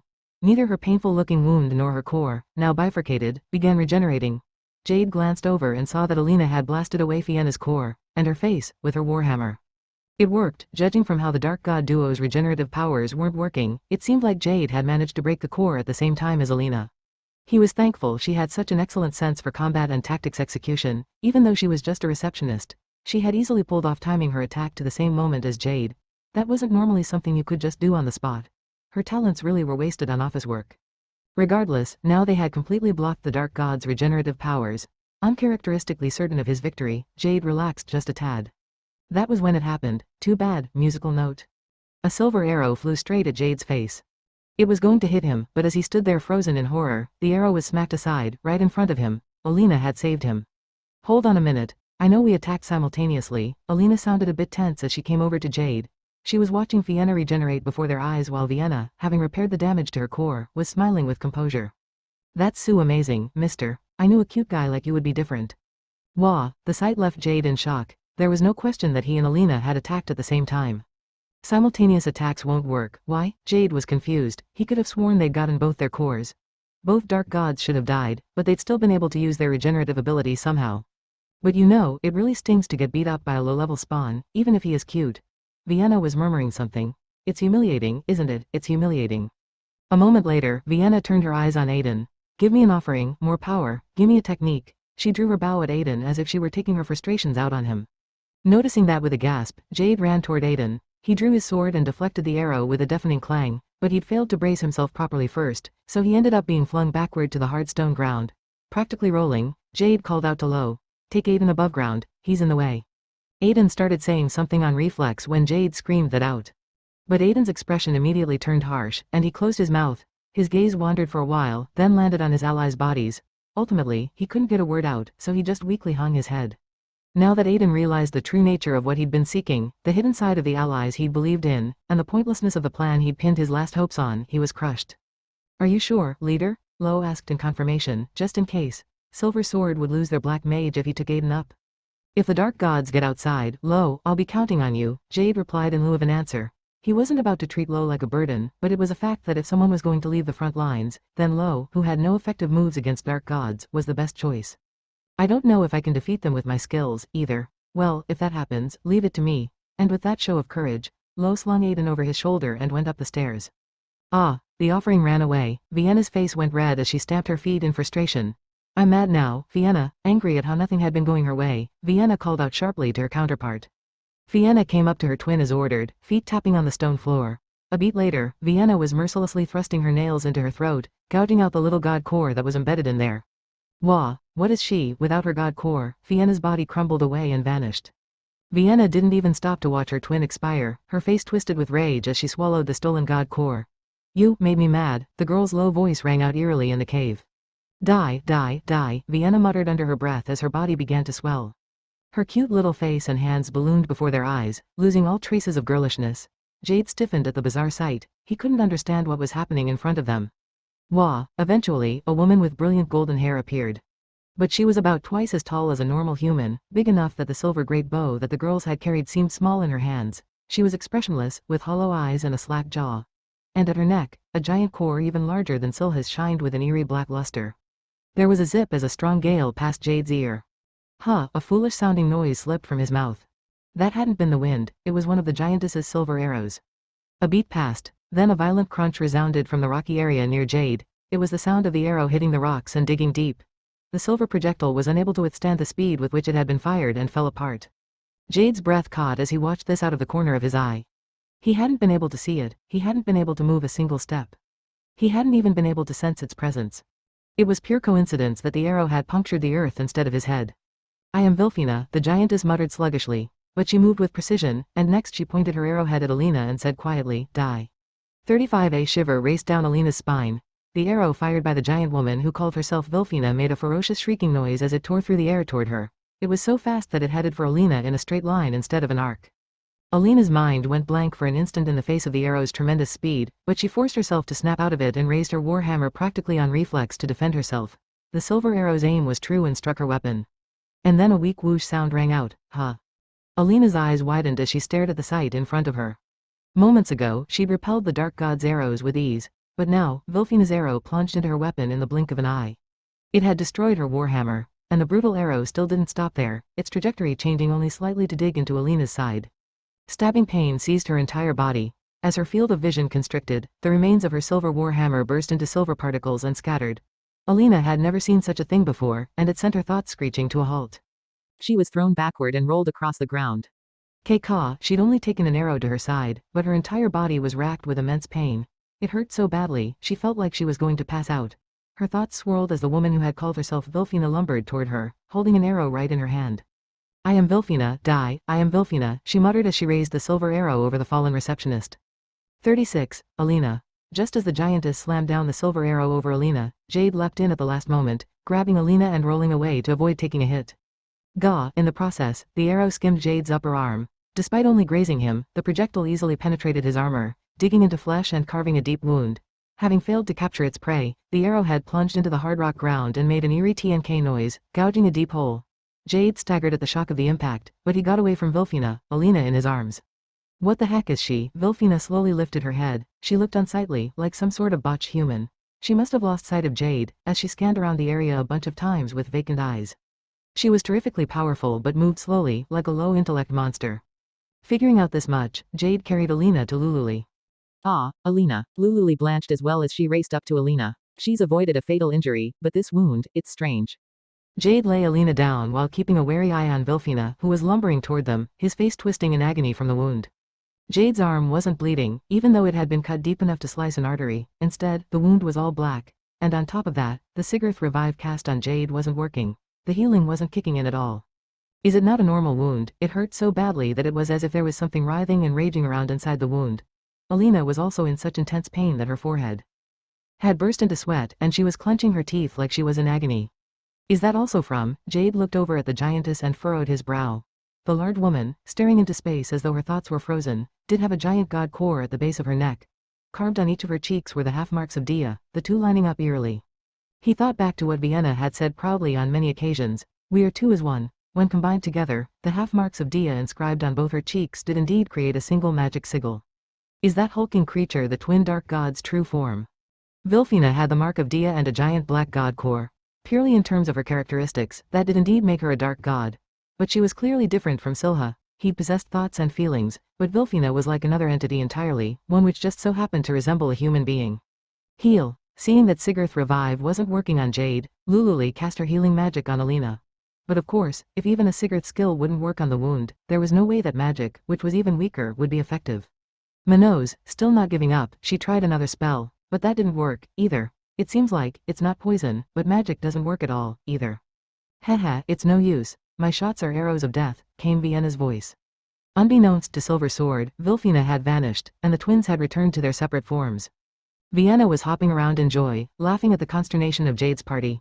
This move directly confers death itself, you know. If it so much as skims you, you're a goner. Once a bit of time elapses, certain death awaits. Musical note. See certain death, right? That's why I told you, it's boring, I'd rather have some kind of fancy move that goes like boom. They just don't understand a maiden's heart. Vienna put her hands on her hips in a deliberate manner, acting cutely angry. But there was nothing cute about the reality that she had presented them with. Oh, so that arrow wasn't just a ranged weapon. Jade was struck speechless as he finally realized why Sigurth Revive wasn't working on him. The arrow conferred the Dia skill effect of certain death on the target it touched. In other words, it was a Dia skill level status effect. That was why Sigurth Revive, a lower level skill, had no impact. Their fortunes had done an abrupt about-face, and now they were in deep trouble. Beyond that, just who was that Vilfina woman? Jade hadn't sensed any intellect in her empty, unfocused eyes or in the way that she muttered the same thing deliriously, but on the other hand, she was ludicrously strong. She destroyed Alina's warhammer when they had fought the dark god Silha before. Alina's strength had been even with his. So was this one an even more powerful god? Whatever the case, at this rate, Alina would. Lululi, undo the Sigurth Revive you have cast on me and invest all your efforts into healing Alina. I'm leaving it to you to undo the certain death status on her. Jade knew that wouldn't be possible, but he said it anyway. He had to say that. Lululi just had to pull it off for him somehow. Lululi looked down at Alina, moaning in pain. She just gave a little nod, her face pale. 37. The arrow of death hurts, doesn't it, Mr. Cutie? Vienna had done a 180 from her earlier intense rage and was now in a great mood, humming along. Vienna, on the other hand, was as expressionless as before. The twin dark gods and Jade were facing off. You want to end it already, huh, mister? The two of them slowly ambled up to Jade. The girl's eerie giggling echoed through the cave. But Jade just snorted at them. You're making a big mistake if you think pain can stop me. Things were really bad. Even though Jade was making snappy remarks, his neck was damp with sweat. Alina's unknown wound had rattled him. His heart was pounding hard, and he was trying to rein in his thoughts, but they wouldn't stop racing. A simultaneous attack wouldn't work, and when the twins had transformed into Vilfina, even Alina's Dia break hadn't harmed her. Jade had already activated his composite skill twice, so he couldn't keep this up much longer. NGH, just then, everything turned upside down. He heard his sword clatter to the ground, and after experiencing a strange, floaty sensation, he was on his knees. Jade, Lululi cried out in a panic behind him. Belatedly, he realized that his legs had given out, and he was on his hands and knees on the cold floor of the cave. The metallic taste of blood was spreading inside his mouth. Then Jade saw the red light of Milia vanish from his out-of-reach longsword, and everything clicked. This is my limit. It was a miracle that he hadn't passed out, like he did during training. Shit, even his swear came out weak. What am I supposed to do when I'm like this? He didn't know what he should do to win, he had no idea. No, maybe it was no use. For the first time in Jade's life as an adventurer and a tank, he felt his spirit about to break. Is that it for you, Mr. Cutie? I was thinking about taking your soul, but Vienna curled her lips like a devil and raised her bow, shifting her aim slightly from Jade. The arrowhead that brought certain death was now pointed at Alina. That offering has been really annoying, trying to hide from me, so I'll get her first. I'll take my time eating you later, Mr. Cutie. Musical note. Jade's heart pounded in his chest. He no longer had Milia to block an arrow. If Vienna fired an arrow now, it was over. Alina was going to die. Alina was. Calm down. Jade took a deep breath. Lululi was sure to heal Alina, so until she did, he had to do whatever he could to defend the two women to the last. That was the only chance they had of winning, so he just had to put all his strength into doing what he could. And as a tank, that meant drawing aggro away from Alina. Crawling along the ground, Jade desperately watched Vienna, thinking of what he could do to get her attention. The twin dark gods, their childish appearance, the way their bodies weren't as powerful or durable as Silha's, their unlimited regenerative powers, the way they each had half a core and half a mark of Dia. Half? By the time it hit Jade, his mouth was already open. Hold up, you failure. Vienna was just about to fire when her hand froze. What did you just say, mister? You didn't hear me, I called you a failure. Spitting blood, straining all his limbs, Jade got to his feet. This was an all-or-nothing provocation. Tanks put themselves on the line to protect their allies, they could never let someone else take the aggro. That was the heart and soul of being a tank. Using Haster to pull aggro worked on monsters since they acted on instinct, but it had no effect on humans since they could think and act on reason. Of course, that went the same for the dark gods. But magic wasn't the only way to capture aggro. Insults that would rattle a target's emotions, skillful bluffs, those tactics worked precisely because they took advantage of an opponent's feelings. If the time comes, use any means you can to secure aggro. Even if you're stripped naked, draw the enemy's attention, use your head, and don't rely on magic. His tanking teacher had told him that countless times. Hey, mister. I really hate those kinds of brain-dead provocations, you know. You think this is just a provocation, huh? It's common for a number of failures to be created in the process of reaching a completed product. Jade began speaking dispassionately, ignoring Vienna's icy, murderous aura. What he was about to say now was all just speculation, without any basis at all. He didn't even know if it was enough to draw the attention of the twin gods. But he absolutely would keep his hold on the aggro. It's our understanding that all objects marked with the sun sigil, the mark of Dia, have functionality beyond imagination. We don't know anything about them, aside from that they were made by the ancients, but there's just one thing that I can say. I've never once seen a mark of Dia that was half missing. Vienna forgot about aiming at Alina, just staring at Jade. She'd been expressive as a child before, but now her face had stiffened up as she pasted on an inhuman expression like that of a doll. The half mark of Dia on your faces, if your two is one, then why is it that when you became Vilfina, it didn't become a perfect, singular Dia mark? 2 is 1, if that was how it was, then Vienna should have become complete when she'd eaten Vienna's core. But their fusion had created Vilfina, who possessed only strength and no intellect. The mark of Dia had still not become whole, she just gained half a sigil on each cheek. The mark of Dia was what the ancients carved into their creations, so then what does a half mark of Dia mean? I've met one other dark god besides you two. He had a complete mark of Dia carved on him, and your functionality is clearly inferior to his. You can regenerate, but your bodies are weak, and Vilfina is powerful but unintelligent. It's all lacking a bit, here and there. A failure? No, Vienna muttered finally. But Jade went on, ignoring her protests. So this is what I figured. Maybe you were implanted with unsuccessful cores that were created via trial and error before reaching a completed product. You can combine 2 failures, but that doesn't make a success. Vilfina is just a mishmash of mistakes. No, maybe I should say that forcing the cores together makes it even more unstable, a piece of trash that's difficult to control? No, you aren't 2 as 1. You're 2 defective creations that both have slightly inferior functionality. That's why the people who made you, the ancients, carved those half sigils on your bodies, as proof that you're failed projects. Shut up, Vienna's shrill voice echoed fiercely in the cave. Her eyes were wide with rage, her expression stiff, and her face bloodlessly pale, her eyes alone bloodshot and flashing as she glared at Jade like she was ready to bite. All traces of the charming little girl she'd been before had vanished. No, Vienna cried out, clutching her head in her hands. Her eyes wavered intensely and burned with rage as she glared at Jade. She pointed at him, finger trembling from intense emotion. Calling me a failure, when you're just an offering, I'll eat you, I'll chop you into bits, I'll make you experience the worst pain imaginable. Unfortunately, I'm already hurting all over. Eyes fixed on the shaking arrowhead that was pointed right at him, Jade smiled. He'd gotten her aggro. I'm not giving you my life so easily, though. Raising his shield, Jade yelled, converge, deploy. There was that strange bursting sound, and then his field of vision went white for an instant. The moment he tried to activate his skill, intense pain ran through his whole body. It hurt so bad that he trembled. Literal fireworks of blood were shooting out of him. In K, it was the backlash to his 3rd composite skill activation. The symptoms were worse than expected, but Jade didn't flinch. Since the time he'd made up his mind to use this composite skill in battle against a dark god, he'd been fully aware that he would suffer more than just a little backlash.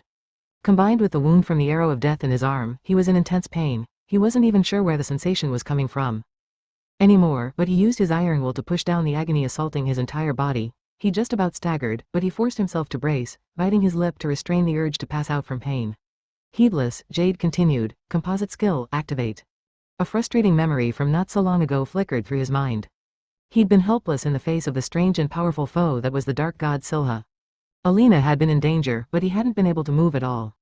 This time around, he hadn't been able to let Alina fully enjoy the Centennial Festival that she'd been looking forward to for so long. It's because I'm not strong enough to oppose a dark god. Because in a battle against one, I have no choice but to rely on her.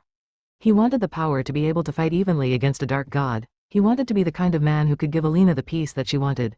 She'd looked so happy during the Centennial Festival. If she could always have a smile like that. If it was for her, it didn't matter how much his body tore apart. Milia. There was a burst of red in his flickering field of view. Jade couldn't even tell anymore if it was the color of blood or the light of his skill, but it no longer mattered. He forced the corners of his lips upward, raised his blood-red shield, and gave Vienna a daring grin. Come fire that arrow at me, try and kill me if you can. 38, Jade, Lululi cried out quietly as she watched him activate his composite skill for the third time. Vienna and Fienna were yelling curses as they lost themselves to fury and fired arrows at Jade, but he was repelling all of them with his shield. Every deflection made a terrible clang that gave Lululi shivers. The blood drained from her face as she observed that nightmarish scene. The light of Jade's composite skill hung in the air, swimming around the cave.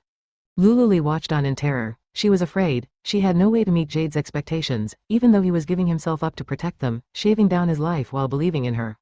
Heal Alina, how should she do that? Lululi looked down at Alina in a daze. The wound in her side was all black, as though it was eating away at her. Alina's face was as pale as a corpse's. Since Alina possessed a Dia skill, a lower-ranked skill like Sigurth Revive would not activate on her.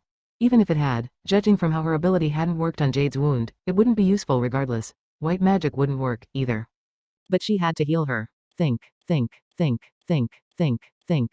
But Lululi's thoughts were completely out of order, and she could neither come up with a way to get out of this situation nor sift through all her healing knowledge for a solution. Instead, she just kept focusing on an unrelated memory. It was a vision so familiar that it made her nauseous, the scene of having driven her old party to their deaths. The similarly hopeless situation in front of her made Lulu think of the past, forcing her to a standstill. It's no use, I just can't do it, I just don't have the power to get us through this. I'm helpless, I'm incompetent, I'm going to lose my party again, and it's all my fault. A dry cat-ink rang out. It was the sound of her rod slipping from her slack hand. I'm sorry, Alina, Jade. Lululi bit her lip. At some point, she'd started crying. On this battlefield where life and death hung in the balance, worthless water streamed ineffectually from her eyes. I can't do it, I just can't do it, I can't do anything, she whined feebly, hanging her head and crying in the face of this wound she couldn't do anything about. I'm sorry, I can't do anything, I'm sorry. It's fine, a quiet voice came down to her. When Lululi lifted her head with a start, Alina was pressing her wound and trying to get to her feet. Seeing that, she forgot her despair and leapt up. Alina, you can't move, your wound. It doesn't matter, I have to win or we'll die. If you think up some good idea, then you can heal me then. That's not what I mean, I just can't. Listen, Alina exhaled heavily like she was psyching herself up and thrust a shaking hand in front of Lululi. Even with the possibility of her death before her, there was no fear in her eyes. No, something even more desperate and dazzling blazed deep in her irises. I don't want to lose anyone in my life. Not even that guy. Alina had fixed her gaze on Jade. I'll fight for that. It doesn't matter if it hurts or if there aren't any heals. Skill activate. Dia break. Alina grimaced in pain, but when her warhammer appeared, she clasped it tightly. Lululi said nothing, just stared in bewilderment. Why didn't you heal us? The things Aiden had said continued to torment her, stabbing her heart. But Alina had refuted those words. She was saying it was fine if she didn't get healed. I'll fight for my own sake, that's all. How can she be like this? Lululi was in shock. She had thought of Alina so simplistically, as someone with a strong skill, as someone who struggled with overtime, as an amazing person who could do what an adventurer did despite being a receptionist, that now she was embarrassed she'd ever thought that way. Alina was going to fight to the end. Surely, no matter what situation she was driven into, no matter how badly wounded she was, she would continue to fight on, because she wanted to save the things that were important to her. What am I doing? Lululi clenched her fist. Her tears had stopped. At some point, Lululi had started relying entirely on Sigurth Revive. That was why she had lost confidence so easily when Silha had turned her skill back on. Lululi's failure had resulted in her old party members sustaining injuries or dying, but she'd shamelessly kept plugging away as a healer because she wouldn't be able to bear the alternative. She hadn't wanted her last deed as a healer to be murder. She'd wanted to get stronger. Alina, before Lululi knew what she was doing, she was holding Alina back. She picked up her fallen staff, wiped at the tears left on her face with her sleeve, and said to Alina, please wait here. I will heal that wound. Alina turned around to see Lululi's resolute expression and widened her eyes for an instant. Then she turned toward Jade for a moment in hesitation, but seeing the blazing determination deep in Lululi's eyes, she gave a little nod. Okay. Alina was practically falling over as she leaned against the wall. Sweat was beading on her neck, and her face was pale. She had just been putting on a strong front.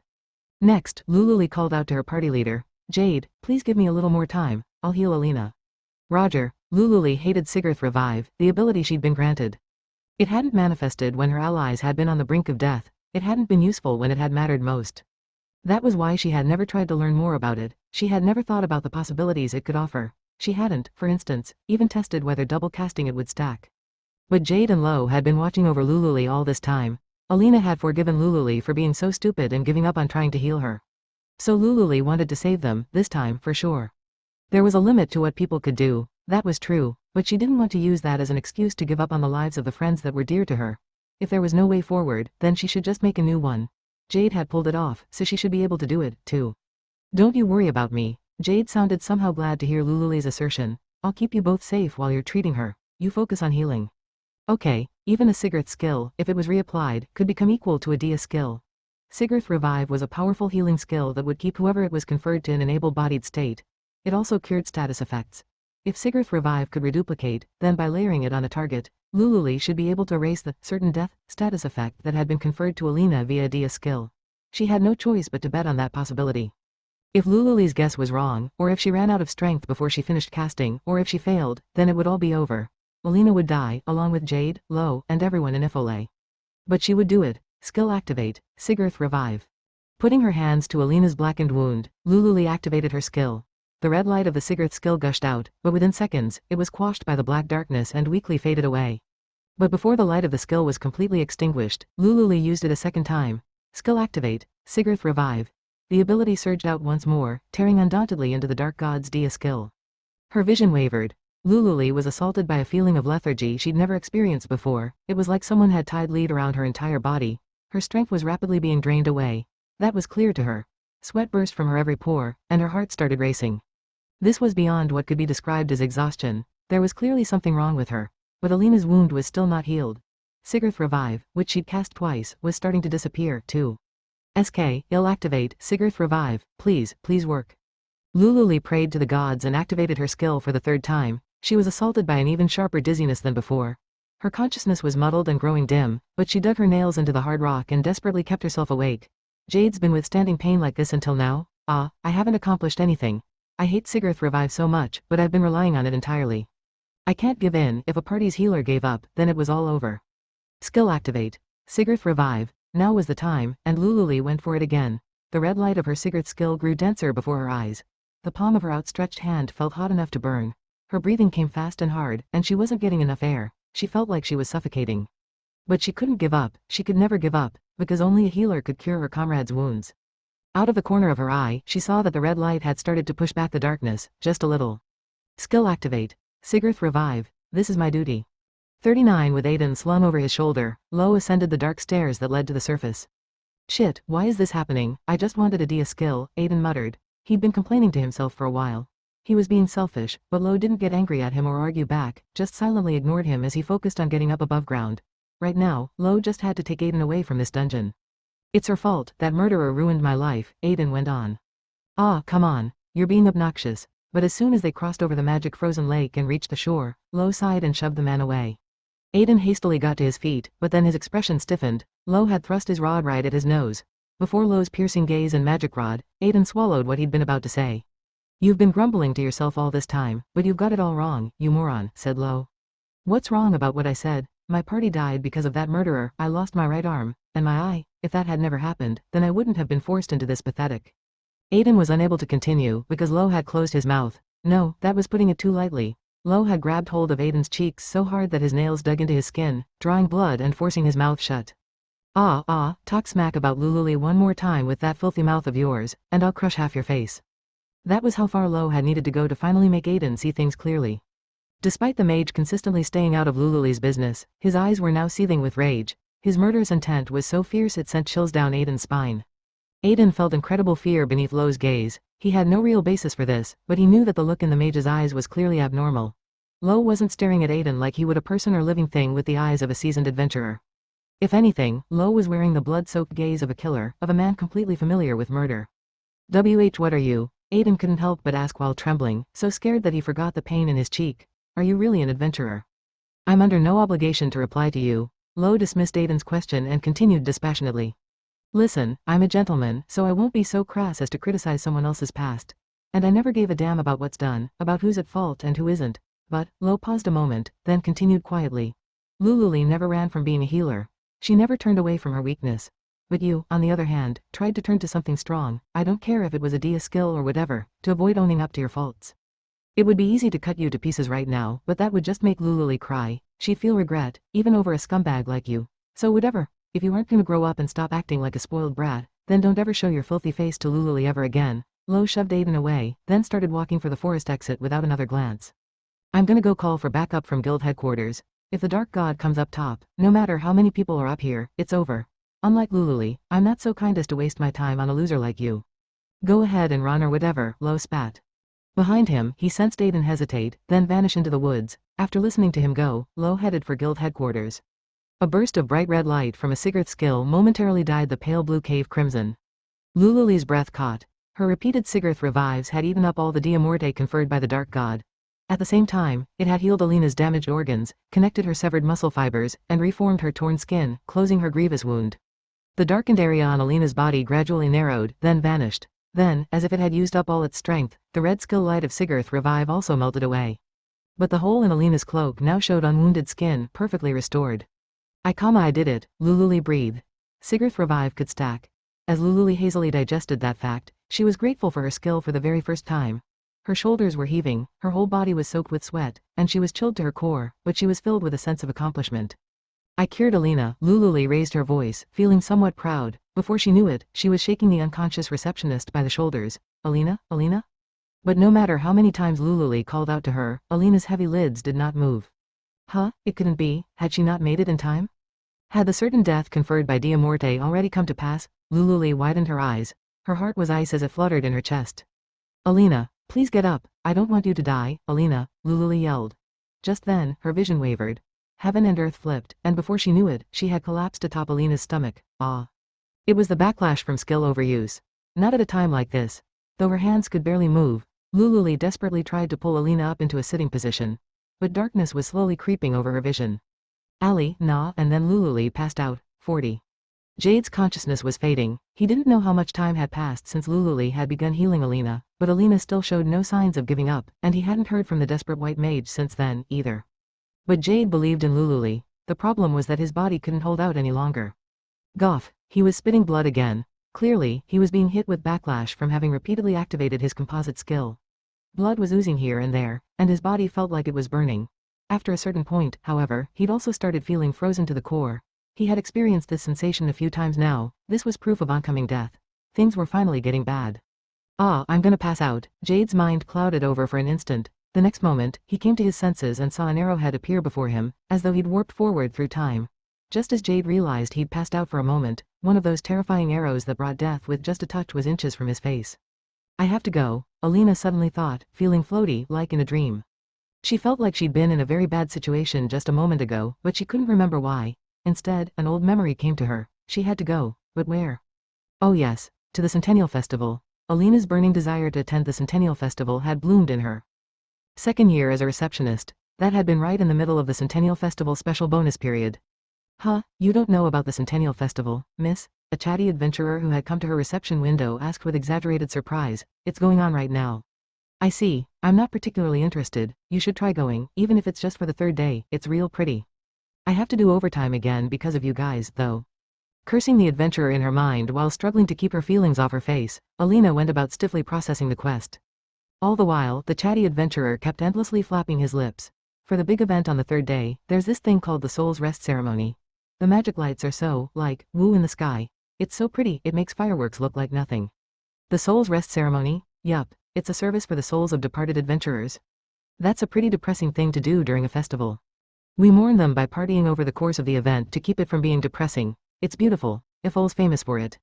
Aha, being famous for people's souls, just what were adventurers thinking? They really were idiots. But if you die, you're dead, that's all there is to it. Alina remembered the adventurer who had died in a dungeon when she had been small, Shroud. Alina had loved him, and she had loved adventurers, too. She had dreamed of one day becoming an adventurer and heading out together with Shroud to conquer a dungeon.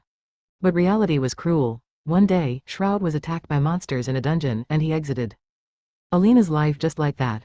From then on, the consequences of choosing a profession as unstable and dangerous as adventuring, the consequences of filling your head with dreams and letting your guard down, and the immense cruelty of the world were engraved into young Alina's heart, along with a loneliness that would never be wiped away. I don't think doing something like that will make the dead happy. Before she knew it, those words had left her lips. To begin with, the souls they were mourning had long since made the journey to heaven of their own accord. That wouldn't change whether the people left behind held a party to mourn them or cry for them. They weren't coming back.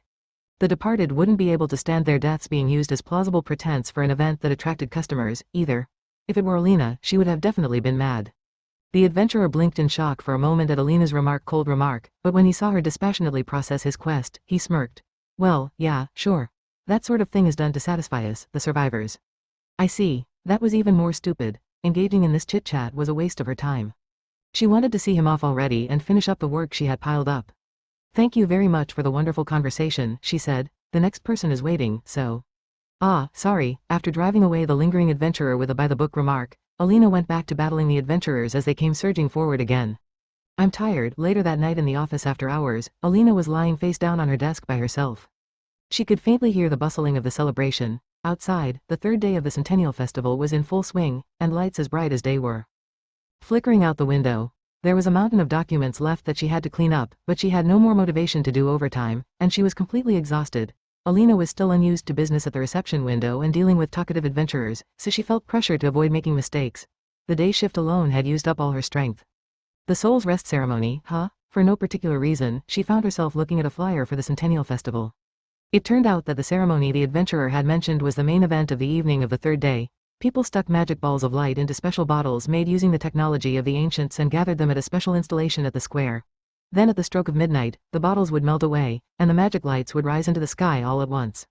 Alina glanced at the clock and saw that it was just about midnight. She was just a little curious. Plus, she was pooped from all her overtime. As though being sucked in, Alina headed for the window, opened the curtains, and turned her exhausted face to the sky. That moment, her breath caught. Hundreds of lights were floating upward. Far more orbs than she could have ever imagined were being released, slowly spreading from every which way as they rose into the sky. Countless lights appeared between the buildings. As time passed, the glowing orbs filled the whole night sky to eventually become a ceiling of light that bobbed around in the darkness. Well, yeah, sure. That sort of thing is done to satisfy us, the survivors. Even though she knew that it was pointless intellectually, her brain concluded that the ceremony was foolish, arbitrary, and meaningless. Her heart trembled for some reason. The sight was so beautiful that she forgot to breathe. She wanted to have Shroud's soul join theirs. That's what she felt. Even if it was a foolish, arbitrary, and selfish thing to do. She wanted to mourn him, his soul, for no one else but herself. She wanted to accept the tragic reality that he was gone. I have to go. Suddenly, it all came back to Alina. That's right, I have to go, so that I won't lose someone dear to me again. Because the battle with the dark gods was not yet over. 41 The arrow headed straight for Jade's face, but just as it was about to plunge into him, it flew off into another direction with a crack. Something had leapt in at the last minute to repel the arrow. Jade lifted his face with a start to see a familiar profile, Alina. He didn't even know if the words had come out right. His mouth was filled with blood, so for all he knew, he might have just made a strange gurgling noise. Nevertheless, he curled his lips into a smile. Lululi had done it. She had healed Alina, just like she'd said she would. Alina scowled like always and stared at Jade. Why is it when I take my eyes off you for a moment, you wind up on death's door? Guys look cool when they're covered in wounds, they really don't. Hey, Alina, the moment Jade relaxed, he tipped over. That wouldn't do, this was the important part. But his body was completely sapped of strength. A tank really shouldn't be saying something like this, but with his last energy, Jade held up his right palm. Can I leave the rest to you?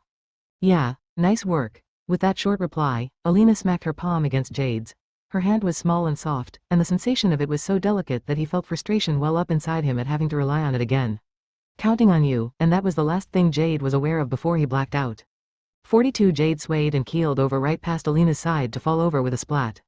After that, he didn't even twitch. If he was this worn down, he must have activated his composite skill a third time. Without that, there was no way the dark gods would have given them time for Alina to be healed. When Alina had awoken, Lululi was collapsed beside her. She must have pushed herself to the limit to heal Alina. Why, are you alive? Vienna had a completely different air about her now and was consumed by a dark wrath. She bared her teeth upon seeing Alina. Vienna watched along quietly from her twin side with emotionless eyes. Didn't my arrow take you out?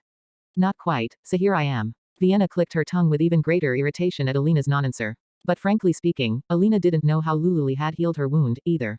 She had no way to answer. More importantly, Alina told her quietly, we have some business to settle. What's got you so full of yourself? You're weaker than me. Whether I'm full of myself or weaker than you, I'm still gonna do it, Alina said flatly, then held out her hand. A white magic sigil deployed soundlessly, and she took in hand the silver warhammer that appeared along with it. I want to end this quick and go back to the Centennial Festival, now that it's starting up again. You want to go up above and slaughter people. Only one side will get what they want. She glared at Vienna, the side that survives. 43, shut up, shut up, shut up, there's no way a mere offering could withstand my power, Vienna yelled at Alina, then called to Vienna. She wants to become Vilfina again, Alina suddenly realized. Just then, she went after Fiona, who'd come running over to her twin. I won't let you. Alina swung up her warhammer to prevent them from uniting. Then quit. Alina stopped flat, as Vienna plucked out Fiona's core and tossed it in her mouth right before her eyes. Ah ha ha ha ha ha. Do you finally get it? It doesn't matter what some piddling creature like you does. Laughing scornfully at Alina with her mouth wide, Vienna transformed. Alina simply watched as her shadow squelched into the shape of a giant monster. Eventually, the giant woman appeared. I am Vilfina. She knocked an arrow to her great bow as her vacant eyes stared off somewhere, fixing her aim on Alina with her hands alone. Splashing through a puddle, Alina stood in front of Vilfina. Of course, she had not given up. Now that she didn't have Jade, she couldn't handle the dark gods in their twin form with that nasty regenerative ability, so she figured she had better odds trying to deal with the reject doll Vilfina. But now the problem was how she would defeat Vilfina. Die. The giant woman fired, her arrow zooming at Alina. It moved too fast for the naked eye. Alina read the attack based on the movement of Vilfina's hands alone and dodged to the side. She wouldn't make it in time if she moved after Vilfina fired. And if she tried to block the attack, the arrow would hit her. A puddle burst with a bang from the impact of the projectile, spraying droplets everywhere. It was so much more powerful than a mere arrow. Alina shivered anew, amazed that she had survived a hit from one of those things. I am Vilfina, die. Alina used the same trick to dodge the next arrow Vilfina fired, and then it was nothing but dodging, with no chance to attack. The arrows were coming so fast that she would only put her life at even greater risk by getting closer. But at this rate, I won't be able to win. With a squeak of her boot, she bounded off the rock face and went for Vilfina. The fixed distance she'd been keeping between them rapidly shrank. It seemed like Vilfina wasn't capable of complex thought. She was abnormally strong and nothing else. That meant beating her was simple, she just had to overpower her. Alina had just one idea as to how she could accomplish this. Dodging the arrows that came at her one after another, Alina closed in on Vilfina in the blink of an eye. Now she was in deadly territory. If her focus broke for even an instant, if she overlooked a single move from Vilfina, her life would be snuffed out in an instant. I am Vilfina, die. Vilfina's arrow made a shrieking sound as it fired. Alina let out a breath, putting all her strength into slamming the arrow of death head-on with her warhammer. The entire cave rumbled with a terrific crack. How had Alina overpowered the dark god Silha? Alina didn't know why she had beaten him, but there had clearly been some power at work. Even though they had been evenly matched at the beginning, Alina came out on top in the end. A lower-ranked power could not beat a higher-ranked power. That was the only thing she was certain of when it came to the mysteries of skills. So it made sense to her that two Dia skills, which were of the same rank, would be evenly matched when turned against each other. Put another way, nothing more and nothing less could happen. The skills would remain equal in might, no matter what. So then why had Alina possessed the strength to break through the dark god Silha's Dia skill? The only explanation Alina could think of was the possibility that her skill was a rank higher in power than Dia skills. For example, perhaps Alina's Dia break could transform into something beyond a Dia skill under certain conditions. The arrow penetrated her warhammer, making a nasty grinding sound. But Alina continued to strain against it. The arrow of death dug into her warhammer, skimmed her shoulder, and flew away. At the same time, her damaged silver warhammer burst into white particles, which scattered and vanished. NGH, blasted away by the force of the arrow, Alina rolled along the hard floor of the cave. The arrow had only grazed her, but it was enough to make the intense pain from earlier return. Sweat gushed from her whole body. But if she lost now, she would die, so she couldn't afford to focus on the pain right now. Just so you know, I was really looking forward to the Centennial Festival, so I'm absolutely furious at having that interrupted, Alina hissed, clenching her teeth as she glared at Vilfina in front of her. Every single time, you guys try to interrupt what little peace I have. Do you think I'm just gonna let you get away with that? Alina thrust out her hand and yelled violently at the dark god, skill activate. Dia break. She didn't know what made her skill transform, so there was just one thing that she could do, keep fighting until that change occurred. Die. Vilfina had been repeating the same thing over and over like a machine, but now her lips stopped flat.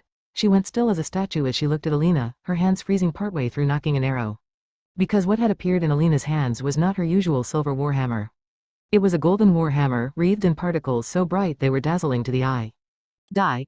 Vilfina was completely paralyzed. It was as if she was frightened of something. Instead, she fixed her previously empty gaze on Alina for the first time. There was undeniable fear reflected deep in her eyes. Die. Vilfina started to act strangely, in a different way from before. She aimed her arrow away from Alina, and pointed it at Lululi, who was collapsed on the ground. Die. Vilfina drew her bow. With a gasp, Alina bounded off the ground, but if Vilfina fired, it was over. And Alina would never catch up to the speed of that vicious arrow. NGH, rushing, panicking, she raced desperately for Lululi. But it's no use, I won't make it.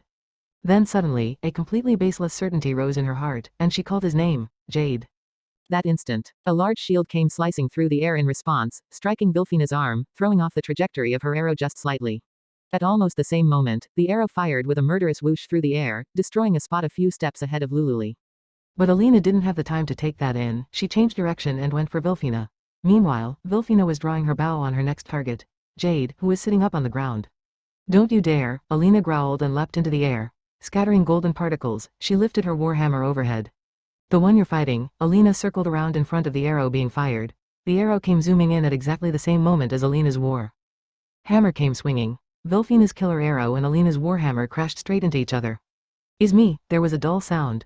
Alina's warhammer pushed through. She shattered the silver arrow with a fully body strike, and then the golden warhammer kept going, connecting with the deep black god core embedded in the base of Vilfina's neck. I'd been looking forward to it more than anything, and I toiled away at overtime, and after I was finally able to go to the Centennial Festival, I even turned that down to come here. Do you understand why? With a CRRK, Alina's warhammer created countless tiny cracks in the god core, pulverizing it. Clenching her teeth, Alina wrung out an emotion somewhere between frustration and rage, flaring her eyes wide as she put force into her strike. I don't care if you're a dark god or a holy god, I'll never let you take away what I care about. Each time the warhammer sunk in further, Vilfina's shrieks and moans of anguish shook the cave, flinging water everywhere. Just die already, eh? At that moment, a crack decisively appeared in the god core with a snap. Vilfina gave a weak gasp, turned to mist, and vanished.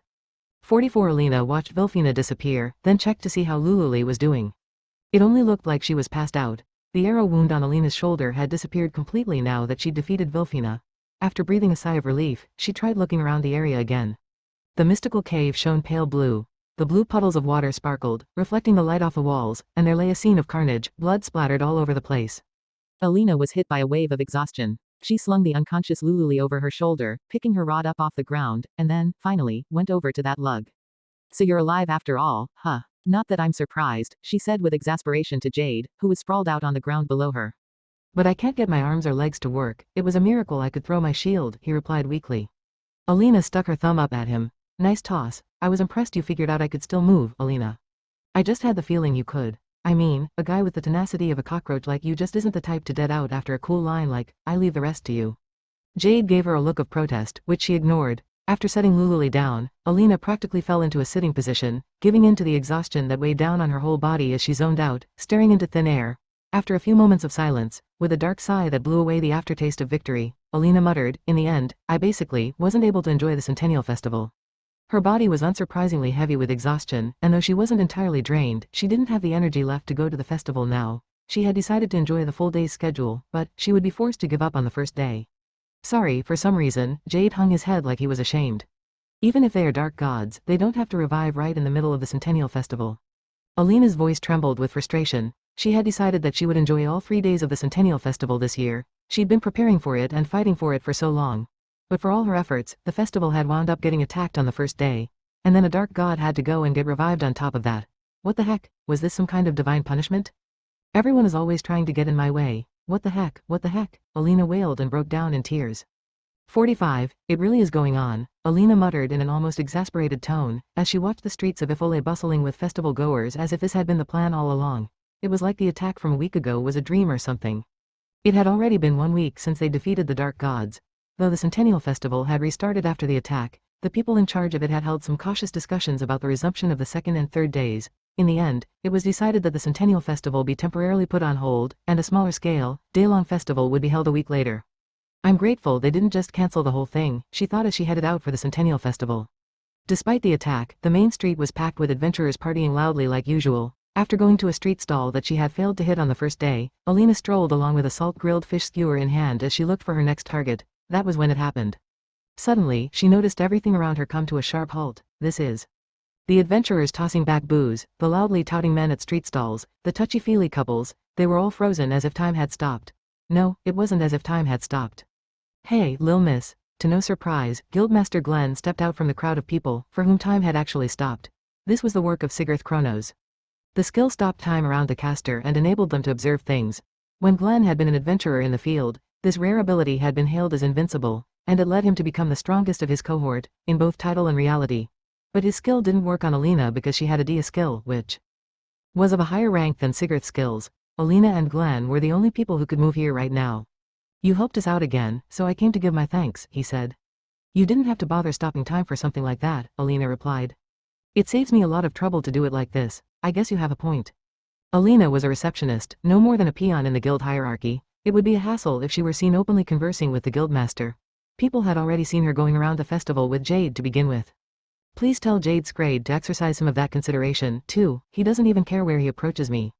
Ha, it's no use telling him anything. That's definitely deliberate. I knew it. I've got to teach him a lesson later. It sounds like you were up against a pretty tough enemy this time, or yet again, rather. Jade and Lululi were stuck in bed for a few days after you came back. The saving grace was that Lo called for reinforcements, enabling us to carry them quickly from the forest of eternity to the healing room. Kindness showing on his rugged, tanned face, Glenn clapped a hand on Alina's shoulder and smiled. Most of all, it's thanks to you that everyone was able to come back alive. You have my gratitude. It wasn't just thanks to me that we won this time, though, and wait, more importantly, Alina furrowed her brows as she shot a nasty look at Glenn, who was about 2 heads taller than her. What happened to you promising to increase the number of receptionists at Ifole counter and get rid of my overtime? Hey, hold your horses. I've got a full plate, too. You'd better not go back on that, Alina growled, baring her teeth. Glenn recoiled a few steps, breaking into a cold sweat as he said, this time I just came to thank you for defeating the Dark God. I've got another appointment coming up, so I have to go. You'd better, I get it. Enjoy the Centennial Festival, Lil Miss. Glenn tried to beat a hasty retreat, only to stop on a dime and turn back to Alina. By the way, Lil Miss, I'll be counting on you next time, too. What? Can you not say that? It's bad luck. There won't be a next time. I guess so. Glenn played dumb and laughed, then slipped into the throng of frozen people. Eventually, he disappeared from view, and without a sound, time began moving again. 46, it's just about time for the main event. The night was getting on, and the end of the Centennial Festival was fast approaching. Likely because they'd gotten many adventurers requesting such, the condensed Centennial Festival completely skipped the program for the second day, covering only the events of the third. People were saying that they just had to have the big event that was held every year on the third day, the Soul's Rest Ceremony. The Soul's Rest Ceremony would bring the Centennial Festival to a close, her heart filled with sadness over the fact that she didn't manage to hit every street stall and her stomach upset from all the grub. Alina emptied a wine-filled tankard as she gleefully headed to the main square. Well, I wasn't able to fulfill my goal of enjoying the whole Centennial Festival, but I'm glad that the part one wanted to go to most, the Soul's Rest Ceremony, is still happening. But right as she was breathing a sigh of relief, the man she'd been hearing from far too often lately addressed her from behind, Alina.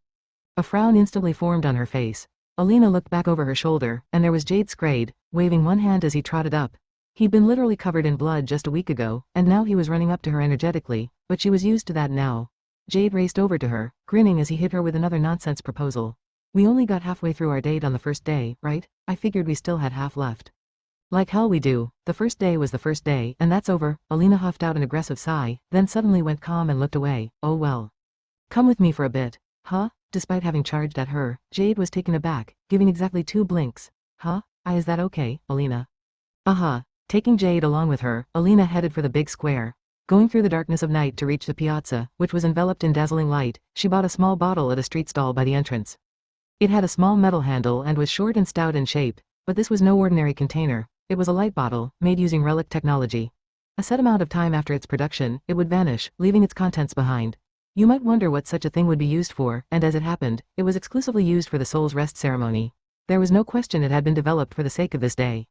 Jade started to say something but didn't finish, walking at Alina's side. The Soul's Rest Ceremony was held on the third day of the Centennial Festival. In mourning for the adventurers who died on the job, everyone put magic lights in special bottles and treated them like souls and placed them on a special stage. That was all the event was. Already, hundreds of light bottles had been gathered at the central square, illuminating the place in a dim aggregate glow. The cloth that had covered the special stage had now been removed. The fountain in the square had been decorated to look like a tree trunk, and the scaffolding for the light bottles stretched out from it like branches. From a distance, it looked just like a great tree made of light. The water of the fountain was also sparkling from the glow of the light bottles, making the whole space look fantastical. But this beautiful scene was ruined by its surroundings. The square was filled with adventurers sitting on the ground, drinking and partying, along with couples who were fooling around with each other. Not a single person was shedding tears in remembrance of the dead adventurers, but that wasn't at all a failure of their social obligations. You didn't cry at the Soul's Rest Ceremony. That had always been the unspoken rule. That way, the souls taking their journey to the heavens wouldn't be lonely, and those souls that remained could move on from their sadness. You can use magic, right, Jade? With a sulky look, Alina shoved her empty bottle at Jade. Put a light in it. I never studied magic, so I can't do it. You don't mind? Jade lit a light inside the bottle, and Alina placed it on the edge of the special stage. She bought a drink, then sat down on the stone paving of the square as she watched the special stage blaze bright from a distance. When I was little, an adventurer I knew died, Alina began. Oh, that adventurer, his name was Shroud, we were pretty close. After a strange pause, Jade muttered, I see. He refrained from asking her questions. Alina wasn't going to say anything more, either. The two of them just gazed at the glow of the countless light bottles for a while, booze in hand. Don't die, okay, Jade? The words spilled from her lips of their own volition. After a few seconds of silence, Alina realized what she'd just gone and said and went red in the face, though she didn't know why. Well, you're about as tenacious as a cockroach, so I'm sure you wouldn't die even if someone tried to kill you, and anyway, it's got nothing to do with me whether you live or die. Forget what I said, forget it. As Alina panicked and made an X with her arms, Jade smiled back at her sunnily. It's all right, Alina. I don't plan to die by anything but your warhammer. I said forget it. To hide her embarrassment, Alina splayed out on her back. On the stone paving. Anyway, it turns out I wasn't able to enjoy the Centennial Festival this year, either. She shot up again to glug down booze from her tankard, then buried her face in her knees, back timidly rounded. In the end, I just went around the festival with you for the first day, then that's just a date. There were lots of other nice looking goods, lots of things I had my eye on, and I wanted to cover the whole festival, walking around eating over the course of 3 days, on, wah. See, calm down, Alina. As Alina wailed, a voice cut through the crowds to address her. Huh, aren't you Alina from Ifole Counter? A number of adventurer men surrounded Alina. They already reeked of alcohol, carrying tankards of liquor in one hand. Here come the filthy bastards trying to pick her up, Jade muttered, glaring at the men. Hey, you guys, if you're looking to pick up girls, go somewhere else. Alina's on a date with me right now. No way, it's Mr. Silver Sword? Aw, man, you're all cozy with Jade? So you do like a pretty face after all, Alina? That's not what's going on here. Alina, who had been bawling like a child until that moment, instantly flipped right back into work mode. He just gave me an offer I couldn't refuse to make me go on a date. This is like a new type of sugar dating. Hey, Alina, you're really going to destroy my reputation. Listen, this girl is so good at her job. One of the adventurers happened to make that remark, and the atmosphere instantly changed. Huh? Alina blinked in confusion. The adventurers nodded one after another in front of her, and they started talking loudly. Duh, of course she is. She's always handling quests at twice the speed of the other receptionists. Though in exchange, if you try chatting with her for even a second about anything unrelated to quests, she'll kill y'all with a glance. Gah ha ha. But she's fast at her job. She's always smiling, but for some reason, she's scary. But I still line up at her window. It's just kinda a habit. Like it feels good to see her just getting right through it so fast. They make you wait so long at Ifole Counter. I never really liked to go before, but ever since Alina's shown up, I've started going. It's really nice to have her when things are busy. I've been watching her ever since she started out there. Back then, she always looked so desperate on the job, but at some point, she started being confident and capable. It makes me feel kinda glad but kinda sad. Praise she hadn't even been expecting came from the adventurer's lips one after another. Huh, Alina just watched them in a daze, mouth hanging half open. She was speechless. Beside her, Jade was smiling with satisfaction for some reason, as if he was the one getting complimented. So they say, Alina. Isn't that nice? And nice, flushing red for some reason, Alina looked away automatically. She'd never even considered that the adventurers might be thinking such things, that they were grateful to her. Since that was her job, she'd just been doing the obvious. She'd started working as a receptionist for the income, for the stable lifestyle, so that she could go home on time. She had always been doing all that work for the sake of building her own ideal peace. Not once had she thought of doing something on behalf of the adventurers, but no matter how crowded it is, Wisey, she'll never refuse y'all. Though she's got a scary look on her face, she'll take care of the line right through to the end, and she'll definitely get you your quest. Other places have no problem saying they're busy and sending you somewhere else. Even though they were a bunch of drunks, for some reason their comments made her chest heat up. Her heart was filled with a feeling she couldn't name. They warmed her core. So much that it was hot enough to burn right up. Ah, this was anger. I see. In other words, you were all deliberately lining up at my window and making overtime for me. Alina muttered very, very low.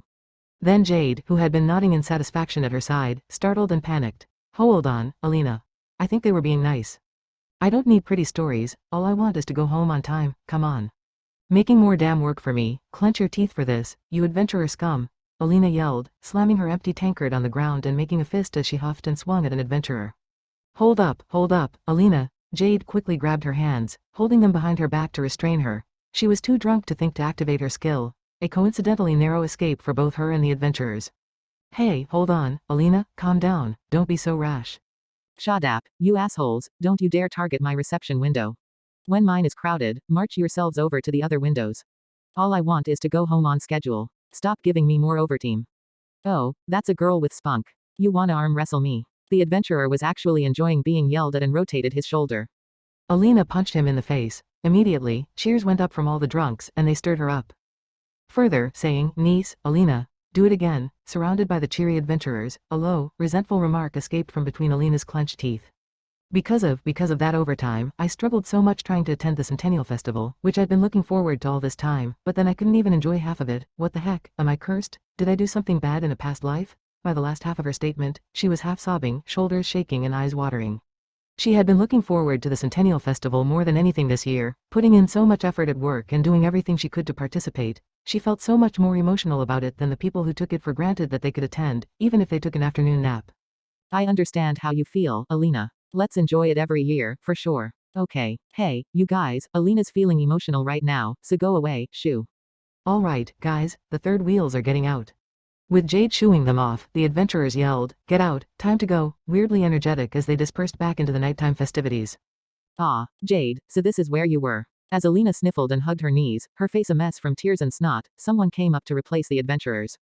Sending us out to buy stuff for you while you and Alina go on a date? That's not fair, leader. It was Lululi and Lo. They had both been walking around searching for Jade, and Lo, who was carrying heavy paper bags in both arms, looked quite weary. Conversely, the shadow of depression that had been on Lululi's face lately was completely lifted. She looked cheerful, like a weight had been taken off her shoulders. URK, you found us. Lululi beamed at Alina and her panicking party leader. This is perfect, Alina. Let's continue with the festival now. Huh, not having a clue what she meant, Alina sucked back her tears and blinked in puzzlement. Seeing Alina like that, Lo curled his lips in a smirk. We bought everything the stalls hadn't sold before the festival ends. It's mostly leftovers, but I figure they'll let us savor the festival a little longer, right? Let's go back to the inn and have a wild after party. After party, let's go, Alina. As Alina just sat there with her mouth agape, Jade brought her to her feet. We were talking about it together. Since we managed to defeat a dark god again and made it back home alive, we're gonna throw a party. Just then, Jade was interrupted by the grand ring of a trumpet from the band. That was the announcement that it was midnight, the festival was over, and the Soul's Rest ceremony was kicking off. The chattering adventurers all froze at the sound of the trumpet and looked at the center of the square, toward the special stage, and then after a brief moment of silence, the light bottles melted away one after another, freeing the glowing orbs within. Oh, there they go, Alina. Cheers went up all around them as the orbs began floating up into the sky. The sight they'd all been waiting for was here at last. Cheers. Since the Soul's Rest ceremony was for mourning the dead, Alina had imagined a more solemn affair. The cheers, which weren't much different from drunks yelling at a bar, startled her. When she hastily looked all around, a strange sight greeted her.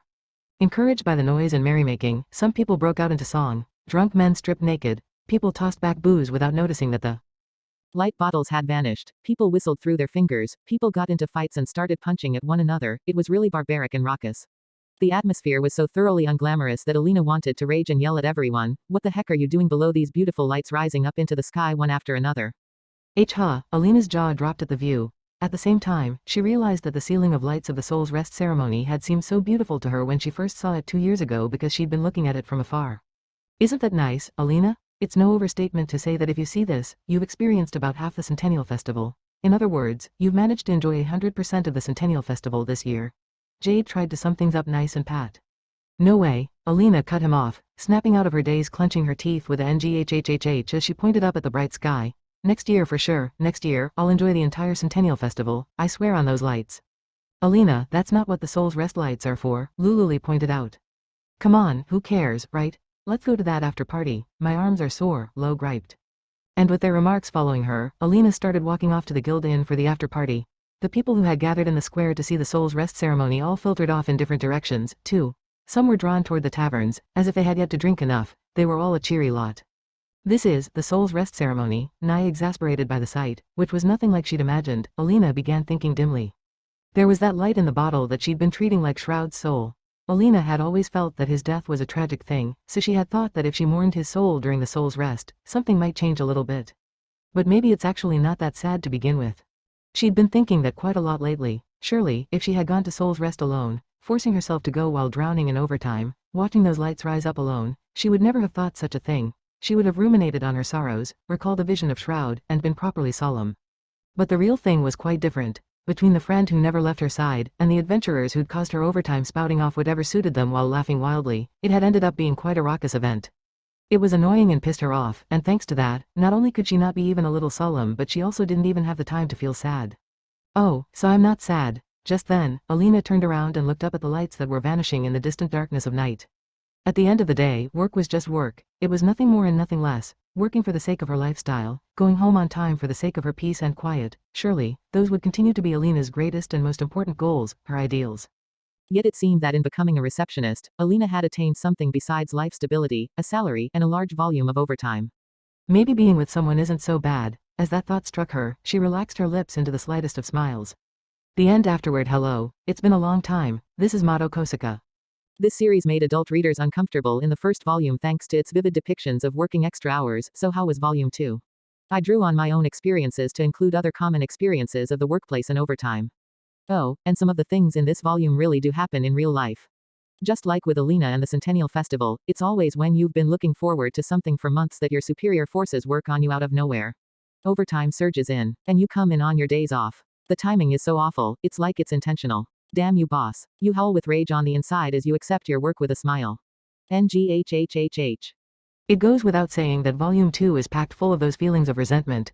It makes me wonder, do reality and society really never go the way you want? But writing Alina allowed me to let go of the resentment I felt in those days. Isn't it nice you got to go to the festival, Alina? My complaints aside, Lululi worked hard this time around. I think those who have already read the book will have picked up on this, but this series setting is based on video games, specifically the type where there are job classes. This may be weird to say when I'm writing a book about a girl who is a pure physical attacker who whacks things, but I am in fact someone with a tendency to pick the healer class. As for why, well, to be frank, it's because I want to heal my party and save them from trouble and have them thank me for it. I'm a dirty person full of ulterior motives, but if you actually try being a healer, you'll discover that saving your party from trouble is really hard. Not only do you need to be familiar with the boss's attack patterns, but you also have to imagine what sort of dangers will arise based on your Ollie's equipment and movesets, and make preparations beforehand. Otherwise, you won't have an easy time getting your allies out of jams. If you're up against a tough boss, the party falls apart immediately, and it's game over. That's what makes being a healer interesting, using all your knowledge and experience, and an immense amount of time and money. You heal your allies at any cost, and when your party starts to fall apart, you get them back on their feet at any cost. It's an obsession at this point. Once you have that pride as a healer, the profession will have you fighting with blazing eyes. I tried shining a spotlight on that sort of healer in this book. I hope you enjoyed it. Now then, for this book, I have to thank my editors Yoshioka and Yamaguchi, whom I heavily relied on, to Gao, who has drawn some more incredibly cute illustrations for this book, to everyone from the editing department who has printed and advertised Volume 2, and most of all, to you, who have picked up Volume 2 of Guild Receptionist. I thank you from the bottom of my heart. Reality won't go like you want, but let's live on and work hard again tomorrow.